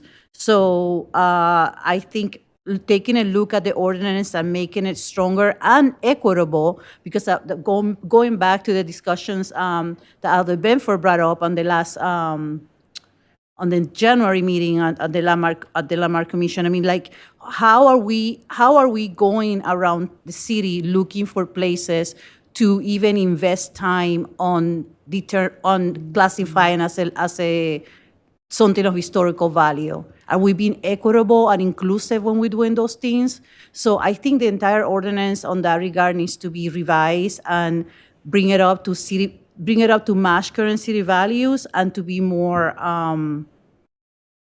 straightforward. So I will support putting this on file without prejudice. Thank you. Thank you, Alder. I have no other alders in the queue wishing to speak. So the motion before us is an alternate motion. The vote we're about to take is, again, to decide whether or not you want this to be the main motion, right? So do you want the motion to place on file without prejudice to be the main motion? Regardless of the outcome of this vote, we'll be taking another vote immediately after. So the motion before us is to make place on file without prejudice the main motion. All those in favor, aye. Those opposed, no. As your name is called, and the clerk will please call the roll. Yeah, Alder Vetter. Alder Vetter, aye. Alder Verveer. Alder Verveer, aye. Alder Vetiver. Alder Vetiver, no. Alder Wahelia. Alder Wahelia, aye. Alder Benford. Aye. Alder Benford, aye. Alder Bennett. Alder Bennett, aye. Alder Carter. Alder Conklin. Can you come back to me? Certainly. Vice President Curry is absent. Alder Evers. Aye. Alder Evers, aye. Alder Figueroa Cole. Aye. Alder Figueroa Cole, aye. Alder Foster. Aye. Alder Foster, aye. President Furman. Aye. President Furman, aye. Alder Harrington McKinney. Alder Harrington McKinney, aye. Alder Heck. Alder Heck, aye. Alder Madison. No. Alder Madison, no. Alder Miadzi. Alder Miadzi, aye. Alder Paulson. Alder Paulson, no. Alder Fair. Alder Fair, aye. Alder Tischler. Alder Tischler, no. Alder Carter. Alder Carter, no. Alder Conklin. Aye. Alder Conklin, aye.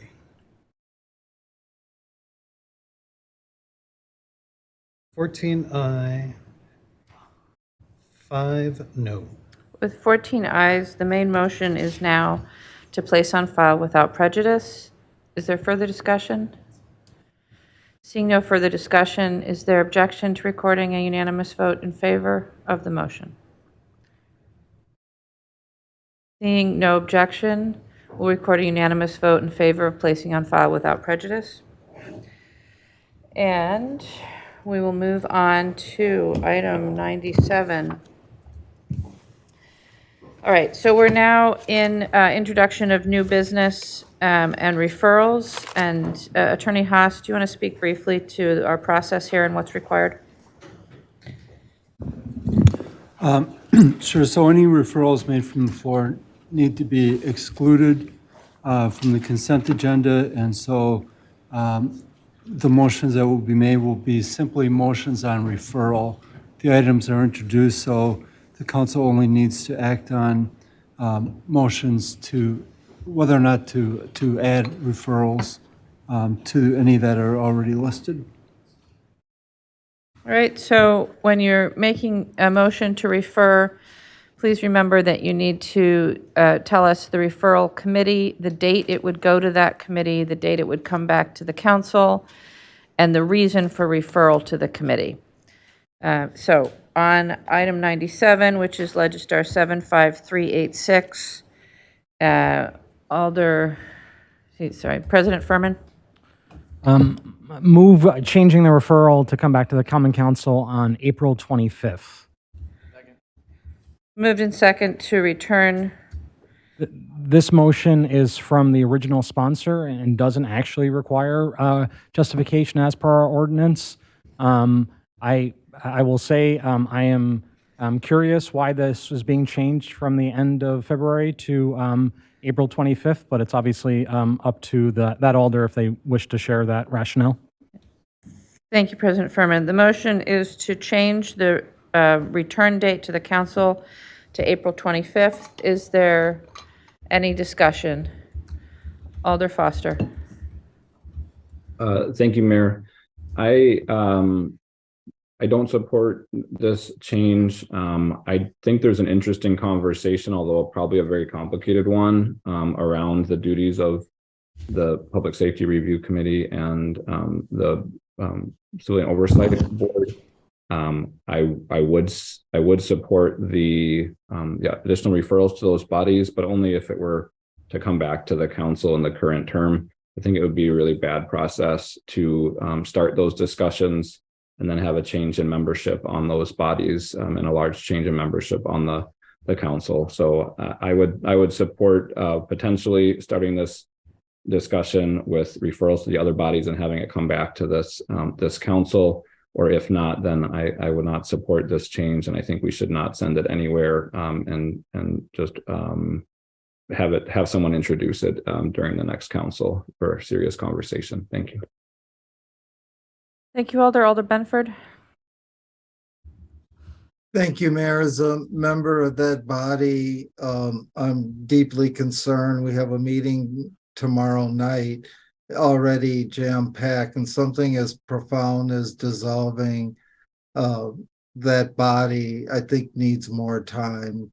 I think we'll get into conversations down the road why the sponsor put this forward, but I think there should be much more time for public input about this, especially within that body. So I certainly understand the need to get this done before the next council comes, but the reality that comes, that's kind of a kick in the chops to get that tomorrow night. Thank you, Mayor. Thank you, Alder. Alder Bennett? Yeah, kind of off of Alder Benford's previous comments. I was wondering, is it possible for us to change the date for when it would come to PSRC? Just because, as what? We aren't on that yet, Alder. Sorry. That's the next item. Oh. That'll be the next motion. Oh, okay, I see. Never mind. Yep. Thank you. I have no further alders wishing to speak. The motion is to change the return date to April 25th. Alder Foster for the second time. Yeah, more of a point of order, Mayor.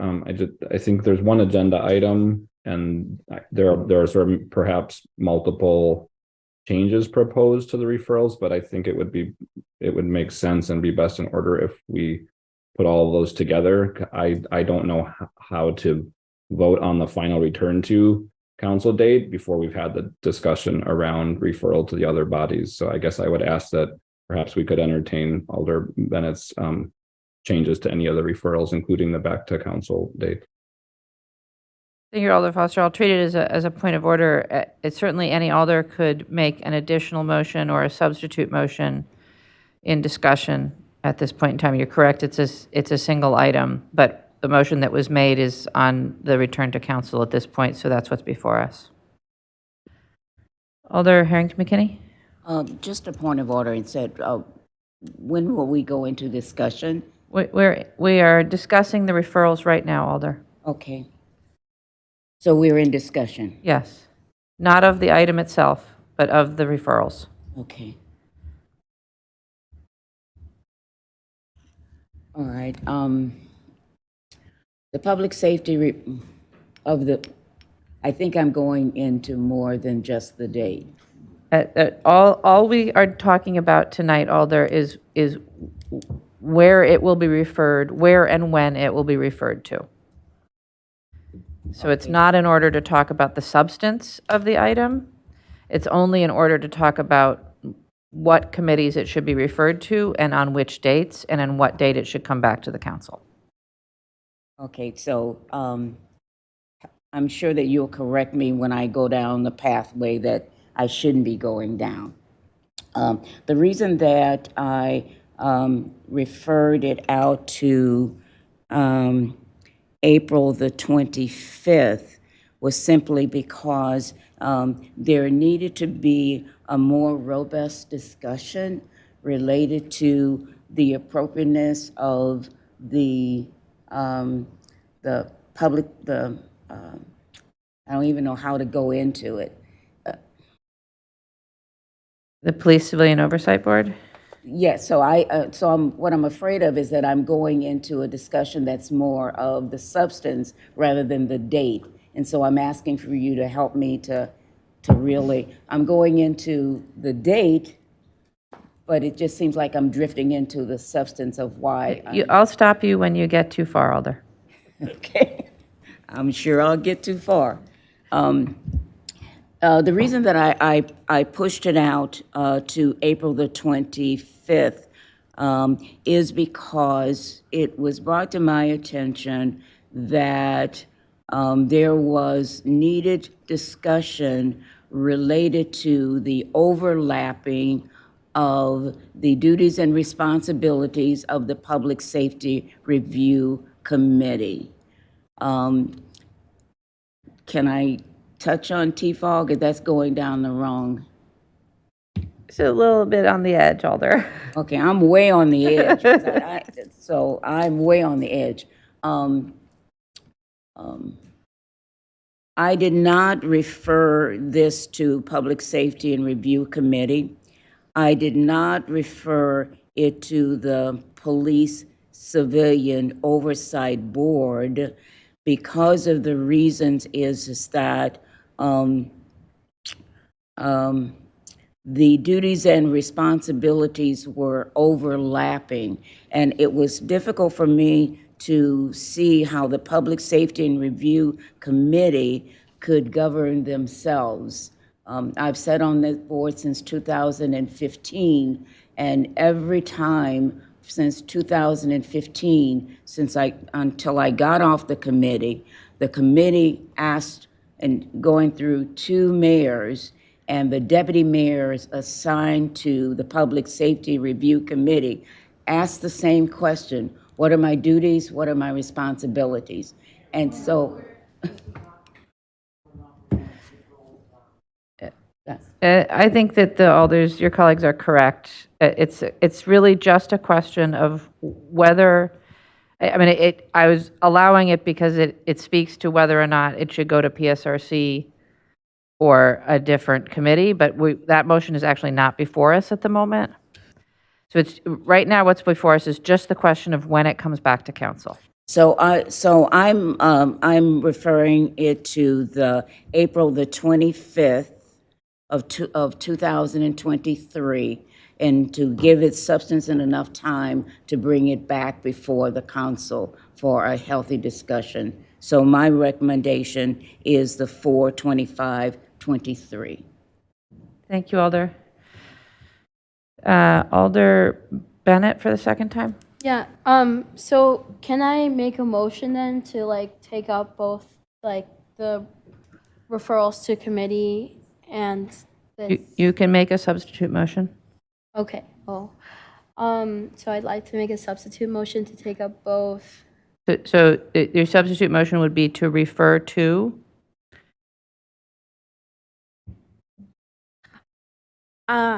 Okay, my substitute motion is to refer to, no, I'm confusing myself now, because the second item is about the referral. What committees would you like it to be referred to, on what dates, and why? Okay, I see. Referral to the Public Safety Review Committee at the March 8th date. And the Police Civilian Oversight Board at their meeting on March 23rd. And that reason is behind this referring out to April. And as aforementioned by Alder Benford, this is a very important item that needs, public input. And I don't think PSRC itself is ready to take up this item already tomorrow. And the committee would need more time itself to organize itself. In the same reasoning for the Police Civilian Oversight Board, to have more time to flesh it out and take up this item. So, Alder, is that include then returning to the council on 4/25? Yes. Okay.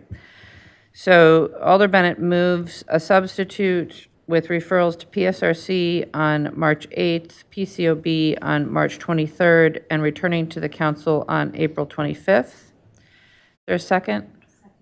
That's moved and seconded. Is there any objection to, we have all sorts of people in the queue here. Is there objection to that being the main motion? Yes, Alder Heck objects. Okay, so what's before us? Refrain from using adjectives. At this point in time, is the substitute, the question of whether Alder Bennett's substitute will be the main motion or not. On that question, Alder Paulson, you were next. Yeah, I'm not sure how we're going to dig ourselves out of this one. The return date is incredibly problematic. We can't dump this on a new council on the 25th. I mean, I can't imagine anything. Yeah, I mean, this is their second meeting. They won't know what committees are on. I mean, this is, if we're going to give this to the new council, we got to give it to them in like June, so they can, figure out where things are and have a little bit. So, I guess I would urge us to vote this one down and maybe take a shot at a second one, second set of dates here. Maybe either something that we're going to try to tackle in this term, or else something that we're just going to set aside and let the next council take up on a time frame that works better for them, with something that's going to be as difficult and controversial and just tricky to deal with. So I would urge us not to take this one up, and let's take another crack at some dates here in just a second. Thank you, Alder. I would just say out into the universe that it's always possible to withdraw a motion. Alder Foster. Thank you, Mayor. Yeah, I also will not be supporting this. I was working on alternate dates that would put the whole series of events into the next term, but quite honestly, I don't even think that makes a lot of sense. I think what I'm going to be advocating for in this series of motions is to not make any changes to it, leave it as it is, where it is just due to come back to us at our next meeting where we can take action on it. Don't refer it to anybody right now because it's premature. We don't have the time to deal with it. So I'll be voting no on this, as well as the underlying motion to just leave the introduction stand as it is. Thank you, Alder. President Furman? Thank you, Mayor. I appreciate what Alder Bennett's trying to do here. I appreciate that there's actually defined some sort of process and doesn't just come back to the council. But I couldn't agree more with my colleagues pointing out that dropping this on the lap of the new council a week in is a mistake. I actually think this is probably a process, frankly, because this is something I talked to other alders about before I saw this even show up. This is going to be a process that's going to take a while. And going to take discussion and trying to figure out how to dissolve this and where the responsibilities go. So I think these dates are wrong. And so I won't support this. I'm probably inclined to do what Alder Foster said, which is no referrals, just come back to our next meeting and place it on file and let the next council figure out the process. I think asking a new council to deal with something very quickly about dissolving a committee without giving them any time to actually talk about what that means and what happens is a huge mistake. So I will not be supporting this. Thank you, Alder. Alder Fair. Yeah, I would just say I agree, and it seems like in the future maybe this is something that would be appropriate to start at CCEC. I'm not making that motion now, but that seems like the appropriate place as kind of the organizing executive committee of the council. Just have that conversation and then move it on from there. Thank you, Alder Fair. I just say into the universe that once upon a time we could just introduce things, not have debates about referral. Alder Bennett. Oh, thank you. I was going to wonder when it's come back to me so that we could withdraw the motion. Bennett would like to withdraw her motion. Is there any objection? Seeing no objection, the motion is withdrawn. We're back to the main motion, which is returning to the council on 425. Alder Harrington McKinney, you're next.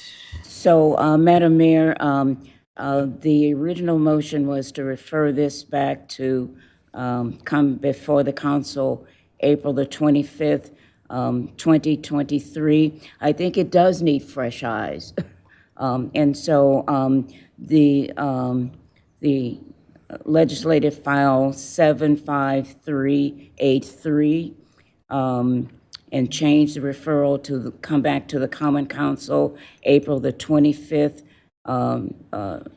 2023 allows fresh eyes to look at this, boards, committees, and commissions, specifically for the Public Safety and Review Committee. Thank you, Alder. Alder Paulson. Yeah, I'd like to make the motion that Alder Foster suggested, which is to change the referral date to February 28th back to the council and no other referrals. So Alder, yeah, okay, I guess that is in order. Is there a second? Yeah, so moved and seconded. The substitute before us now is to return to the council on February 28th with no additional referrals. Alder Wahile. Yeah, my question is, since we are entertaining to dissolve, isn't it fair to have this discussion at the Public Review Committee? Alder, I hope that's a rhetorical question. I mean, yes. So either we have to maybe refer for future meetings, or maybe just put on file without.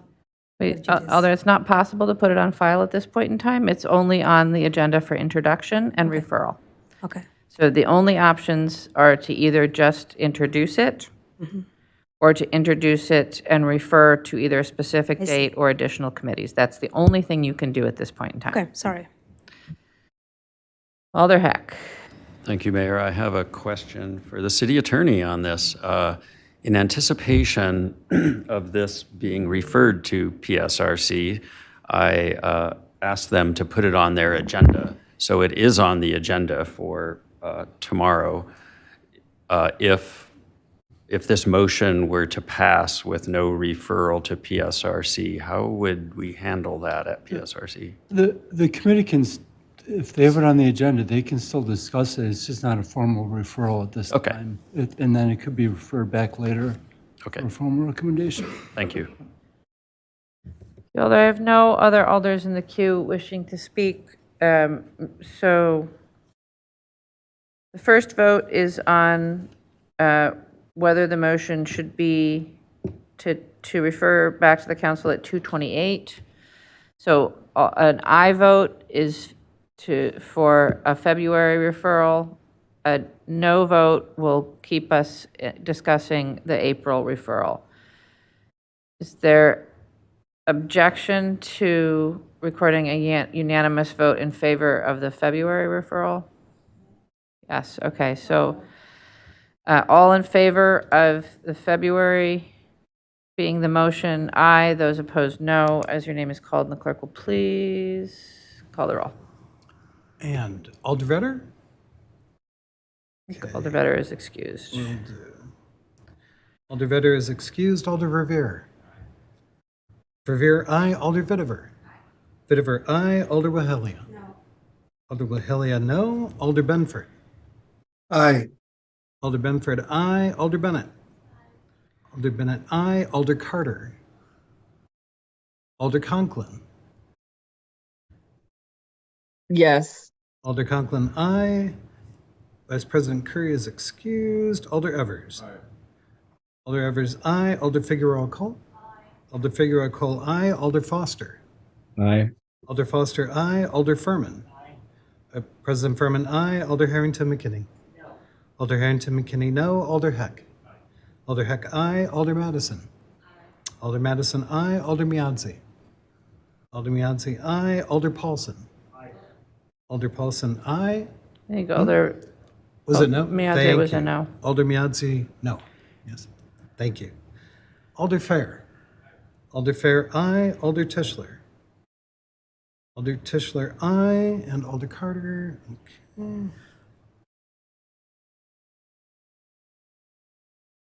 Thirteen, aye. 3, no. Right, with 13 ayes, then the main motion is to introduce and refer to the Common Council of 2/28/23. Is there objection to recording a unanimous vote in favor? Alder Harrington McKinney and roll call has been requested. All those in favor of roll call has been requested. Okay, would it be sufficient, Alder, to record the 3 no votes? A roll call has been requested. That's in order. All those in favor of the motion, aye. Those opposed, no. As your name is called, and the clerk will please call the roll. All right. The motion is to refer to the Common Council meeting of 2/28.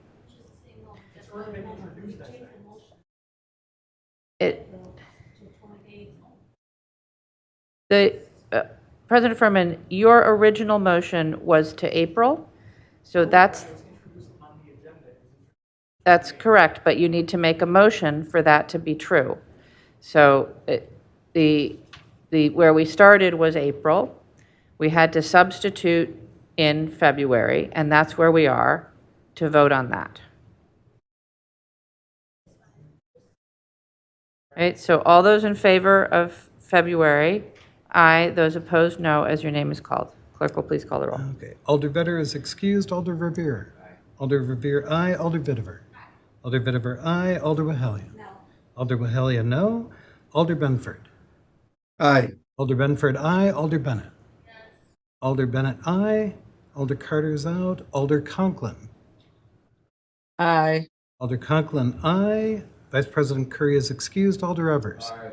Alder Evers, aye. Alder Figueroa Cole. Alder Figueroa Cole, aye. Alder Foster. Aye. Alder Foster, aye. President Furman. Aye. President Furman, aye. Alder Harrington McKinney. No.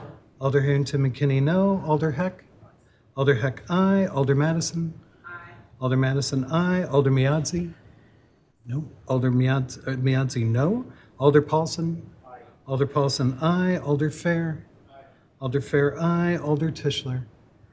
Aye. Alder Tischler, aye. 14 aye, 3 no. All right, with 14 ayes, that is adopted, and that referral is, so that it will come back to the council on 2/28. Just let the clerk know that Alder Carter is here on Zoom now. Will do, thank you. All right, so then item 98, Legistar 75678, President Furman. This is Alder Wahilier, if she wants to make the motion. Alder Wahilier. Thank you. Madam Mayor, I would like to re-refer to Board of Health, Madison 3-1, and then Common Council 321.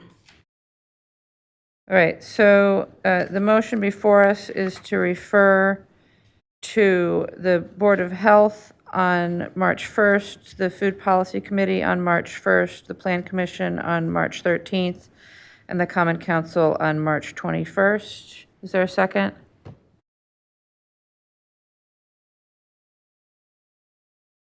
The motion will fail for a lack of a second. Alder Carter? I did say second. Okay, didn't hear you, I'm Alder. sorry. Nope, that's all right. All right, so Alder Wahilier will move, and Alder Carter will second those referrals. Is there discussion? Alder Foster? Thank you, Mayor. If my colleague could provide the reason for the referral, please. Thank you, Alder Foster. I'm sorry. Alder Wahilier, could you just articulate the reason for referral to Board of Health? Thank you. Based on the ordinance, it's asking to increase to have more chicken in, and it needs the Board of Health to discuss that. There's a lot of health implication having more than 4 chickens, which is more, it's like 10 to 15, I don't know the numbers, but I think it can have an implication of our health, so I'm just referring to the public health. Thank you, Alder Bitiver. I believe the Alder also recommended Food Policy Council. Was that part of the recommendation? It's It's so that's part of the underlying introduction. So that was already in there? That It was was not already an in issue? there. The additional referral is just to Board of Health. Okay. What's on the agenda is Plan Commission, Food Policy, Okay. and back to council. Just for the, I do not think it should go to food policy, but that's okay. Thank you, Alder Foster. Thank you, Mayor. This is not a huge deal at the end of the day, except just sending stuff to committees where we're really not going to get good information. This is a zoning change. That's why Plan Commission is the lead. I did elect to refer it to the Food Policy Council, since this is the rationale behind this is primarily around local food access. There's no touch point for public health in the zoning ordinance that is being proposed here. There is a touch point with public health in Chapter 7 that requires public health to respond to any complaints of unsanitary conditions, but that does not change in any way with the proposed ordinance. So I don't think we would get any meaningful feedback from the Board of Public Health. And I think it would just be a waste of time, not to mention that it will have then 2 referrals to do 2 different committees on the same night, making it impossible for members of the public to share their comments at both bodies. Thank you, Alder Fair. Yeah, just I agree. As the member of the Board of Health, I think the board will look at this item and say, why? What are we talking about? So I don't think it should go to the Board of Health. I have no other alders in the queue wishing to speak. The motion is to refer to the Board of Health, to add an additional referral to the Board of Health on March 1st. Is there objection to recording a unanimous vote in favor? Alder Foster objects. Would it be sufficient? I'm sure it would not be sufficient. All those in favor, aye. Those opposed, no. As your name is called, the clerk will please call the roll. Alder Vedder is excused. Alder Verveer. Alder Verveer, no. Alder Vitiver. Alder Vitiver, no. Alder Wahelia. Aye. Alder Wahelia, aye. Alder Benford. No. Alder Benford, no. Alder Bennett. Alder Bennett, no. Alder Carter. Aye. Alder Carter, aye. Alder Conklin. No. Alder Conklin, no. Vice President Curry is excused. Alder Evers. No. Alder Evers, no. Alder Figueroa Cole.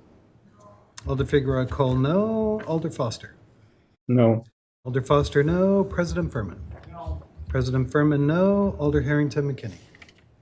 No. Alder Heck. No. Alder Heck, no. Alder Madison. No. Alder Madison, no. Alder Miadzi. Alder Miadzi, no. Alder Paulson. Aye. Alder Paulson, aye. Alder Fair. No. Alder Fair, no. Alder Tischler. Alder Tischler, no. 3 aye. 14 no. With 14 noes, that motion fails. Item 101 is Legistar 75839. President Furman. For the next 101 to 104, if you can call on Alder Miazzi, that's his request. Alder Miadze? Yes, refer 101 through 104, the Transportation Commission. All right, so the motion is to refer items 101 through 104 to the Transportation Commission on what date and for what reason? On March 8th. On March 8th, for what reason? The mission of Transportation Commission is to decide the certain transportation issues relating to transit, pedestrian, bicycle, motor vehicle in a manner that consistent with the city's transportation policies and plans. Thank you, Alder. Is there a second?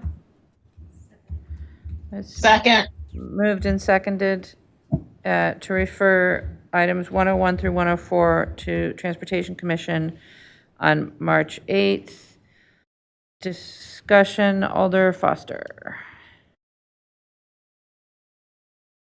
Thank you, Mayor. I object to these additional referrals to Transportation Commission. I think we've gone through this before on similar issues when the transportation ordinances were rewritten just a few years ago. We created two different transportation bodies. The review of proposed transportation ordinances was explicitly given to the Transportation Policy and Planning Board. It's item D in the powers and duties, which says make recommendations to the Common Council regarding proposed ordinances related to all elements of the city's transportation system. The Transportation Commission was never imagined to be receiving referrals on ordinance changes and would really just undermines the whole point of having two transportation bodies. So I think, again, it would be not a good use of our committee system, and we should leave the referral stand to the Transportation Policy and Planning Board as they're listed. Thank you. You all there? Is there further discussion? Seeing no further discussion, all those in favor of the referrals to Transportation Commission, aye. Those opposed, no. And as your name is called, and the clerk, Alder Miadze? Yes, I believe TPB is also considered almost like a subcommittee of transportation, because it's always been every time we have a meeting, we usually review what transportation policy and planning has done. So, Alder, the ordinances create TPPB and TC as co-equal committees with different jurisdictions. So at the end of every meeting, we always review things that they have done. So given that this is all the convoluted issues that have been brought up, I think it still should at least go to Transportation Commission. Thank you, Alder. I have no other alders in the queue wishing to speak. All those in favor of the referral, aye. Those opposed, no, as your name is called, and the clerk will please call the roll. Okay, Alder Vetter is excused. Alder Verveer. Alder Verveer, no. Alder Vitiver. Alder Vitiver, no. Alder Wahelia. Aye. Alder Wahelia, aye. Alder Benford. No. Alder Benford, no. Alder Bennett. Alder Bennett, no. Alder Carter. Aye. Alder Carter, aye. Alder Conklin. All right, Vice President Curry is excused. Alder Evers. No. Alder Evers, no. Alder Figueroa Cole. Alder Figueroa Cole, no. Alder Foster. No. Alder Foster, no. President Furman. No. President Furman, no. Alder Harrington McKinney. Alder Heck. Alder Heck, no. Alder Madison. No. Alder Madison, no. Alder Miadze. Alder Miadze, yes. Alder Paulson. No. Alder Paulson, no. Alder Fair. Alder Fair, no. Alder Tischler. Alder Tischler, aye. Yes. Alder Conklin. No. Alder Conklin, no. 4 aye. 13 no. With only 4 ayes, that motion fails. And we'll go on to item 113, which is Legistar 75980. President Furman. Alder Hill, please. Thank you. Alder Wahilahe. Yes, so move to refer to Public Review Committee March 8th and Common Council March 21st. I'm sorry, which committee? Public Safety Review Committee on March 8th and Common Council on March 21st. And the reason for this is it has, public indecency is something that needs to be taken care of, and I think the public safety can be able to discuss if there is some indecency in the public, how they can be able to take it. Thank you, Alder. Is there a second? Second. All right, moved and seconded. Additional referrals to Public Safety Review Committee on March 8th with return to council on March 21st. Is there discussion? Alder Foster. Thank you, Mayor. If this were actually making a policy change in this ordinance, I would have referred it to PSRC, but as the drafter's analysis clearly states, this proposal simply removes an extraneous provision that is not cited anywhere else. So the change will have zero effect on what is or is not prohibited. So there's really no value in sending it to PSRC. Thank you, Alder Foster. Alder Wahile? I agree, even though it might not be policy changes, but still it's an ordinance that's being modified, and the public needs to know the changes. We live in, we are responsible for the community conversation when something is happening. And Alder Foster, unfortunately, he's introducing so many ordinance that's going to affect the city of Madison and the policy that we are doing it, and having no committee to take this, it's going to be detrimental to the community. So I think we need to refer this. If there's no policy changes, then there shouldn't be any problem having the committee to discuss. Thank you. Thank you, Alder. Alder Evers? Thank you, Mayor. With all due respect to Alder Haley, it is possible to clean up language, redundant or extraneous language, and anyone who wants to participate in that discussion can come to a common council meeting. But we are not changing the ordinance, and we don't need to refer it to a committee when we're not changing the ordinance. All we're doing is removing extraneous language. So I will not be supporting this additional referral. Thank you, Alder. I have no other alders in the queue wishing to discuss. So the motion is to refer to PSRC on March 8th and back to council on March 21st. All those in favor, aye. Those opposed, no. As your name is called, then I will ask the clerk once again to please call the roll. Alder Vetter is excused. Alder Verveer. Alder Verveer, no. Alder Vitiver. Alder Vitiver, no. Alder Wahalia. Alder Wahalia, aye. Alder Benford. No. Alder Benford, no. Alder Bennett. No. Alder Bennett, no. Alder Carter. Aye. Alder Carter, aye. Alder Conklin. No. Alder Conklin, no. Vice President Curry is excused. Alder Evers. No. Alder Evers, no. Alder Figueroa Cole. No. Alder Figueroa Cole, no. Alder Foster.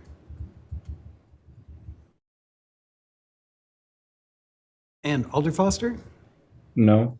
Alder Foster, no. President Furman? No. President Furman, no. Alder Heck? No. Alder Heck, no. Alder Madison? No. Alder Madison, no. Alder Miadzi? Alder Miadzi, yes. Aye. Alder Paulson? No. Alder Paulson, no. Alder Fair? No. Alder Fair, no. Alder Tischler? Alder Tischler, no. 3, aye. 14, no. With only 3 ayes, that motion fails. And we'll go to item 133, which is Legistar 75905. President Furman. Move additional referral to the Finance Committee on February 13th. The reason, when I get a second, I'll explain. Go ahead, Alder. Thank you. Engineering requested this based on the amount, the purchase amount. They believed it was appropriate to add in the Finance Committee, and that was not previously part of the referral path. So the motion is to refer to Finance Committee on February 13th at the request of Engineering. Is there discussion? Is there any objection to recording unanimous vote in favor? Seeing no objection, that item is referred. That will bring us to the end of the items excluded from the consent agenda. Alder Verveer, I'm going to turn to you in Alder Vetter's absence. Oh, I'm sorry. Alder Figueroa Cole. Well, I just wanted to say happy birthday to Patrick Heck. Happy birthday to you. Thank you for spending the day with us. Happy birthday, Alder Heck.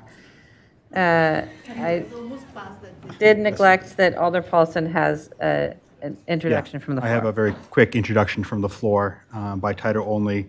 Resolution creating a ranked choice voting process for possible operating budget amendments for advisory purposes, refer to CCEC on February 22nd and return to the council on February 28th. That's a motion. Is there a second? Moved and seconded to introduce. Is there any objection to recording a unanimous vote in favor? Seeing no objection, that item is introduced. Now, Alder Revere. It's moved and seconded to adjourn. Is there any objection to recording a unanimous vote in favor? Seeing no objection, we are adjourned.